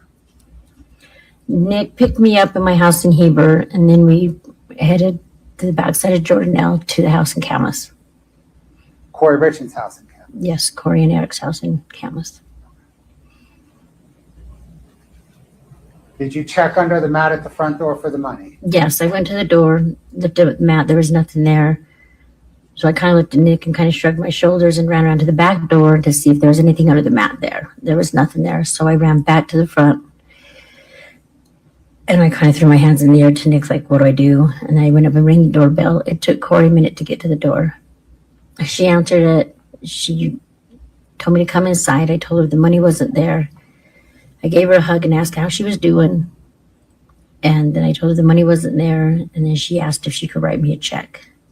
So then she went over to her kitchen counter and grabbed kind of a book about so big and wrote me a check. Did she hand you the check? Yes. Scott, can we bring up 5-31 for the witness, please? And it's 3 pages. If you could slowly scroll through so she can view all 3 pages, please?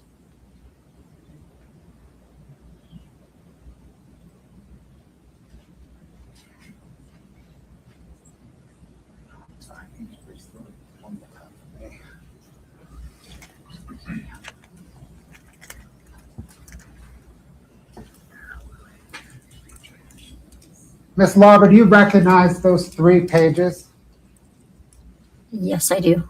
Do they depict the front of the check, the back of the check, and a deposit slip for the check? Yes. Are they authentic depictions? Yes. Your Honor, the state moves 531 into evidence. No objection. States 5-31 is admitted. Published. Yes, Your Honor. Okay, let's zoom in on the check, please. Ms. Lauber, is that the check that Kouri Richins wrote you that morning? Yes, it is. In the memo section, do you see where it says construction clean midway? Yes, I do. Did Kouri Richins owe you any money for any cleaning? No, she did not. Did she owe you any money for any construction cleaning? No, she did not. Did she owe you any money related to Midway? No, she did not. Did she owe you any money that would make construction clean Midway memo make sense? No, I never cleaned a house ever in my life for $1,300. Okay. Let's go to second page, please, Scott. Is that the back of the check? Yes. Yes, it is. Third place. Third page, please. Okay. Do you recognize that as a deposit slip where you deposited a portion of that check and took out cash for the other? Yes, I do. Okay. Please explain how this came about. I had to go to the bank and cash the check. I was in the negative, so they had me deposit some to clear up my negative balance. And then they gave me the remaining balance of $1,000. Okay, when did you go to the bank in relation to picking up the check? The day of. So you picked up the check. Yeah, that morning, Did yes. you go straight to the bank? Yes, I did. And who drove you there? Nick.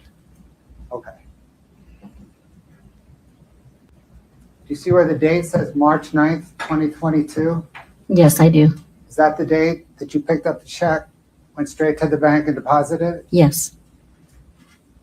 Deposited 300 of it and took out 1,000 in cash? Does that Yes, I sound right? did. Yes. Okay. Thanks, Scott. Once you deposited a portion of the check at the bank, cashed the remainder, what did you do next? Nick and I drove down Provo Canyon, touching bases with Robbie. He said it was taking longer than he thought, so Nick and I went out to a couple of thrift stores. Where did you go to thrift stores? In Orem County. You said you were texting with Bobby Crozier as you were driving again down through Provo Canyon and as you were in Orem Same County? routine. Same routine. Yes. Were you also texting with Kouri Richins? Yes, I was. Did, like before, you meet up with Robert Crozier at that same Maverick and Draper? Same Maverick off 126, yes. What happened when you met up with him? Same routine, but a little bit different. We waited there for a minute. He left for 20 minutes, came back, and said he couldn't get his friend to answer the door if we wanted to follow him. So we followed him down the road to a couple of townhouses or duplexes. I didn't go to the door with him. We parked down the street where we could see what complex he walked into. And then we waited there about 20 minutes to a half hour. And I kept texting him like, hey, this is taking too long. It's too late. I don't like sitting out here. Just wrap it up. Let's go. And then he texts back. He's like, no, I got my friend. He was asleep. I finally woke him up. Okay, had you already given Robert Crozier money before he went into the townhouse? Yes. How much? The $1,000. Well, no, it was only 900 because Nick got 3. I put 3 in my checking, my bank account, and Nick got 3, and then he got the remaining balance. You know that math does not add up. Sorry, hold on. I put 3 in my account. Nick got 3, so Robbie got the remaining balance. You got the rest. Yes, Can we call that 700? yes, Okay. yes. Sorry, I had to count on my fingers. I'm like, yes. When Robert Crozier came back out of the townhouse, did he have anything with him? Yes, he did. What did he have with him? A clear little baggie with 15 to 20 pills in it. Same kind of clear little baggie as before? Yes, Were the pills round, yes, just like before? yes. What was the color? A little darker blue. What did you do once you received the pills from Robert Crozier? Left. Where did you go? Back up Provo Canyon with Nick. Nick had dropped me off. It was late. So Nick had dropped me off. Nick went home. I went into my house, texted Kouri, told her I have them. What does she want me to do with them? And then came routine back to the Midway house. Did you text with Kouri Richins back up through the Provo Canyon? Yes, Towards Heber? yes, And then you ultimately left those pills at the Midway house? yes. In the closet on the right up above. Like you walk in the kitchen and there was a door put on top of the closet. Is that the same closet where you previously gotten money from? Yes.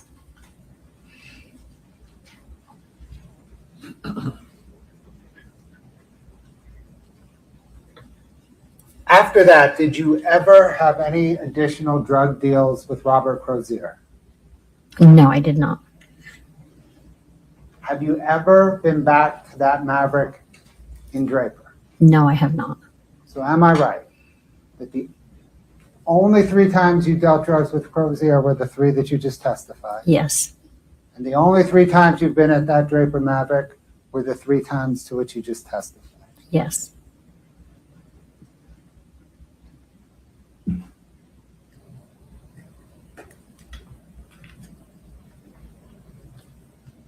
Did Mr. Crozier continue to hit you up for more drug deals? Later on, he did. He said that his buddy had some more, and if my friend needed any more. When he told you that, what did you do? I reached out to Kouri and told her, "Hey, my friend said that his buddy has more. If your friend needed anything." How did Kouri Richins respond? She said, "No, her investor had left town." Thank you, ma'am. I do not have any further questions for you at the moment, but I'm sure defense counsel will, okay? Okay.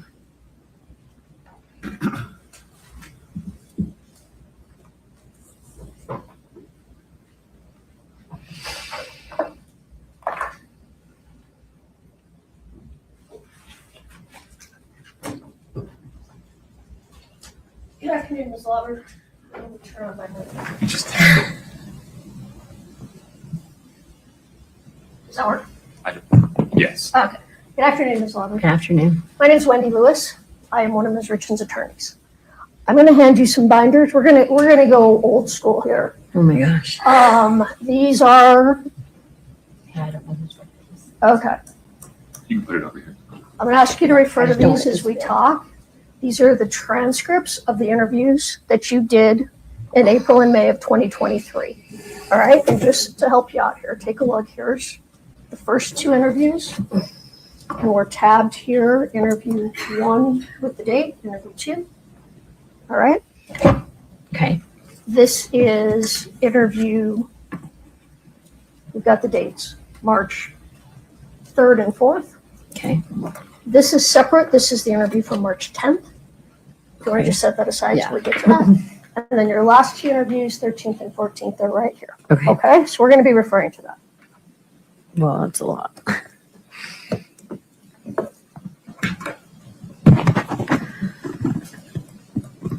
All right, so according to your testimony that you just gave, when you were arrested in April of 2023, between April of 23 and May of 23, you had 7 interviews with, it was Detective O'Driscoll and Detective Maynard, and then there were some other people too, but those were the 2 main ones, correct? Yes. All right.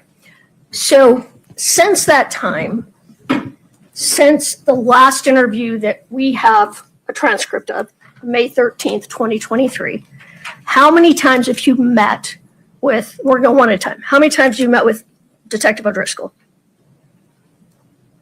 While I was incarcerated? No, after you got out. After?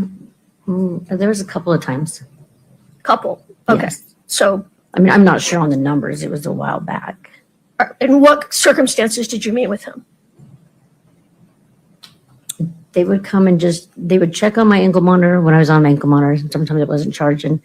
Sometimes they'd swing by and ask me a couple questions. Questions about the case? Just about my part. Okay.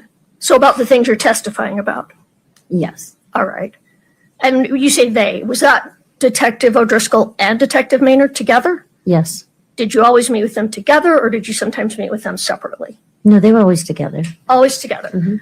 And so they came to your house a couple. What, does a couple mean 2, or does a couple mean 5? Does a couple mean, what does that mean to you? We can go out on them and say maybe 3 or 4 times. 3 to 4 times. And they would talk to you about your testimony during those visits sometimes? Not really my testimony. They'd ask, the question came up like, okay, where was you at this time? Stuff like that. Okay. Do you know if they recorded any of those conversations with you? I do believe so. I'm not 100% sure. You think they were recorded? I'm not 100% sure. All right. Did they call you on the telephone after you were released? No, I kept in touch with them with ankle monitor. So you called them on the telephone? No. Oh, I was just being tracked by ankle monitor with them. All right. Did they drive you places? They did when I was in jail. They Right. drove me sometimes up to this courthouse. And, okay. And after you were out, did they drive you to Wasatch County Courthouse? They did a couple of times when reporters were there.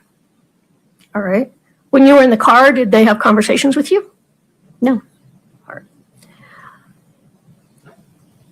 What other people from Summit County Sheriff's Office, if any, besides Detective Maynard and Detective O'Driscoll, did you talk to?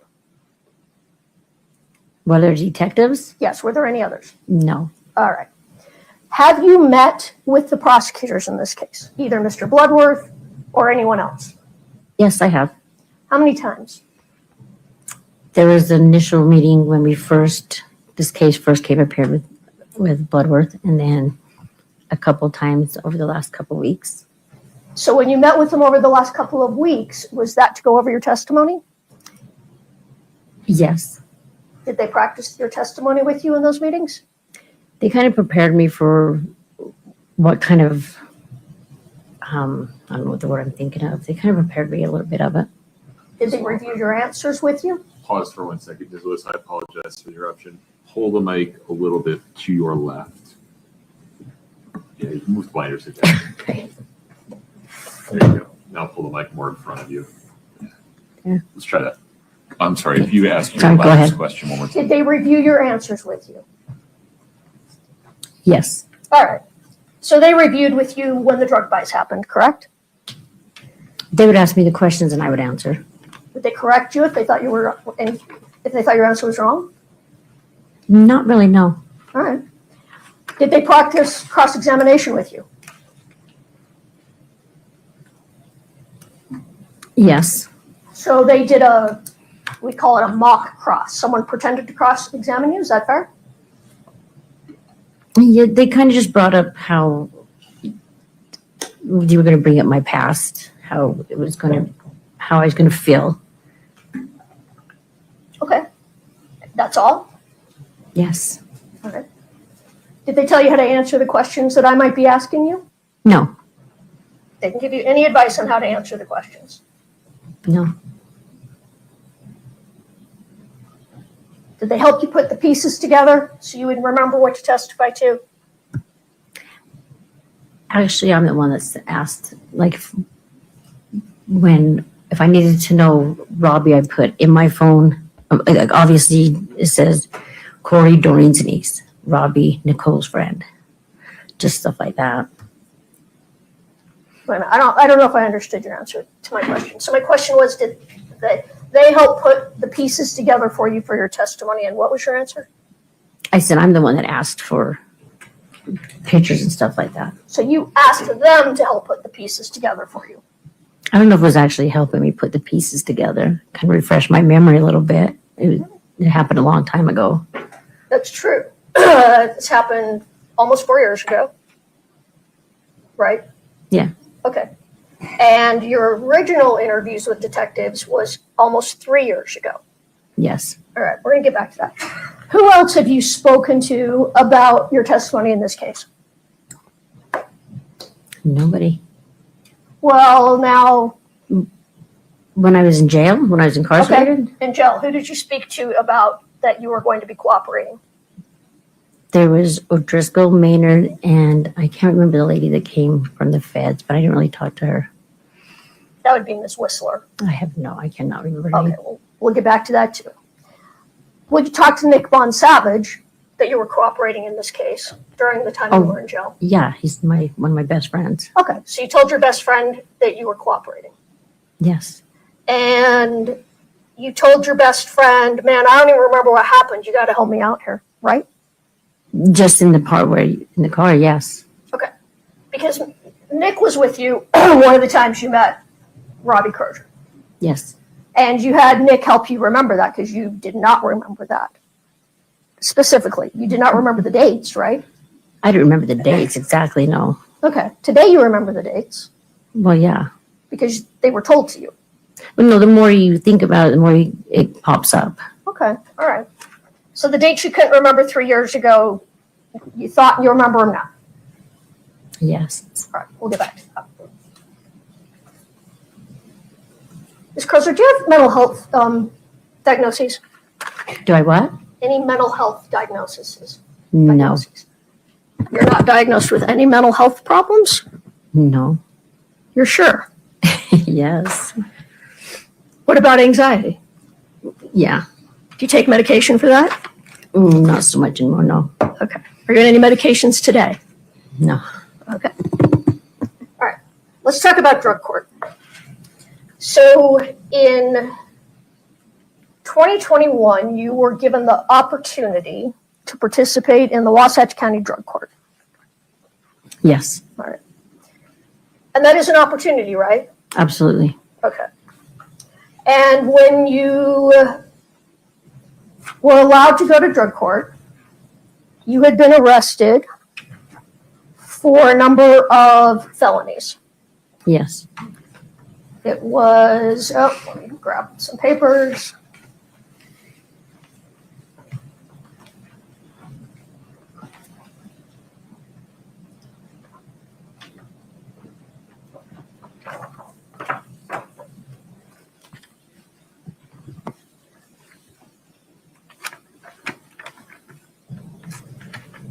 When you were arrested for how many first degree felonies? I'm not sure.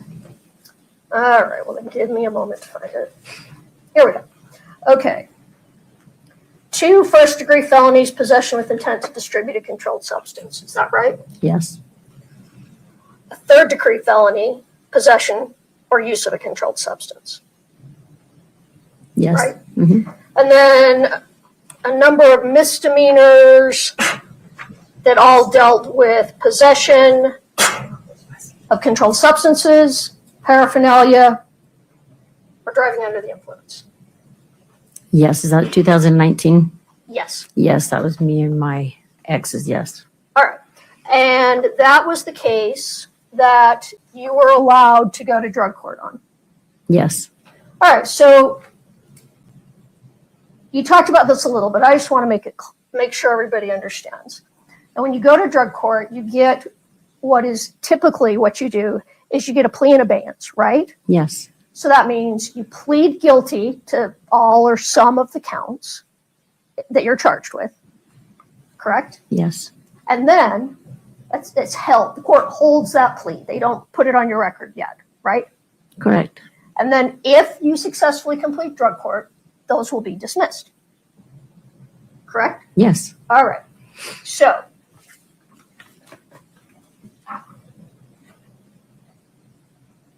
and right now, I mean, you haven't been, we're going to talk more about this, but you haven't successfully finished drug court yet. True?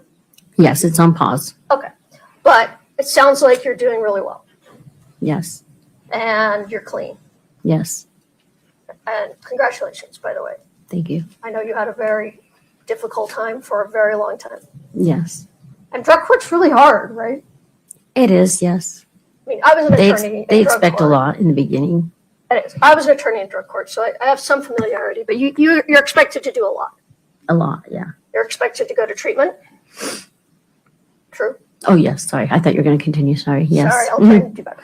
You're expected, you get very regular UAs to make sure that you're clean. Every day you call in, yes. And then, so it's random. You call in every day. And Yes, then, it's a random color number depending what phase you were in. all right. And how many phases are there 5. at Wasatch Drug Court? 5. Yes. All right. And so treatment, drug testing, do you have to work? Yes. Okay, so you have to be employed. You have to show up every week at first. Yes, for your groups. So you had not only did you have one-on-one therapy, you also had attended groups Monday through Friday, depending what phase you were in as well. So you had 5 groups. Okay. You had therapy twice, 2 or 3 times a week with your one-on-one, depending what phase you were in. All right. And you started your drug court program in 2021. 9 of 2021, I believe. I think it was September. Yeah, I do believe. Well, let's take a look. Or maybe that was my initial evaluation. I think you might be right. Let's just.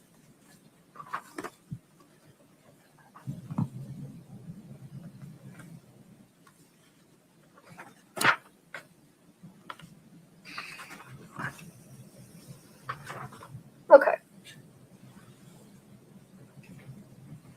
Sure, it looks like September of 2021. Now, is it fair to say that between September of 2021 and when you were arrested, which we're going to talk about, you talked a little bit with Mr. Bloodworth in April of 2026 or 27th for that? Not quite. I mean the date. April The date, 2023. Yeah, 23. You were arrested. You're right. I think it was April 26th or 7th. That's what it was, yeah. Yes. Okay. You were struggling in drug court, fair to say? In the beginning, yes. Well, that whole time, until you were from September of 21 until your arrest in April of 23, you were struggling. Not the whole time, no. All right, let's take a look at that. So, do you recall that? Well, let me show you. I'm going to show you a document. It might be easier.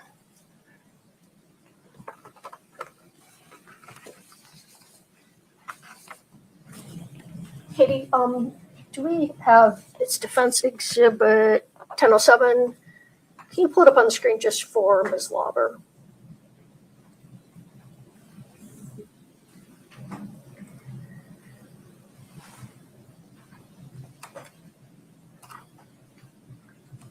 And I don't think it has page numbers, but we can go by dates.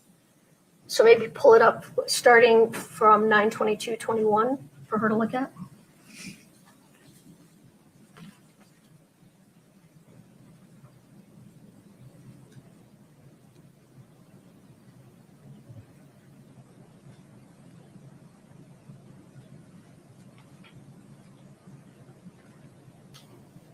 Oh, that's helpful. Yeah, I'm like, I All right. see that. So let's look at, so each time you go to drug court, there's a little note entered in what we call the docket of the case, Yeah. right? About what happened in court that day. Yes, it's the drug court team members' notes. Understood. So you started drug court September 15th. September 22nd, you missed your group therapy and your individual therapy. Mhm. I mean, that's what came up at drug court. You were missing treatment. Yeah. Which is, in drug court, that's a problem, right? You're supposed to go to all your treatments. Pause for a moment, Ms. Lewis. You see that there?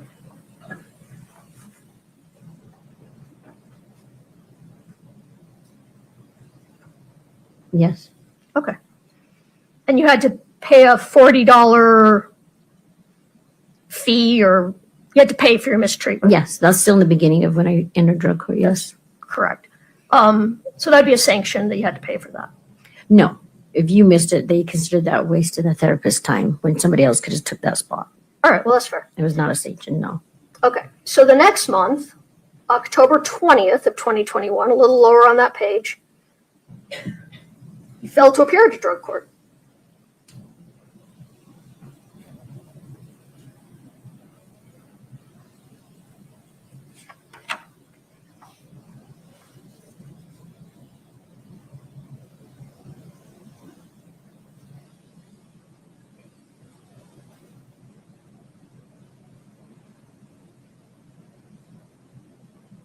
I don't recall that one, but yes. Is that what it says on the docket? Yes. Mhm. And they issued a warrant. Yes. The next week, October 27th, you tested positive for benzos.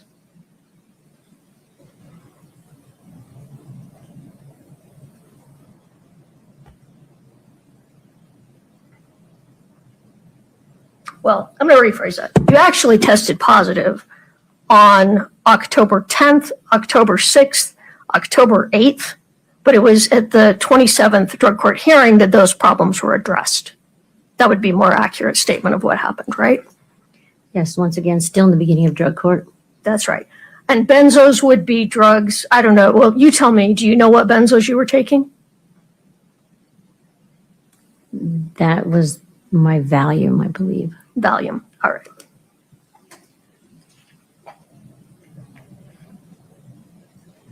And you were sanctioned, it says.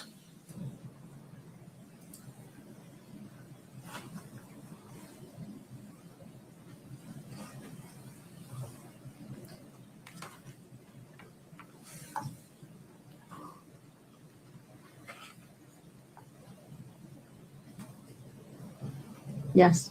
All right.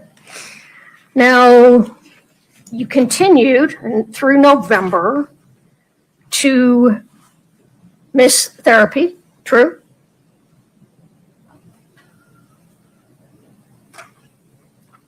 Look at November 3rd.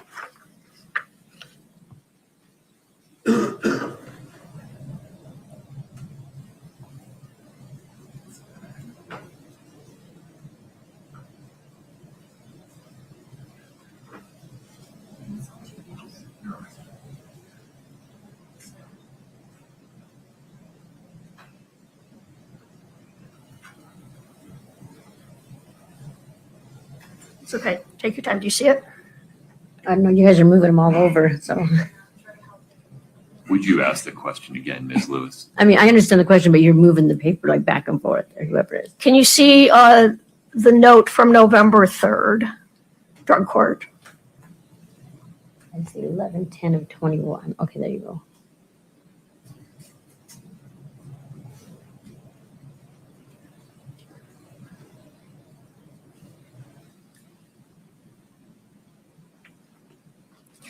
Your Honor, I don't know if it'd be all right, but this might be faster if I could point it out to her. Would it be all right if I stood closer to the witness? Of course. Thank you.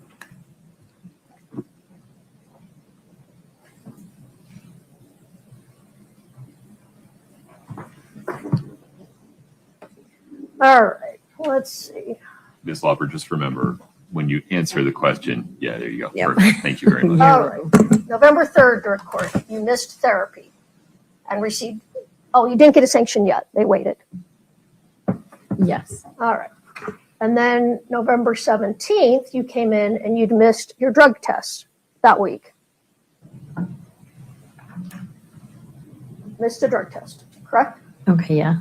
So tell me, now in drug court, a missed test is considered the same as a positive test, right? Yes, but some of those due to working with Doreen coming off the mountain or we're running behind.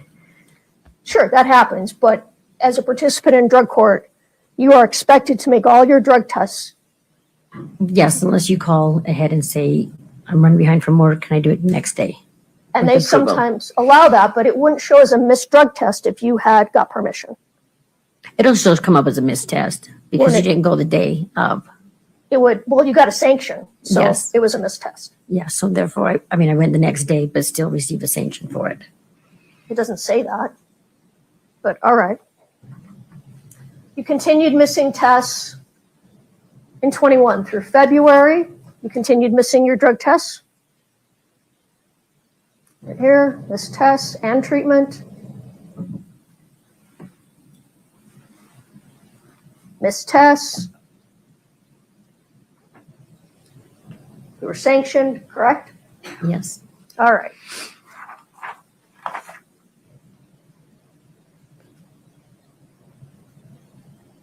All right.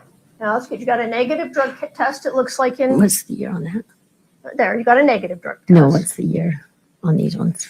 2020. Oh, now we're moving into January of 22. Okay, so what were the years on these ones? I misspoke. I said February, it was December of 21. Yes. All right.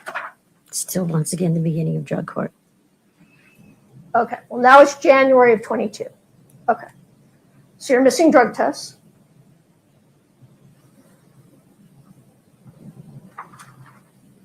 Then on January 28th drug court, they said you had tested positive for methamphetamine. Yes. And you said, no, retested, that's not true. I didn't use. Yeah. But then the next week you came back and you said, well, actually I did use. You don't need to retest it. I relapsed. Which happens. Well, yes, working with active users, once again, with the cleaning company, they were all still active users. Well, but it was your choice to use. Absolutely, but if you keep getting offered and offered, and as a drug addict, yes, obviously you're going to relapse. You're going to All right. fold. And you lied about it. Yes. All right. That's what addicts do when you're using. That's true. Addicts lie. All right. Active addicts. And then in February, now we're getting into the time period at issue here. January, February, March of 2022. All right. So at this time, let's get the date here.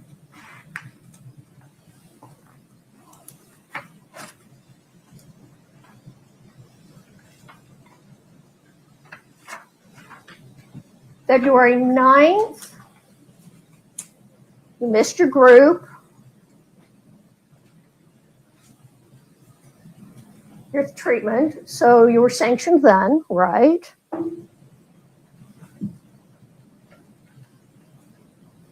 Yes. February 11th, you tested positive for amphetamines. Tested Yes. positive on February 11th. Okay, yeah. And again, you denied it. Of course. That's the same day you said you were out buying drugs from Susan Kohler, right? February 11th, 2022. Yeah, it's just, yes, Okay. I was with Susan that day, yes. So you're using. Yes. Once again, when you're going to relapse when you're around active people. I yes. understand. And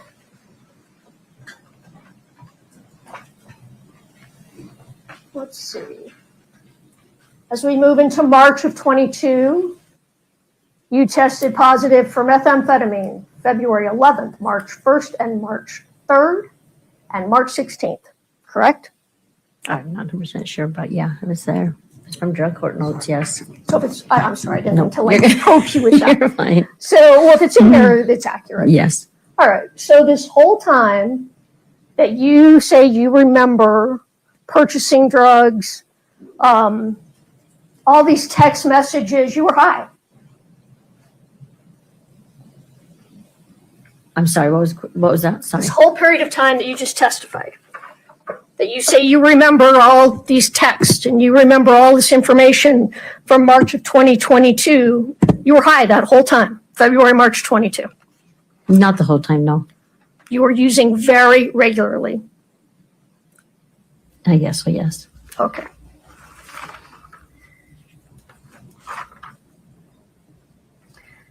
Now,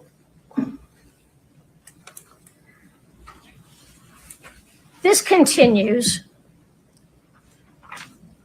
all through. Ms. Lewis, may we pause for a minute?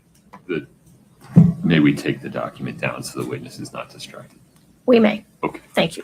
Sorry about that. All right. So this continues. The missing drug tests, the positive tests. Sometimes you do well, other times you're doing poorly. Continues all the way up until your arrest of April of 2023.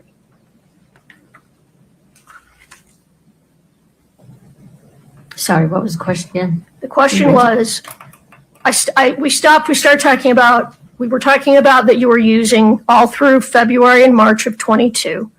And now I'm saying from February and March of 22 until your arrest of April of 23, you numerous times either missed drug tests, missed treatment, or sanctioned, tested positive.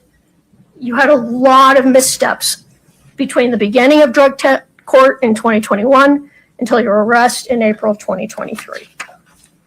Correct? Yes. All right. In fact, you were held back on phases. Yes. You were asked to restart phases. Yes.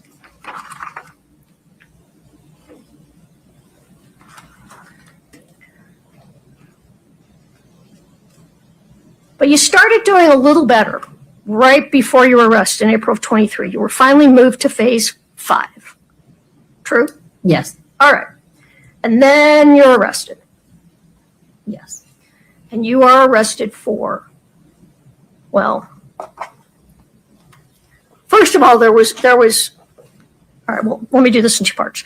You were arrested for possession of marijuana, correct? Actually, no, I was arrested for driving on a revoked suspended license. Okay, that's fair. You were originally pulled over and arrested for driving on a suspended license. And then there was an order to show cause issued in drug court. Yes. Right? Now, an order to show cause is a little bit different than an official charge, right? Yes. So an order to show cause, can you pull that up, please? Just for me and the witness. So an order to show cause, just so the jury can understand, is when you're in drug court or probation, on probation, and you're accused of committing a crime, they say, all right, these are the things you're accused of doing, and you need to come into drug court and explain what happened, and then we will make a decision as to whether you're going to remain in drug court, if you're going to be charged with these crimes officially, if you're going to get kicked out of drug court because you've got new charges. That's what an order to show cause is, right? Yes, correct. Okay. So you got an order to show cause, and it was for, I think that's in front of the screen. Does that look like what an order to show cause looks like? Yes, it is. Yes. And you Yes. recognize that as the order to show cause that was issued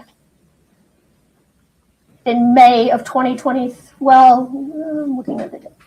You were ordered to April 26th, the day of your arrest. 2023. Would you restate the question?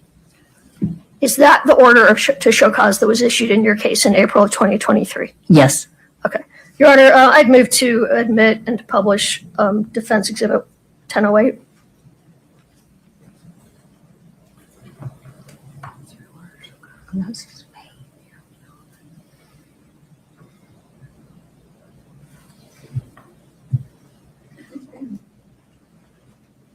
Sure, Your Honor, no objection. Okay. Defendants 1008 is admitted, and we will publish it now. All right. So that's just so the jury can see what that looks like. Now, if in drug court you're found to be in violation, you're found to have committed new crimes, what happens is your plea in abeyance goes away and you are sentenced on your original 2 first-degree felonies and your 3rd-degree felony that you pled to, right? Sorry, what was the question? Okay. Trying to explain so they all understand how this works. If you were to go into drug court and the drug court found that you had in fact committed new crimes and violated drug court, then you could go back. Your plea in abeyance would no longer be in effect and a plea of guilty would enter. Your Correct? plea in abeyance would be revoked. Revoked. So you would be guilty of those crimes and you would go back to your sentencing judge and be sentenced on your original 2 first-degree felonies and 1 3rd-degree felony. Yes. And in addition to that, you could be charged with the marijuana that was found in your house the day of your arrest, correct? I wasn't aware of marijuana, but I guess if you have the paperwork. Okay, well, we'll talk about that. I think you've just forgotten. And there was a firearm found in your home. Yes, that was my roommate's son's, yes. And, well, possessing a firearm, whether it's yours or not, Yes. is a crime if you're a felon. Yes. A serious crime, Yes. potentially a federal crime. Yes. All right. So,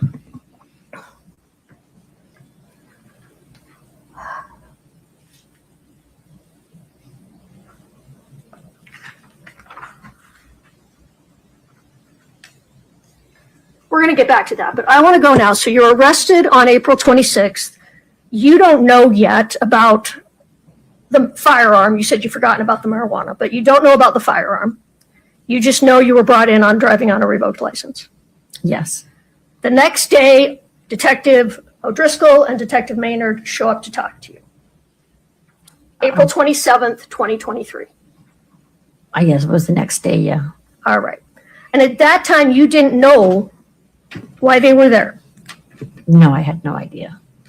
But they told you, hey, we searched your place and we found a gun under your bed, correct? Yes. And they tell you your drug court is in jeopardy. You could be violated. Yes.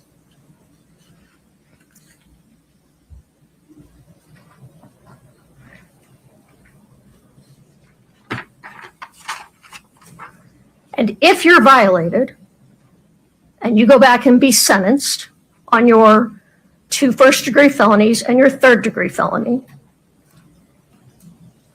you are looking at 2 5-to-life prison sentences and 1 0-to-5 prison sentence potentially. Yes. And the court could choose to run those consecutive, which means you do 1 5-to-life, then you do a second 5-to-life, and then you do your 0-to-5. That's a possibility. Yes. So you were potentially looking at a long sentence if you were violated in drug court. Yes.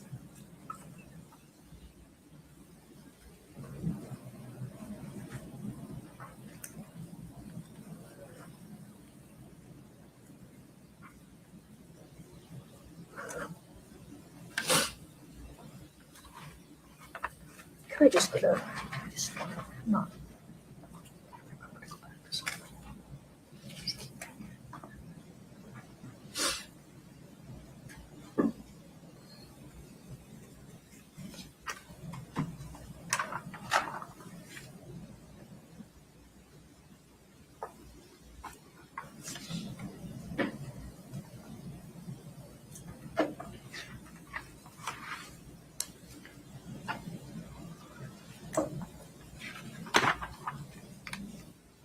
But in that very first meeting, Detective O'Driscoll and Detective Maynard say, hey, we're not here to jam you up, though. We want to talk to you. I don't recall the exact words, but yes, they were there to talk to me. And if those weren't the exact words, it was words to, we don't want you to get in more trouble. We want to talk to you. Words to that effect? Yes. All right. And that's when they tell you that they think Kouri Richins poisoned her husband, Eric Richins, and they think that she killed him. I don't think that was their exact words. All right, well, I'm not necessarily using their exact words, but they give you that information. Yes. All right. And that he died of a fentanyl overdose.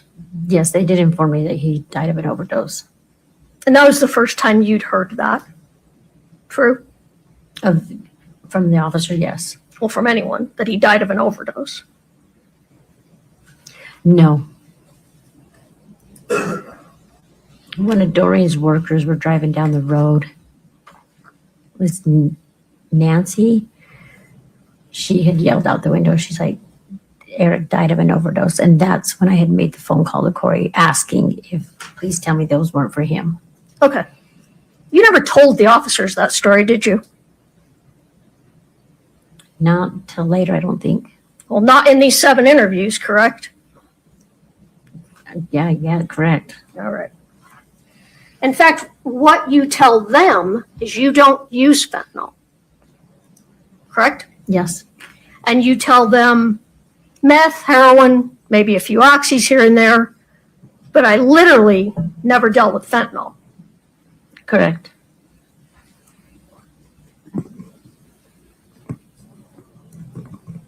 That's true. Wasn't it? Yes, correct. Okay. One reason you didn't deal in fentanyl is you had a daughter who had some problems with fentanyl. I had a couple of daughters. You have a daughter. I'm sorry. It's not past tense. You still have your daughter. She is doing great. Yes. I'm happy to hear that. She had a problem with fentanyl. She had a problem with heroin and it turned into fentanyl, yes. Yeah. And did you tell them she overdosed? I know she survived, but she overdosed, right? My daughter has overdosed a couple times. All right. So fentanyl scared you? Absolutely. All right. But they tell you, hey, it's okay. You're not going to get any new charges until we push the button, correct? Objection, Your Honor. Foundation on push the button. It's sustained. I don't know what that means, Ms. Lewis. Well, why don't you let's look at the April 27th interview that we pulled up there. In the book? In the book, yes. You're going to pull it up. No, we're going to use the book. We're going to go old school on these interviews. There's too many pages to ask poor Where do I Katie got to go to? find them all. You can help her, Ms. Lewis. Thank you. Thank you. 5-3, right? Let's go to the first notebook.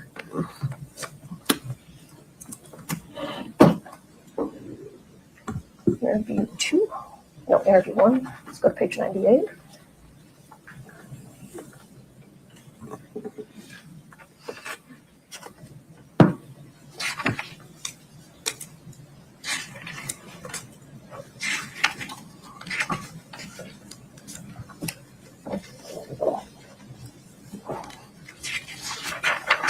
Why don't you start reading here to yourself?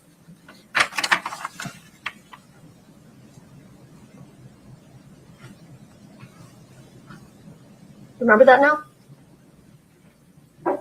Yeah. Okay. So they tell you in that interview, these new charges, none of them are going to go through until we push the button to make them go through. That's what they tell you. Yes. And they say, and we have Wasatch County prosecutor on board, and they're going to charge you, but we're going to help you out.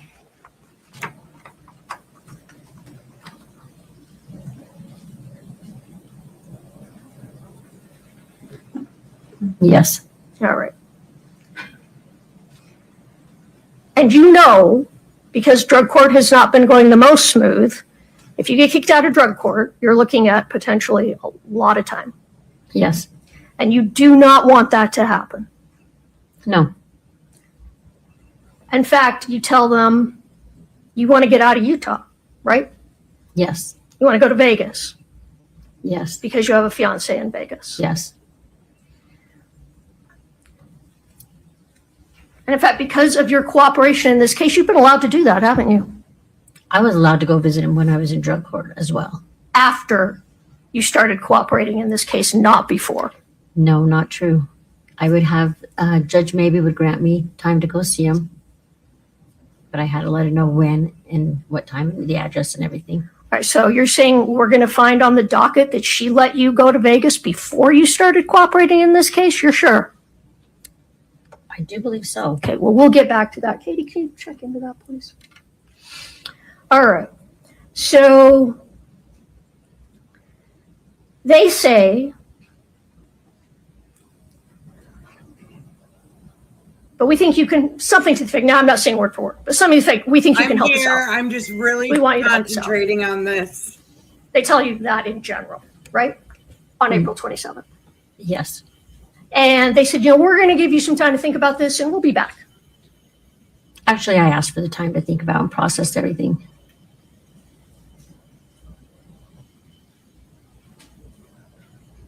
I do believe I told them it's a Why don't lot you to take a look? process. Open it back up? Yes. To what page? The end. The end? The end? No, look at this section. Let's see. Okay.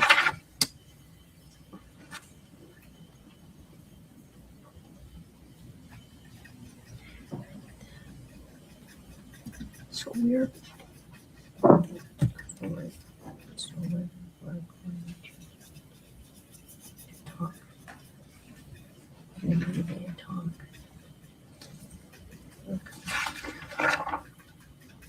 Right? Okay, yes. Okay, so they're telling you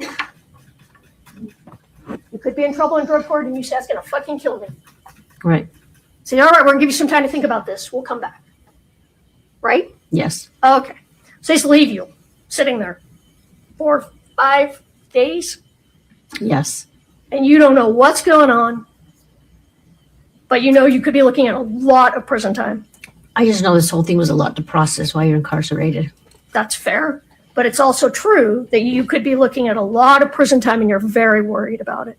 Altogether, yes. Well, you call Nick Bon Savage and you tell him you're very worried about it, right?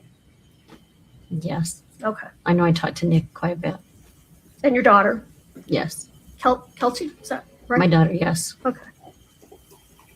So they come back on May 2nd.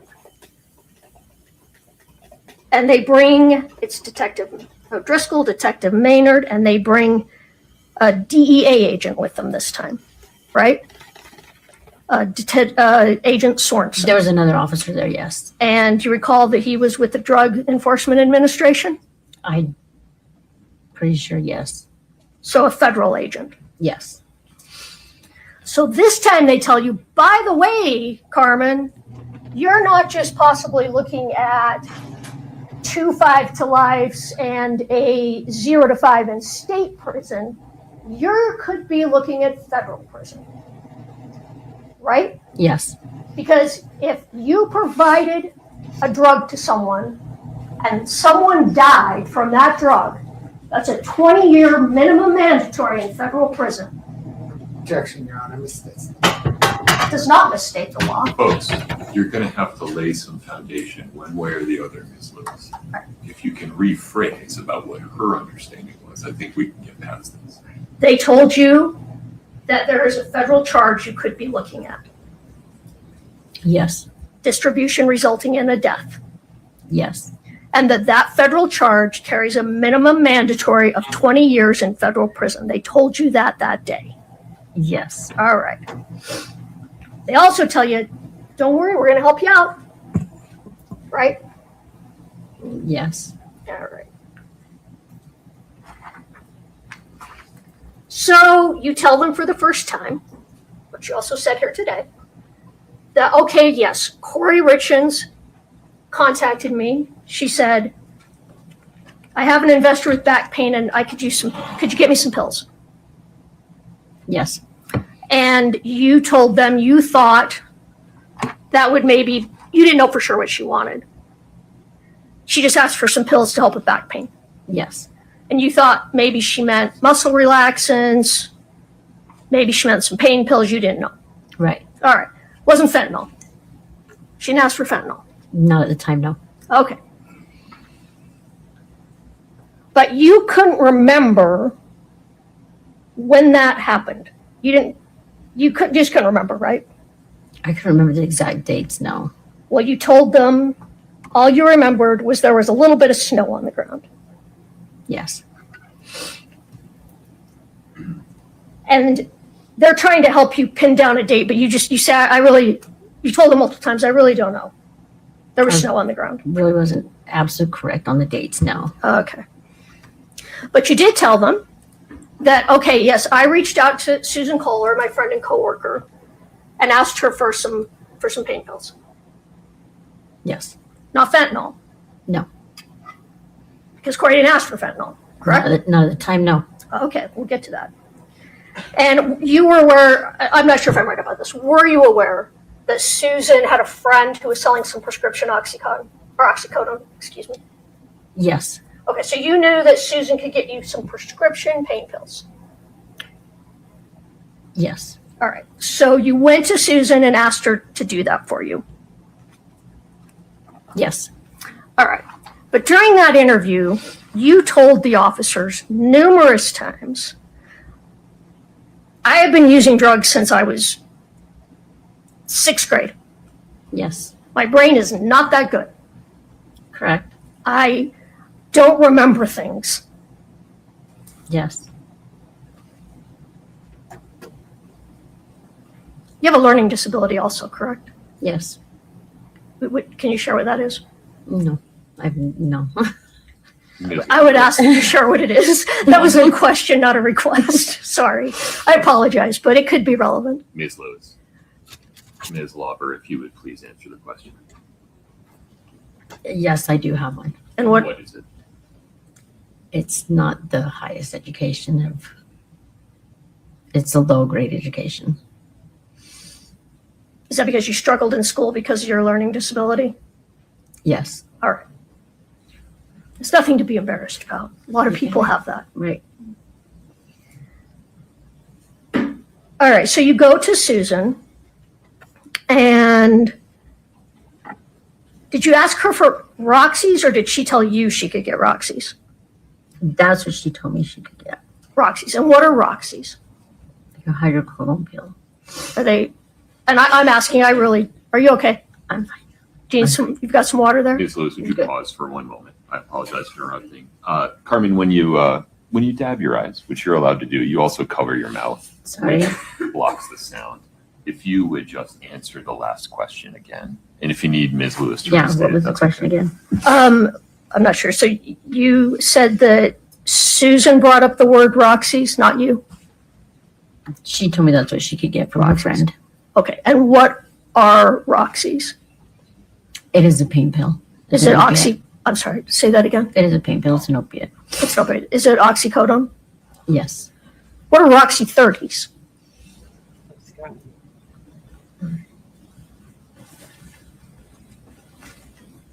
Do you need a break? Just for a sec. Your Honor, we've been at this since about 12:30. Yeah. Ms. Lewis, any objection to a short restroom break? No, This no, witness, no. of course, will not confer with anyone during the break. That's fine. Folks, please rise for the jury.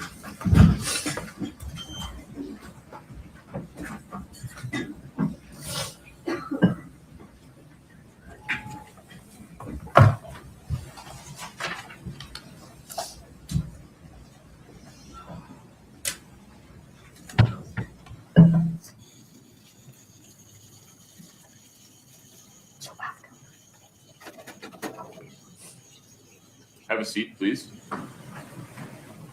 Ms. Lauber, we're going to take a break.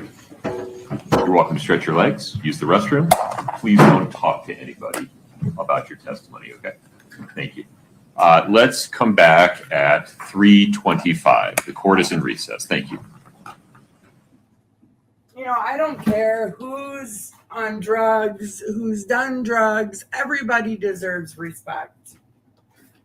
And this lawyer, man, she is something else. She just is not the nicest lady to her. I understand that, you know, she's the reason that someone has been unalived. But in her mind, at the time of the purchases, she thought they weren't even for Eric.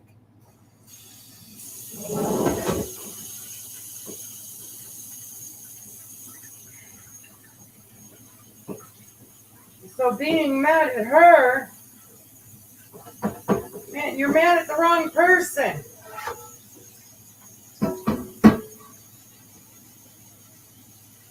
Sorry, I'm cleaning my cast iron skillet. So I haven't been able to write none of that down, so I'm going to have to go back and re-listen to it.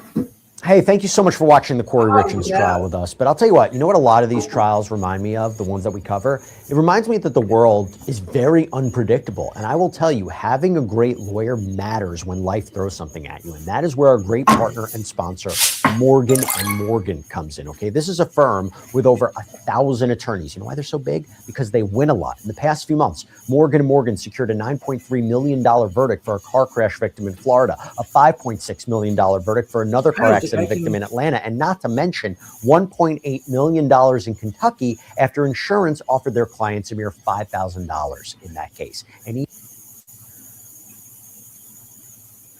Okay.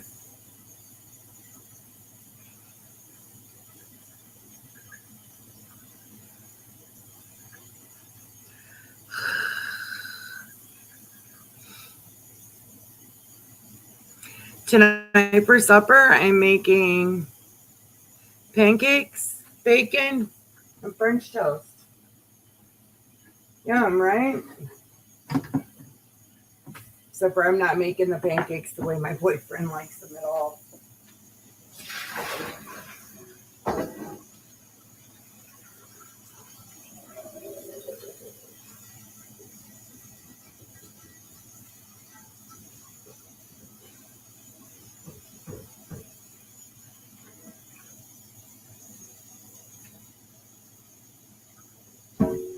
So I haven't decided if I'm gonna do the stream when I get home tomorrow, because I bought a carpet cleaner and I really need to get my carpets clean.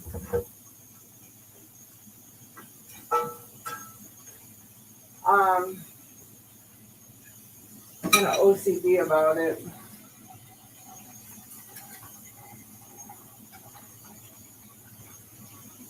So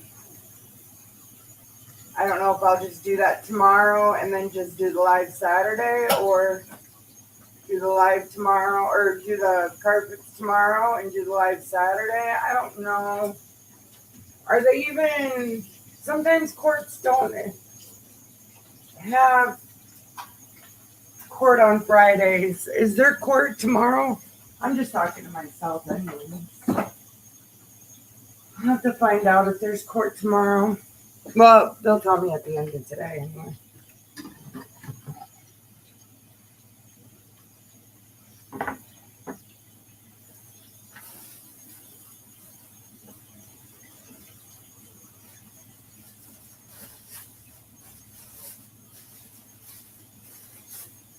So I got Texas toast for the French toast.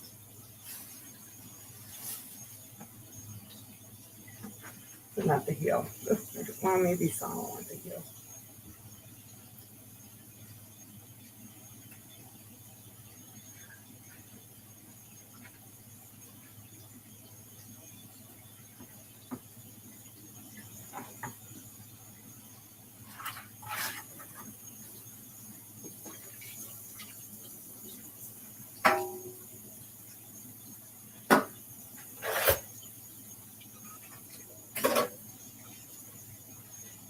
Oh, I should have told him to get some dish soap. I usually like to buy things to last a whole month.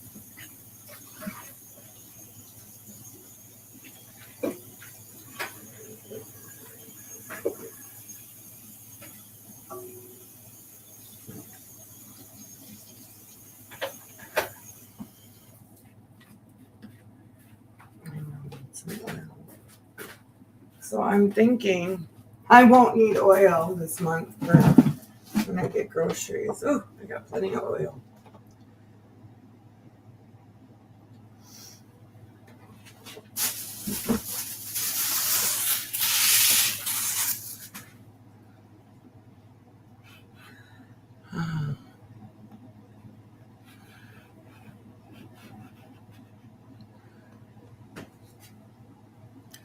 Oh, I guess I forgot to fill in when I had that really bad headache.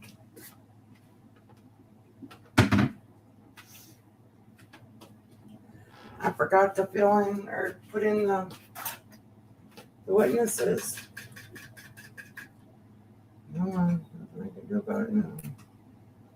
We all know who this lady is.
I appreciate everyone's patience. In a moment, before the jury comes back in, I just need to remind everyone in the courtroom that there can be no audible reactions to any of the evidence or any of the events in the courtroom. Just need to sit, be still, listen, no audible reactions to anything. If anyone is unable to follow this instruction on a going forward basis, I'll need you to step out and the deputies will help you do it. Okay. Mr. Bloodworth, are we ready for the jury? Yes, Your Honor. Ms. Lewis? Yes, sure. And is Ms. Lauber in the wings? Looks like they're grabbing her now. Okay. I'm going to let her take the stand before we have the jury come in. Thank you.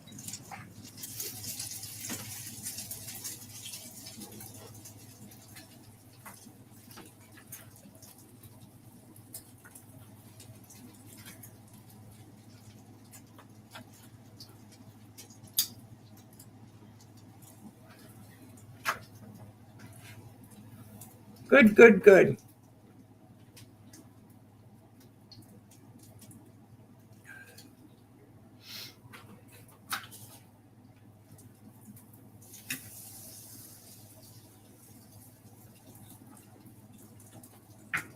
Patience. If you'd take the stand again.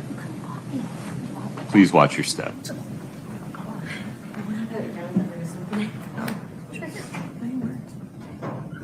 Here, just stay standing for a second. Please rise for the jury.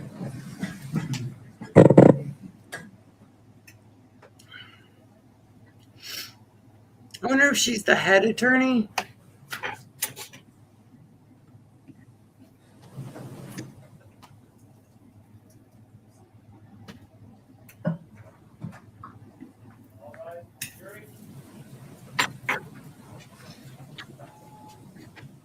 She's not very nice. Please have a seat as you come in.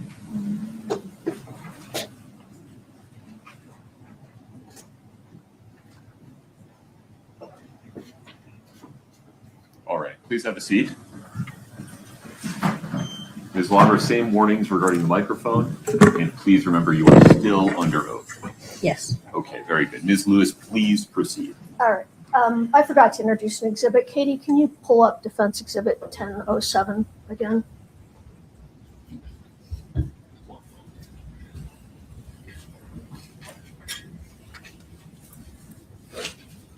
And Ms. Lauber, we spoke about that. That's your docket from during court, correct? Yes. Okay. So I'd move to admit Exhibit 1007. We don't need to publish it at this time, though. No, Jackson. Okay, defendants 1007 is admitted. All right. Okay. Carmen, let's go back to when you went and got the pills from Susan Colvin. So right before the break, you said that Susan got you Roxy's and that Roxy's are oxycodone. Did I get that right? Correct. All right. What are Roxy 30s? They are a stronger pain pill. Hydrocodone, I believe. Okay. Are they 30 milligram oxycodones? I'm not sure. You're not sure. Okay, that's fine. All right, let's see. Now, but Susan got you some prescription oxycodone. And all at once. when you were interviewed on May 2nd, the interview we're talking about right now, you said that you left those pills in the fire pit at the house in Midway. Good luck. Do you remember that? No, I don't recall. Okay. Can you look at page 41?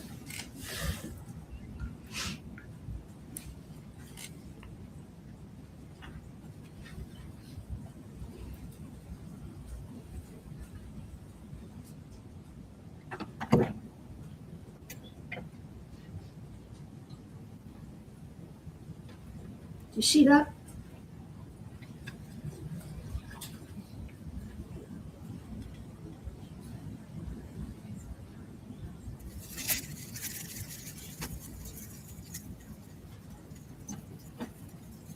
Yes, I do see. Okay. So at that time you said, I left the pills in the fire pit at Midway and the money was in the fire pit in Midway. Remember? That's correct, right?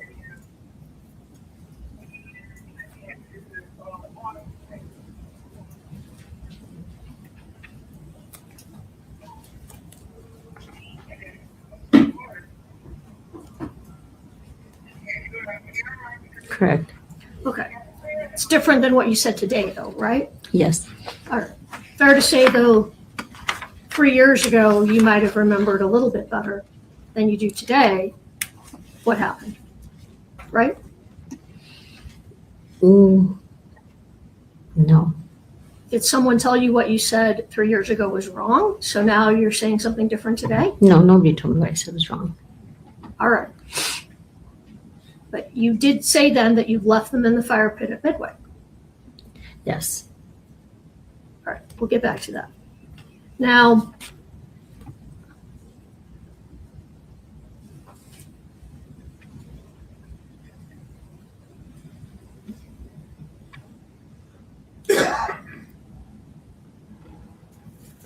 in that interview, you told Detectives Maynard, Detective O'Driscoll, and Agent Sorensen that you never did a hand-to-hand exchange with Kouri. Turn to page 41. I'm on 41. It says you never exchanged pills with Kouri. Isn't that what you told them then?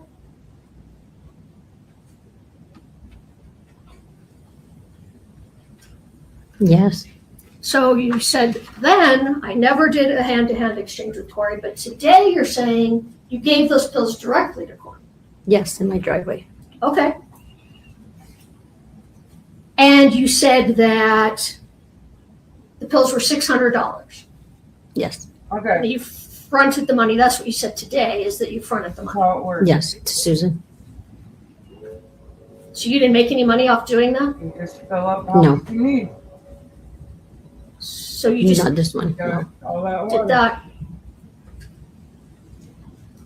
It's not a very good drug dealer, correct? Right. All right, so you just took the money, got the pills, paid for them, took them back and forth, risked drug court just to be, just because. Just, I thought she was a friend. No, there's a tube that All right. goes down in there that brings the Um, water up. It's not a waste of money.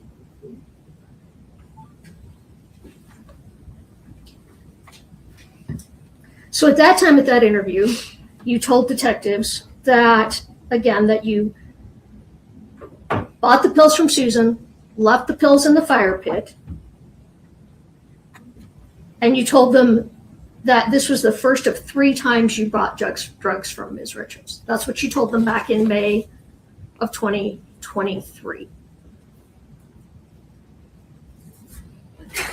Yes.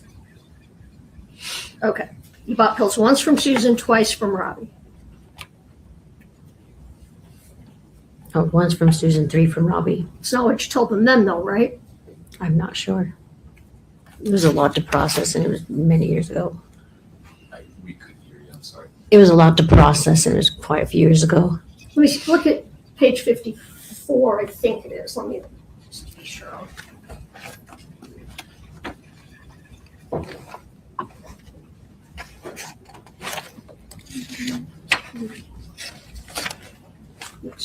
Might start here. Let's see.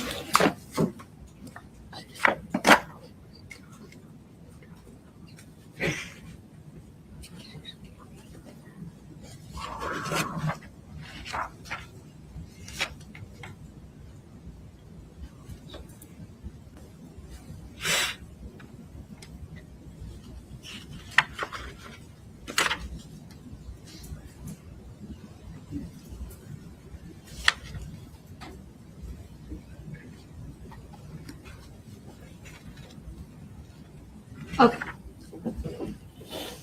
This is different, but I'm kind of looking right here and right here. Okay.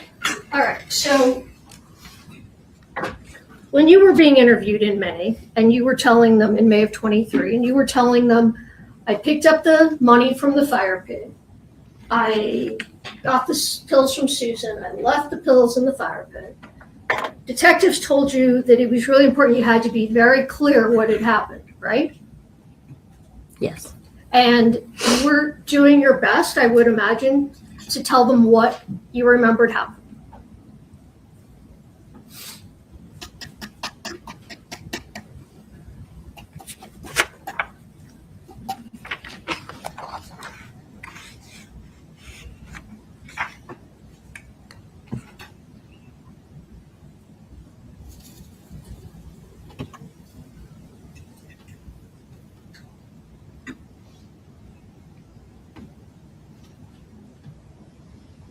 No, I'm just asking you if you were trying your hardest to tell them what you remember. Yes, there was a lot to process. Yeah, I understand. But that's what you told them. I left the pills in the fire pit. Yes. And you talked more that day about how you really needed to stay in drug court, correct? Yes. And let's turn to page 62, but you told them you were gonna fight. You were gonna fight hard to stay in drug court, correct? Yes. And they told you, well, lucky for you, we're on your side. And as long as this relationship continues, we're here for you. Remember that? I don't recall. We'll take a look there on page 62. 62? Yes.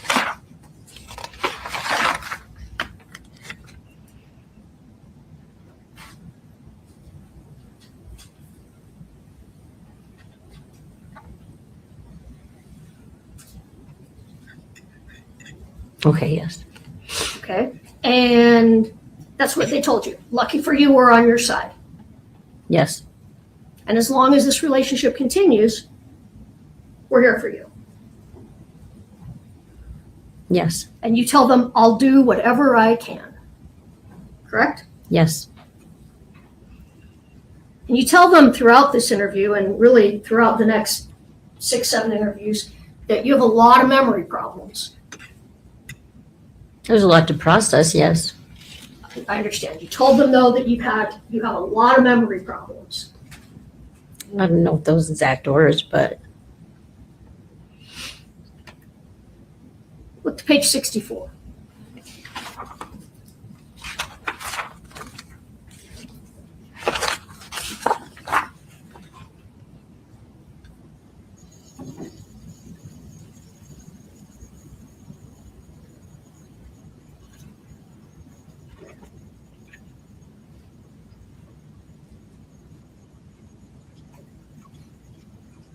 yes. Okay. And you told them more than once over those days you had a lot of memory problems, correct? That my memory wasn't the best, yes. Yeah. You told that to Nick Von Savage when you spoke with him on the phone. Remember that?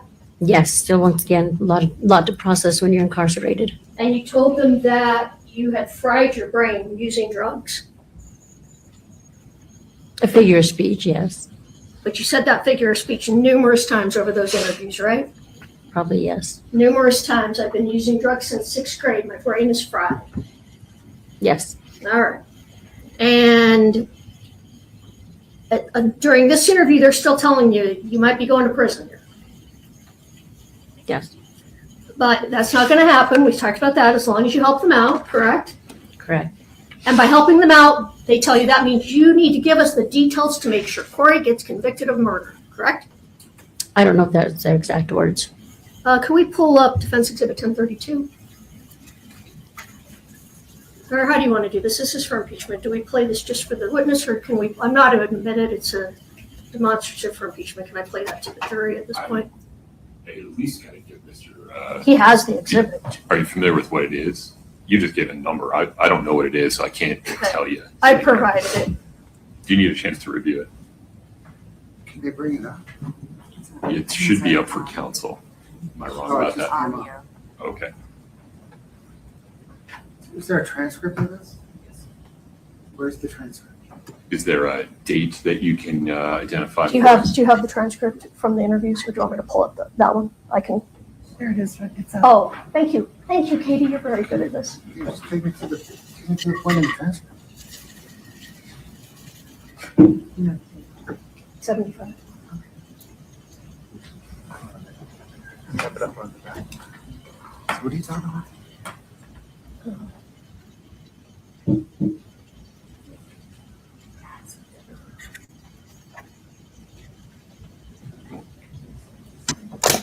Oh, boy.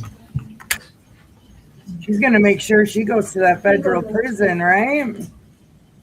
It's on that page. It's at the bottom. He wants to see the next page. Oh, I'm sorry. Did she get a full immunity, or could she still do time? I don't know. I act like I'm talking to somebody. It's okay. I don't mind. I talk to myself all the time.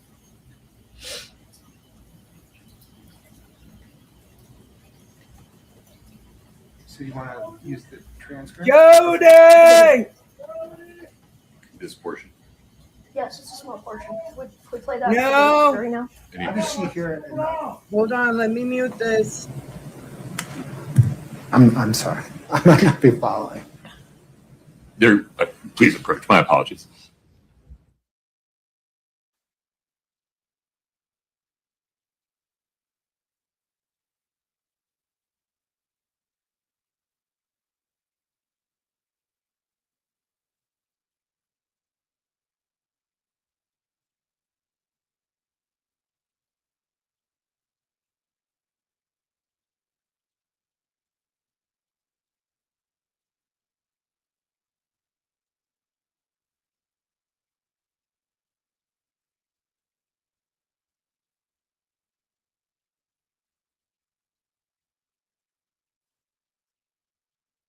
If you would pay attention to the screen for a moment.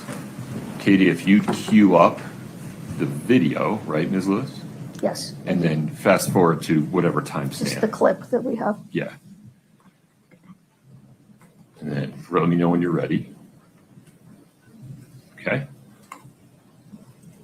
Go ahead. So here's where it's at with McKay and your drug court, okay? Oh, wait a minute. 1 second. That's all right. This happens. If you would, Katie, do me a favor. Unplug, plug back in.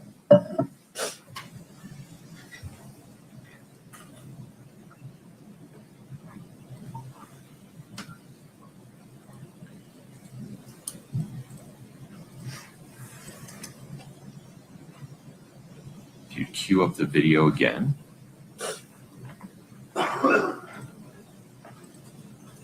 And press play, please.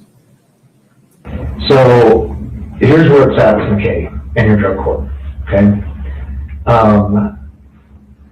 They are looking for, and this is going to be upsetting, but let me finish. They're looking to pull your drug court deal and ask for 7 years on your two firsts. 5 years for the one felony, and then a 40% portion for the second, for 7 years. The only exception to that, and the only thing that they're willing to kind of help you out with, is if you can help us out with this. And by so, he means like, give us the details that will ensure Kouri gets convicted of murder. So that's what they said to you. Yes. Yes. And let me just identify a couple of people here. The first person speaking to you, telling you that, first he says, I talked to McKay.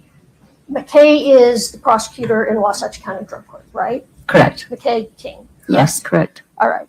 And that in talking to McKay King, you may be getting 7 years in prison on your state case. Correct. But if you help him out, that's not going to happen. Correct. And by helping him out, that means you need to give us the details that will ensure that Kouri gets convicted, correct? Correct. And you are willing to do whatever it takes to save yourself from getting kicked out of drug court and going to prison, correct? I'm willing to go forward with the truth, yes. And you tell them, I'll do whatever it takes. Yes. That means incriminating me, yes. But then you tell them, but I need a blueprint about what happened. Because you don't know what happened, right? And I just needed, I guess if you want to call it a blueprint, kind of a layout of what was going on. That's right. You said you need to lay out for me what you want, right? Not lay out what they want, lay out what had happened or what. Look at page 80. Page what? 80 of the same May 2nd.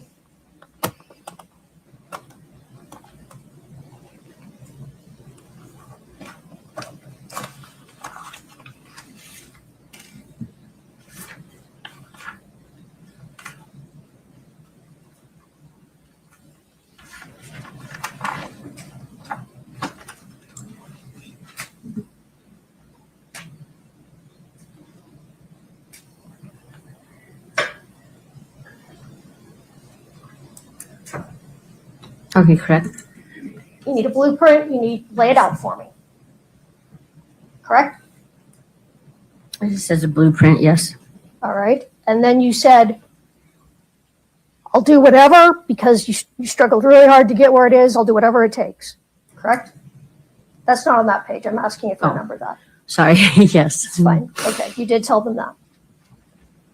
And so they say, all right, that's great. We'll go to the prosecutor and we'll try and hammer out a deal for you, correct? Correct. Now, do you recall, and if you don't, you can turn to page 69, that during that meeting, Detective O'Driscoll asked you to write down everything that you could remember for your next meeting, to help out with the next meeting. Do you recall that? Yes. Did you ever do that? Did you write that out? No. Okay. I just wondered if that had happened.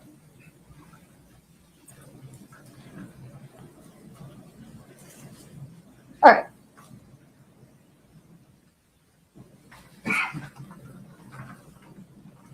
Now, you tell them, and I think you said this again today, that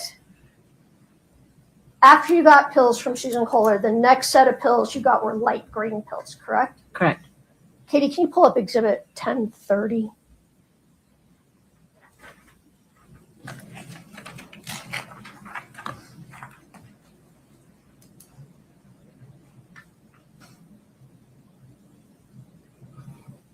Can you see that, Ms. Lauber? Yes, I Does that look similar, or I don't know, how close do those look to the pills that you received? Those are darker green. Okay, so the pills you got were even lighter green than that. Yes, those are darker. Okay. Can I submit that for comparison? She says the pills were lighter than the pills in those pictures, in that picture.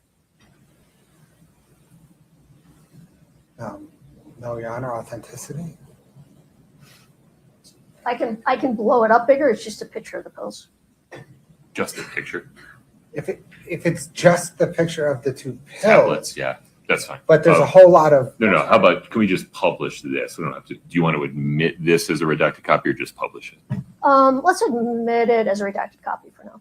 Any objection? If we redact everything around the pills. Yeah, I think what we're talking about here is this, what's on the counsel and witness screen, Mr. Bloodworth. She's redacting it in real time. Is there a second page?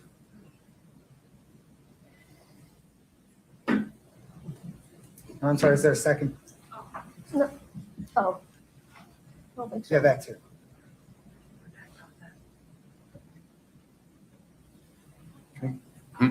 Should we?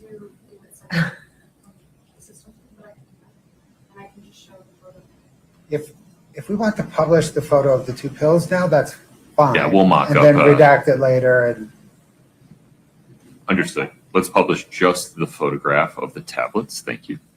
Okay. All right, pausing there for just a moment. So your memory is the first pills you got from Mr. Crozier were an even lighter green color than that. Yes. Okay. Do you remember if they said anything on them? Like those pills say something on them. I don't recall. Like I said, they were in a little plastic bag. I didn't sit there and count them and play with them. Okay. Now, you now have a conversation with the detectives. We can take that down. Thank you, Katie. And they are telling you, well, you asked for blues. Do you remember that? Yes. And then they ask you, actually, some of the same questions I was asking you. They are asking you, you asked for, what are M30s? Do you remember? They were asking you about M30s and Roxys or Oxys. I don't recall. Okay, why don't you turn to page 90? It's over 90 and 91.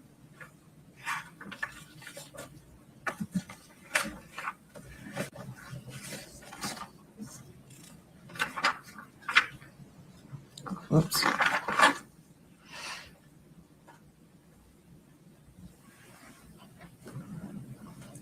All right, and they're asking you about M30s.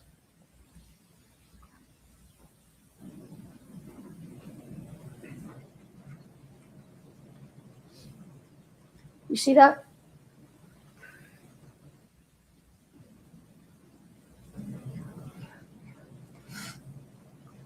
Are you on page 90? I am on 90.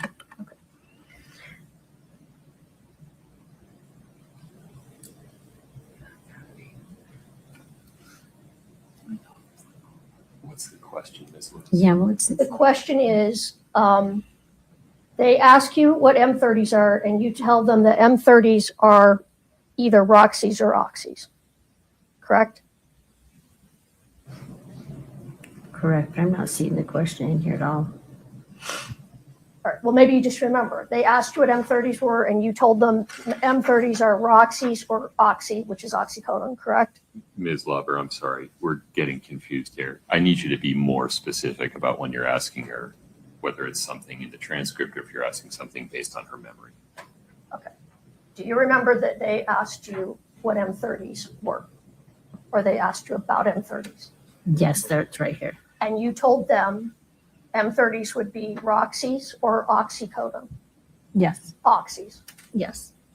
But isn't it true that Sergeant O'Driscoll says, no, M30s are fentanyl? And I'm not using his exact words, but he tells you M30s are fentanyl.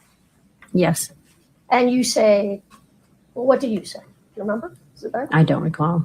Did you say, oh, okay, see, that's how much I don't really deal with them. Yes, with fentanyl, yes. Okay, because you don't know anything about fentanyl. No, not really. And every time, we'll strike that. Kouri Richins, she never did ask you for fentanyl, correct? No, when I had told her what Robbie had, she said, okay, go ahead and get the fentanyl. That's your testimony today? Yes, she did ask for, when I told her what I had, that's what she said, yes. That's the first time you've said that, though, right? No, You told them that Kouri never asked for fentanyl. in jail or, now I'm confused. Can you repeat the question? You told authorities during the course of these interviews that Kouri Richins never asked for fentanyl. Yes. And you kept telling them during this interview that you got Roxys. The ones from Susan Kohler, yes.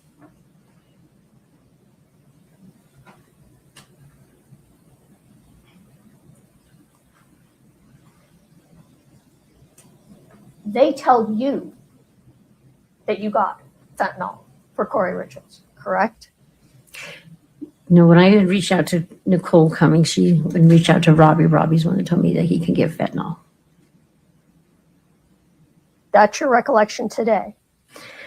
Yes. That wasn't your recollection then, though, was it? No, like I said, it was a lot to process. I can't remember. It was a long time ago. Okay. But what you do tell them is not that Kouri didn't ask for fentanyl. She asked for the Michael Jackson drug. Yes. You tell them that. Mm-hmm. And you don't know what that is. No. And you Google it. Yes. And you discover that it's a drug called propofol. Yes. And propofol is not fentanyl.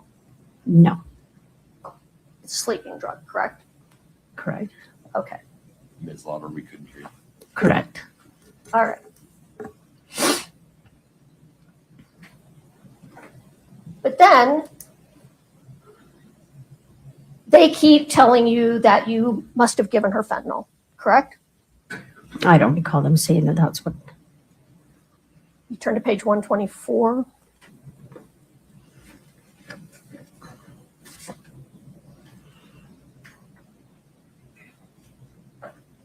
And while you're looking, let me just, so up to this point, you've told them you got Oxycontin, Roxy's from, or I said Oxycontin, oxycodone,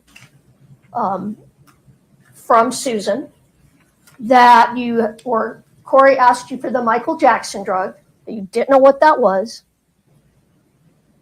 and then they tell you it's fentanyl, and you said, well, they tell you M30s are fentanyl, and you said, well, I didn't know that. Just to recap.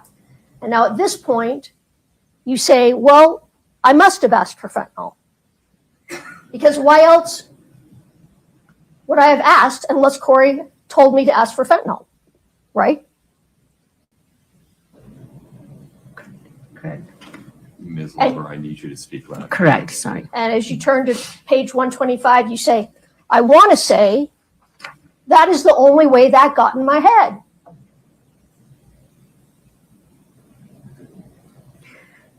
Correct. So you're telling them, well, I guess Kouri must have asked for fentanyl because how else, why else would we be talking about fentanyl? When I reached out to Nicole, she gave me Robbie's number. Robbie said that he had a friend with, I asked for the fentanyl, or he said he had fentanyl, and I had reached back to Kouri and said that he has some fentanyl. Okay, we're going to come back to that because this is a new story today that you've never told before. But let's talk about the story you told on this day. This day, you said, how else did I get fentanyl in my head? Right? Correct. Ms. Lauber, isn't it fair to say you got fentanyl in your head from Detectives O'Driscoll and Maynard? They're the ones that put fentanyl in your head. No. Really? Yeah. Because up till this point in the interview, you've said, no fentanyl. I don't deal in fentanyl. I didn't get her fentanyl. I got her Roxy's. I got her Oxys.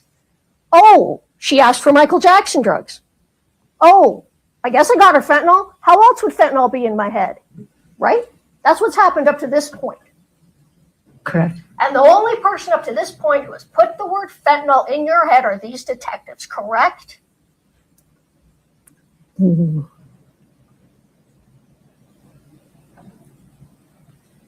Ms. Lauber, you're on the stand. At that point, they are the ones that told you it was fentanyl. They're the ones that told me that Eric passed away from fentanyl. They're the ones that put the word fentanyl in your head. They're the ones that told me that that's where Eric passed away from. Okay.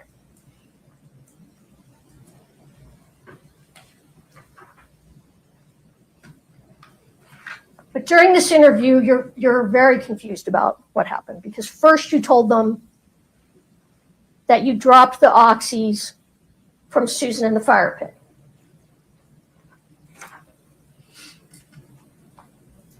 Correct? Correct. And then you tell them you gave Kouri some pills standing in the driveway, correct? Correct. But you told them the pills in the driveway were not the pills from Susan. They were the light green pills that you got later, correct? No, I believe I said that the ones that Susan gave me, she came and picked up in my driveway.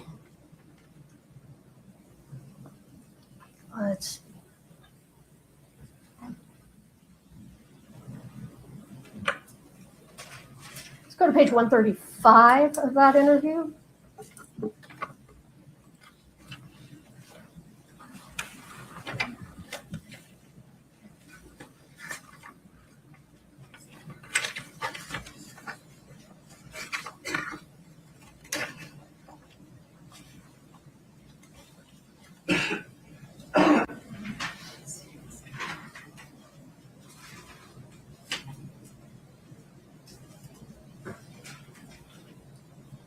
Where did you tell them you left the pills?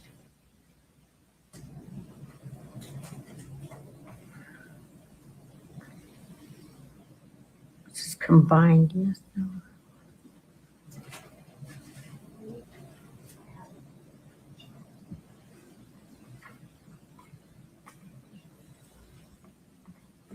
Oh, okay.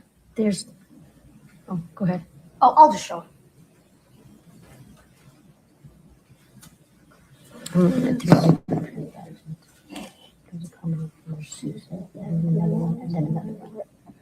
So there's three different ones. Yeah, there's three different ones right here. So they're the ones in my driveway. Folks, we can't have a private conversation here. I need to pull that microphone back. Okay. Oh, I'm sorry. She was explaining, and I'll I ask know, the that question may be, based but- on that. Okay. Yeah. All right. Thank you, Carmen. All right. So you're saying at this point now that you're telling them about 3 transactions. Right here it says that. And it says, go ahead, tell me what you said. It says combined, yes, because the ones from Susan and then the green ones, and then there was the other ones that were the fire pit. The third one was the fire pit.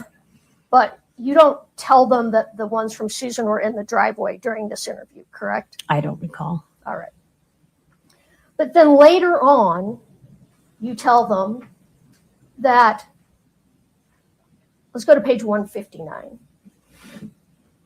Because you change your story. Tell me if you recall this. Go to page 159, then I'll ask you. I'm sorry, I know. This is a lot. You would just pause and listen to Ms. Lewis's question. Thank you. Do you have it on the page? Yes, Okay, 159. Listen to my question, and then if you don't remember, I'll have you look at the page. Okay. So you changed your story and you said, no, the first time wasn't in the driveway or the fire pit. The first time was in a cup in a closet inside the Midway house. You tell them that at this interview. Do you recall that? I don't recall. Okay, look at the page there.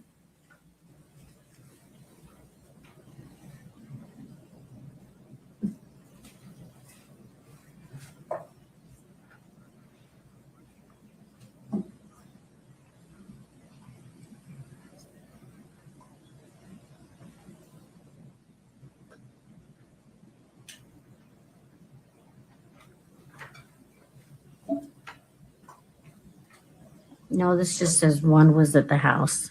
It says in the closet. One was in the closet and one was in the fire. Sorry. The first time was in a cup in a closet in the Midway house. It doesn't say the first time. It just says one of them. All right, fair. Now, when was that then that you left it in a cup in the closet?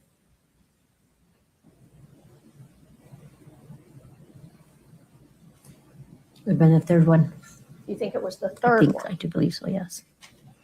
Now, the third one, which the original third one or the new third one? Because originally you said there were only 3 transactions, 1 from Susan, 2 from Robbie. Now you're saying there's 4, 1 from Susan, 3 from Robbie. So are we talking about the original third transaction or the new third transaction? Your Honor, objection foundation, they're the same transaction. I think she said the transaction. She There'd said be no. the third one, no matter what you do. I'm sorry, Your Honor, what? The third is the third, no matter what you do. It's the 4th that Yeah, was so added. sustained, it's the 4th that was added. All right, well, no, then let me reframe it. The third one originally would be the last transaction. Now, the third one would not be the last transaction. So are you talking about, because originally you said you were 3 transactions. So when you said the third, did you mean the last transaction? When I say that, I mean the 3 from Robbie, including Susan's or excluding Susan's. Well, this time you said there weren't 3 from Robbie. There were 2 from Robbie. I don't recall that. All right. We'll get back to that in another interview where you talk about that. For now, let me ask you this. Do you know when you left the pills in the cup in the Midway house? What approximate date? I don't know approximate date. Was it after February 11th?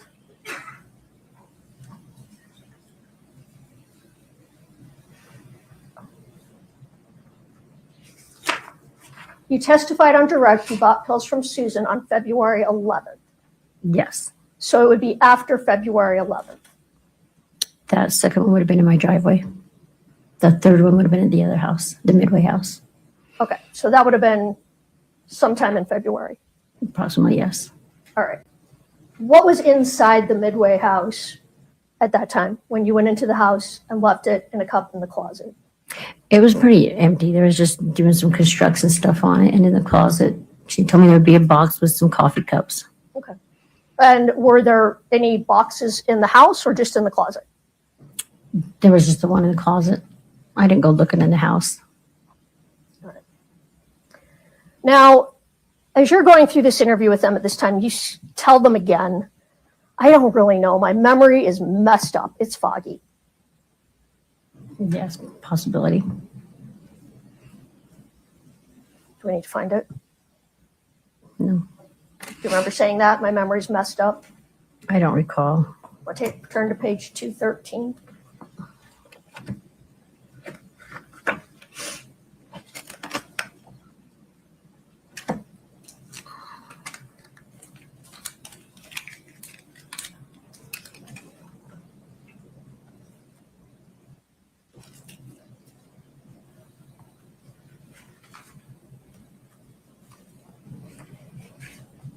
What was your question? That you told them your memory's messed up and it's foggy.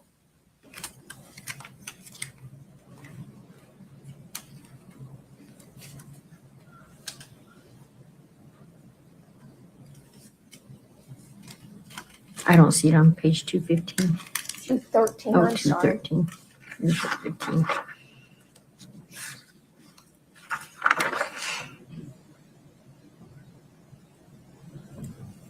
Correct. Okay. And then you also told them during that interview, I bought pills for Kouri 3 times, period. That's on page 165 if you don't remember saying that. If you remember that, you can just say, yes, that's, I remember. I don't recall. Okay.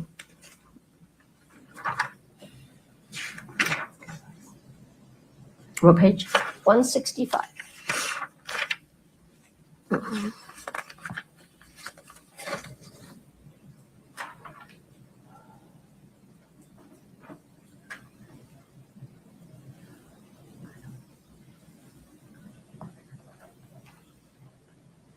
Yes.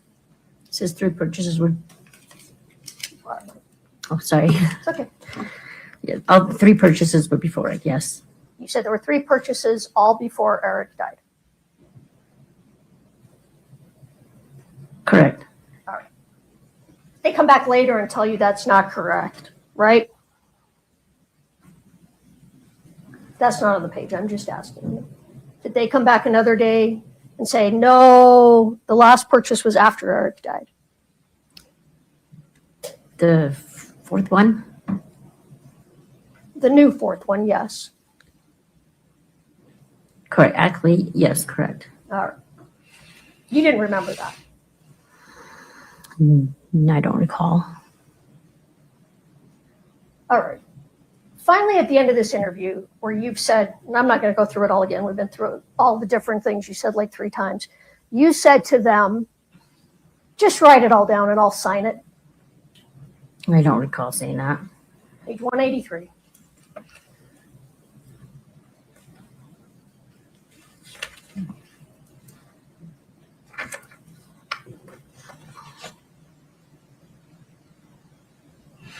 Oh, yes. You did. You said, write it all down, I'll sign it. They wanted me to write it, and I didn't want to write. No, they didn't want you to write it. You asked them to write it all down for you, and you'll sign it. Because to their credit, they said, well, no, that's not how this works. Your Honor, Jackson. So what? I'd be a little bit more specific. That wasn't a question, that was testimony and argument. No, It the is question. argumentative. All right. I'll say it in a nicer tone. You They- have to ask a question.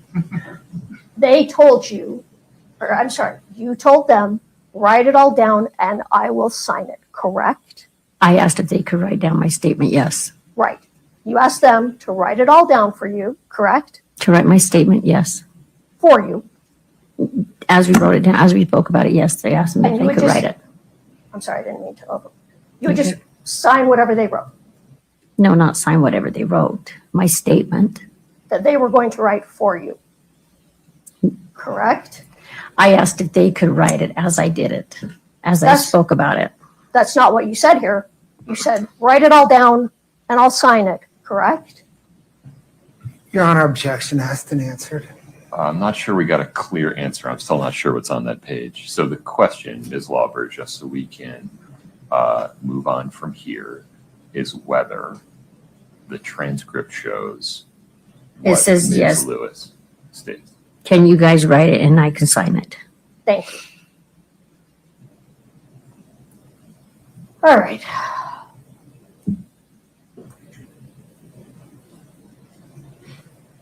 We're going to move to the May 3rd interview because they come back. I think it might just be Detective Maynard that comes back on May 3rd. I don't know if you recall. According to my notes, Detective Maynard comes back on May 3rd.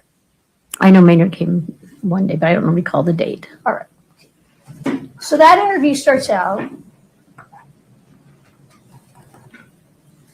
with Detective Maynard saying to you, well, because of what we came up with, it doesn't look like you're going to be charged. Remember that? No, I don't recall. Okay. You're having a very, I mean, and I understand it was just 3 years ago. It's hard to Yes. remember. It's a lot to process, period. Okay. But you remember it now. Right? Yes. Okay. But 4 years after it happened, you remember it. But a year after it happened, you didn't remember it. What was the question? It was probably not a very good question. I'm going to ask it Yeah. again. Okay? Sitting here today, you can't remember anything you said in these interviews. Well, not anything. That's not fair. A lot of what you said in these interviews, you can't remember. This was 4 years ago. This was 3 years ago. Well, 3 but years yes. ago, yes. But sitting here today, you remember very well what happened 4 years ago with these now 4 transactions. Correct. Mm-hmm. Okay. Let's look at page 3 of the interview on May 3rd. What page? Page 3 of the May 3rd interview. It Still might be in the next book. Book 2.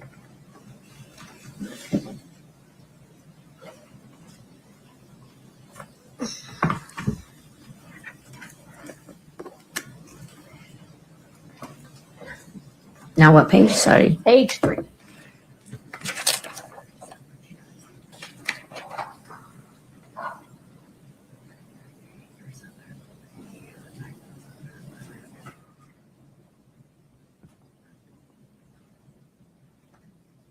Okay, what was the question? Detective Maynard starts out this interview by saying, because of what we came up with yesterday, you're not going to be charged.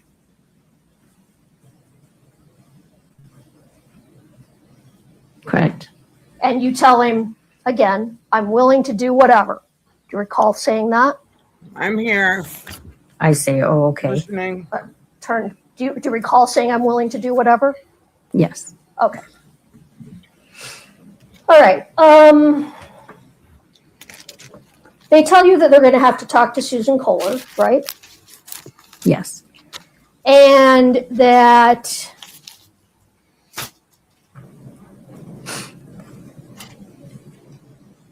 they tell you that, well, Susan could end up being charged with murder if her pills led to someone's death, correct? I don't recall that. Page 11.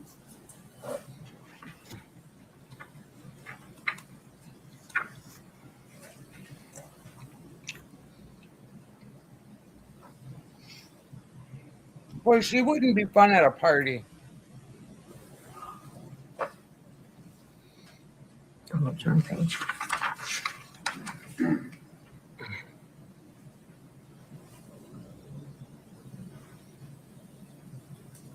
and they tell you, Susan could be charged with murder, but you're not going to be because you are helping us. Correct. All right. Now they start to ask you about Nicole Cummings. You brought her up a couple of times, but this is really the first time during the interviews that you talk with the detectives about Nicole Cummings. Correct. All right. And this is after you said that Kouri said, I need something stronger, maybe the Michael Jackson drug. Correct. All right. And you contact Nicole Cummings, who you knew. Were you roommates briefly? Is that how you knew her? She was my roommate's son's girlfriend.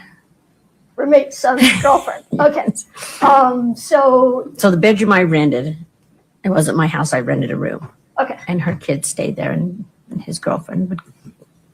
Okay, that makes sense. Yeah. Okay.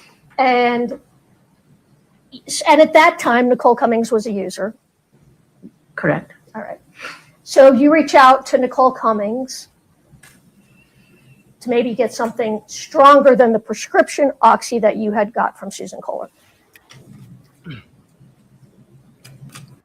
Love you. I think it was after the second one. Well, it couldn't have been because you met Robbie through Nicole, right? Sorry. Okay, are we talking about, this is where I get confused because we have the three. So if we're eliminating Susan's, just talking about Robbie's? No, we're talking still about Susan's. We're talking about after you bought from Susan the first time. Okay. You get a text from Kouri saying, my investor wants something stronger, maybe the Michael Jackson drug, which you don't know what that is. No. But it's not fentanyl. No. And that's when you do a Facebook message to Nicole asking her to get you something. I actually have her. I know what you're going to say because I said that wrong. You did a Facebook message to Nicole saying you needed to talk to her. Correct. All right. And when you talked to her, you said, I'd like some Roxy 30s. I just asked her if she knew anybody that could get some pills. That's your memory. So you don't remember saying, can you get me some Roxy 30s or. I think I named off a variety. If she could get me, I think I named off a variety of pain pills. Roxy 30s or blues, you said. Yes. What did that word mean to you at that time, blues? Blues mean on the street that they are a man-made drug. Okay. So we're talking about early 2022. Blues at that time did not necessarily mean fentanyl, right? No, they meant fentanyl on the street. The street drug is blues for fentanyl. I know that became the street name for blues, but did it mean that when you reached out to Nicole? Blues are blues. All right. Okay. And she told you need to talk to my friend Robert Crozier. She said I had a friend. She arranged, like, gave She gave me his number. Okay.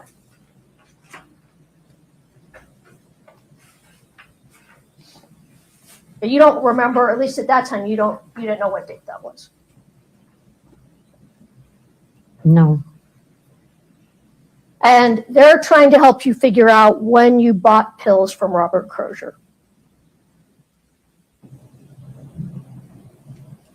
Sorry, what was the question? Detective Maynard, I guess I said they, but I think maybe You it was said just they, Maynard. Was trying to help you figure out the dates that you bought pills from Robert Crozier. Yes. And they tell you contacted him twice for drugs. Robert Crozier. I don't recall if that's what they told me. We'll look at page 87.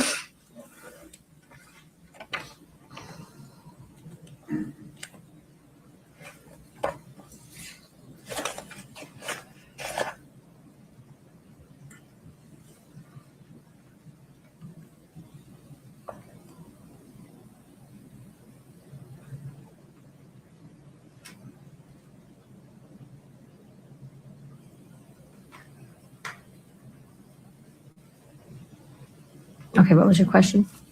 They're trying to help you figure out the dates. And they tell you they find 2 dates that you contacted Robert Crozier by looking at your phone, right? Correct. Okay.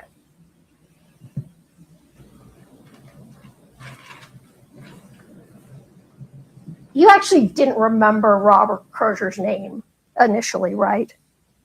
I actually knew him as he was up in Ogden. Okay. Called him like the Ogden dude or something like that, right? Somewhere up, yeah, the Ogden guy.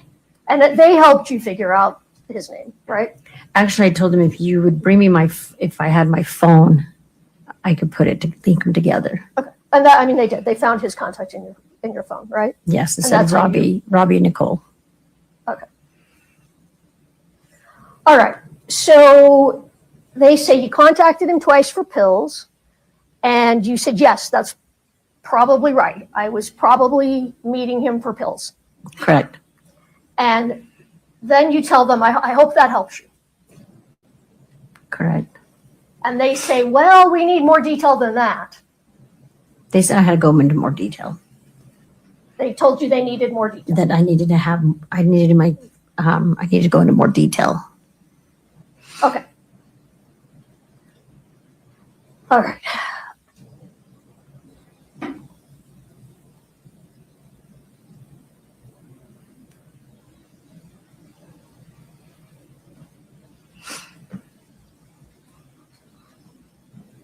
So you're going back over again and about the first buy from Susan during this interview, correct? And today, or not today, I'm sorry, that day, May 3rd, is when you tell them that you fronted the money to pay Susan, right? Correct? For Susan, yes. Okay. But the day before, that's not what you told them. I do not recall. Okay, let's go back to the interview the day before, May 2nd. Okay. Can you go to the other binder with the May 2nd interview? What page? Ooh. Might have to help here. Go to page 40.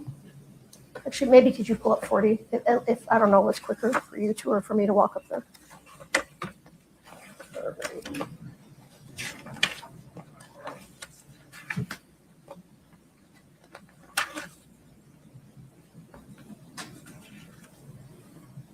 Actually, would you take that off that?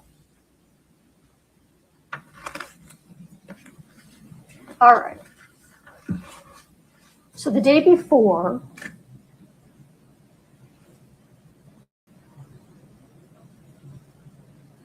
you tell Detective O'Driscoll and Agent Swartzen that somebody left the money for you in the fire pit.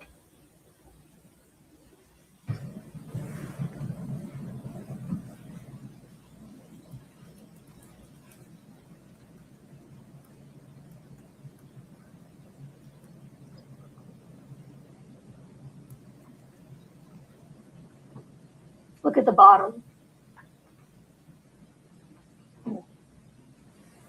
No need to go to the next page.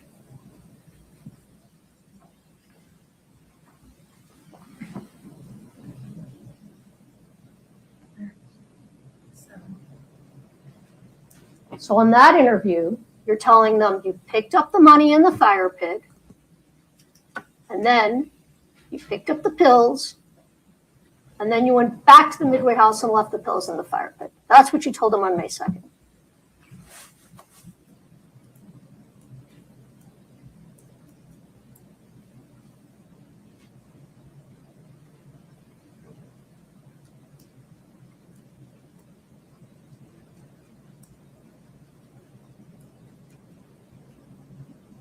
Okay, what was the question? Sorry, I was just reading. Okay. On that day, you said the money was in the fire pit and you left the pills in the fire pit. And we're talking about the pills that Susan Kohler sold you. That's what you tell them on May 2nd.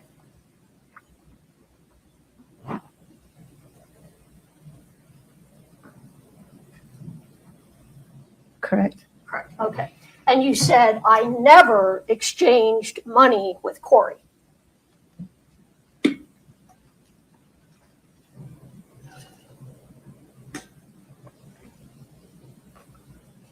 Correct. Okay. But now the next day, you said, no, I fronted the money to Susan. And then I went and put the pills and picked up the money all at the same time. I don't recall that. Okay, let's go back to May 3rd.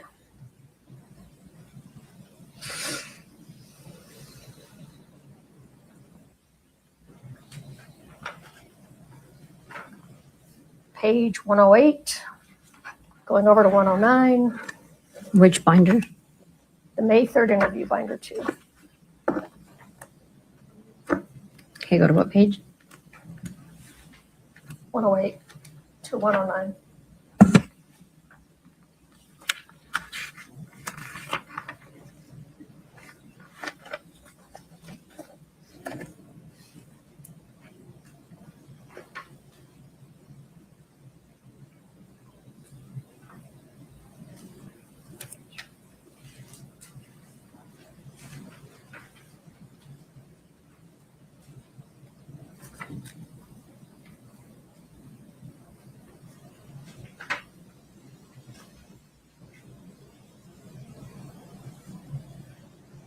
That's when you changed your story to that you fronted the money to Susan, correct?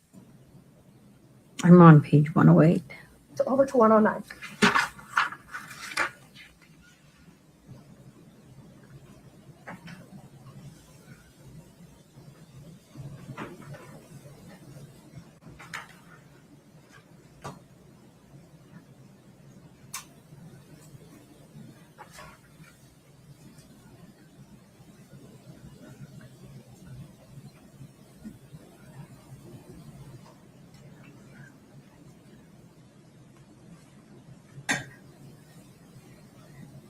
I've got to be in the wrong binder. Need some help? Yeah, I think I'm confused on the binders. That one's totally different. Oh, yep, I was in the wrong binder.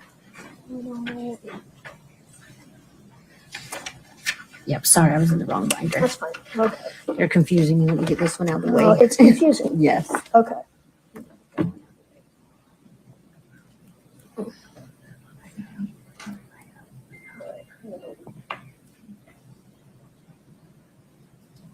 So that's where you're telling them, I didn't get any cash from Kouri ever.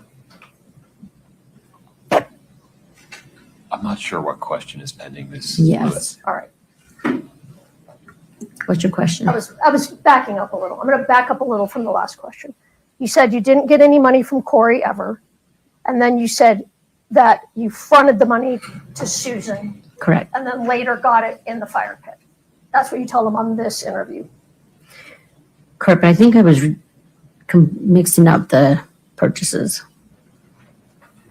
That's not what you told them.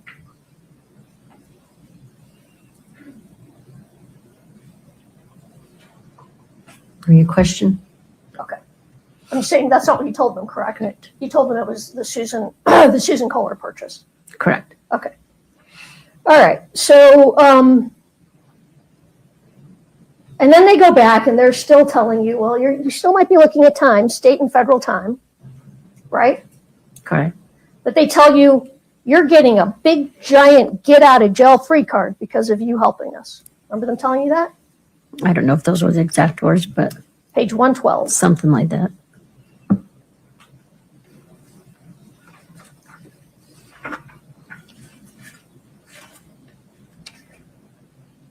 Bottom of 112 over to 113.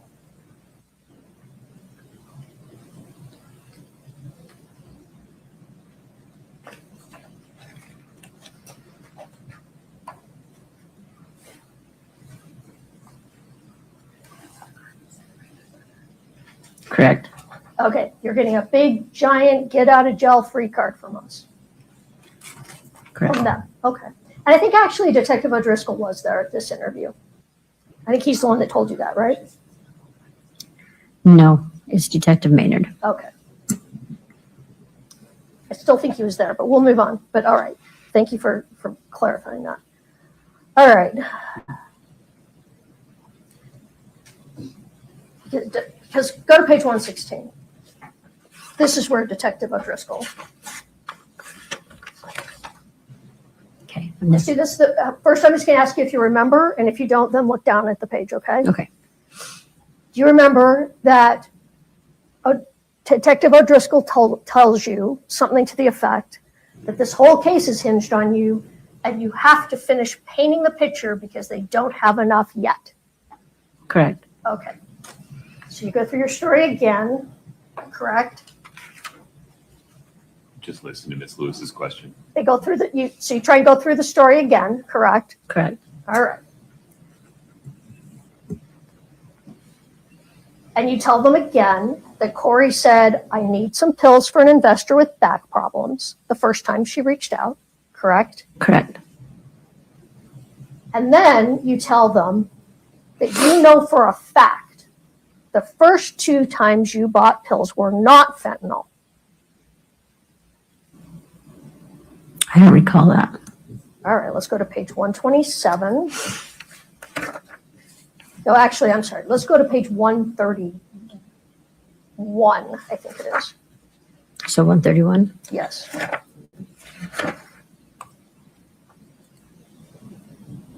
Let me see. I'm not sure which page. Right. Okay. Do you see down towards the bottom of the page?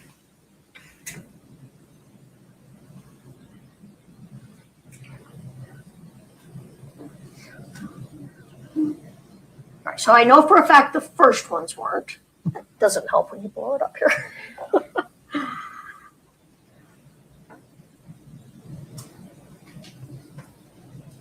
And then let's go to, do you see that? I'm sorry. Yes. All right. And let's go to 134. Wait a minute. I'm sorry. What was the question you were asking? The question was, on this page, she says, I know the first time wasn't fentanyl. She said, correct. Right? Oh, sorry. I didn't know you were asking a question. What was it? So at this point, you say, I know for sure the first time wasn't fentanyl. Correct? It says here, I know for a fact the first one in the beginning was not fentanyl. Okay. Now, can I see page 134?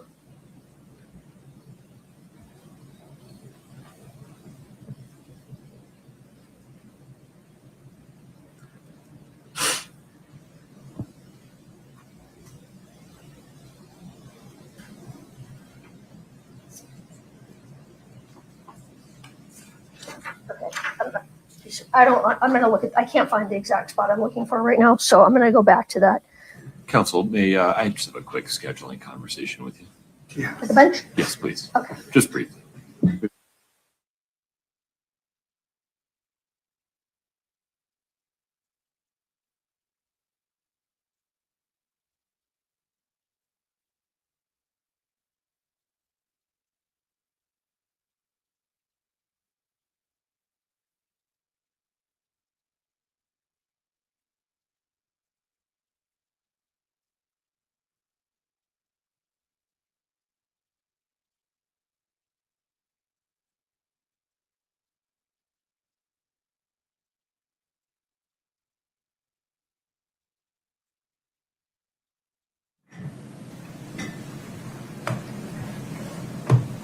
Yeah, I think this will be an all right place to stop. Okay.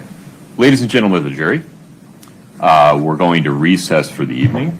My now becoming traditional warning, please, though, hear me out. Do not talk about the case. Do not let anyone talk to you about the case. Please affirmatively avoid listening to, reading, or watching any report about the case on any source. Please do not do any internet searches about the case or anything you heard in the courtroom at all. Please enjoy your evening. Travel safe. We'll start again tomorrow morning at 8:30 a.m. Please rise for the jury.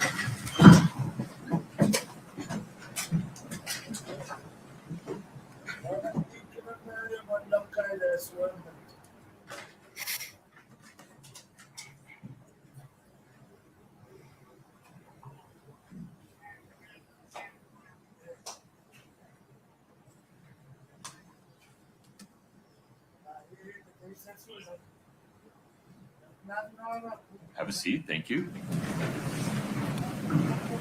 Ms. Lauber, I appreciate your patience today. I need you to come back tomorrow morning. Okay. I need you to be here, ready to go again at 8:30 a.m. Okay. All right. An important instruction. Between now and then, you cannot talk to anyone about your testimony. You can say things like, I have to be back in court at 8:30 a.m. They're not done, but the substance, the questions, can't talk about any of that. It's as if you're still on the stand. Can you do that? All right. You can step down. Please travel safe. We'll see you tomorrow morning.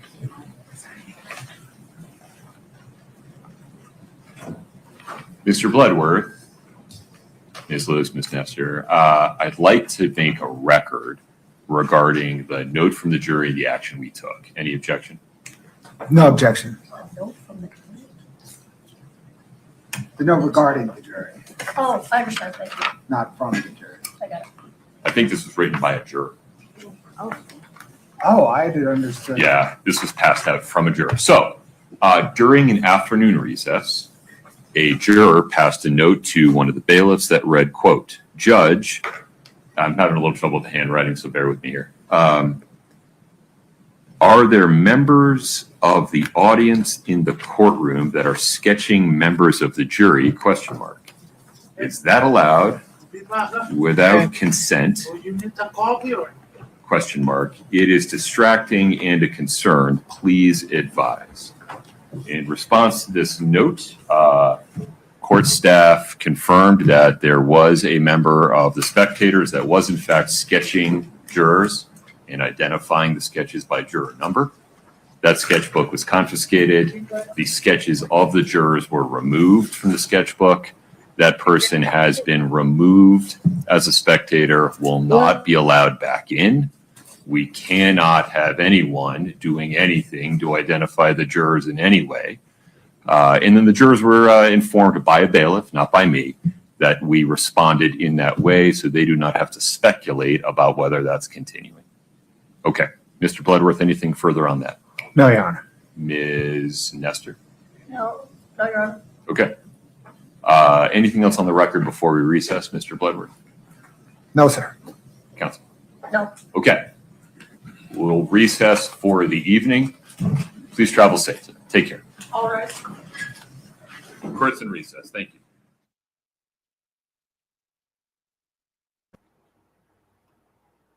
All right, true crime and celebrity news friends. Wow, that was a long day, and I really suffered with that headache earlier. I did shut the light off and just let it play. I didn't want to not finish the live. But unfortunately, I cannot go live tomorrow. I do apologize. I had made the plan to go get my car looked at before this trial, before I even remembered this trial was going to be happening. So I have to go get my car looked at. It's burning oil off the engine and going through oil like no other. But in the meantime, if you could please like, share, and subscribe to the channel. And if you feel generous, it's not, you don't have to, but it is appreciated. My link or my Cash App is $R McDevitt 3. $1, anything counts to put towards the StreamYard. Boy, my brain is done for the day. All that note taking I did. Oh boy, my fingers are hurting. So anyways, if we get back in time tomorrow, we might either try working on the carpets or we're going to do the live. I haven't quite figured it out yet. All right. So in the meantime, please stay safe. Don't forget to like, share, and subscribe. And I will see you in the next one. All right. Bye-bye.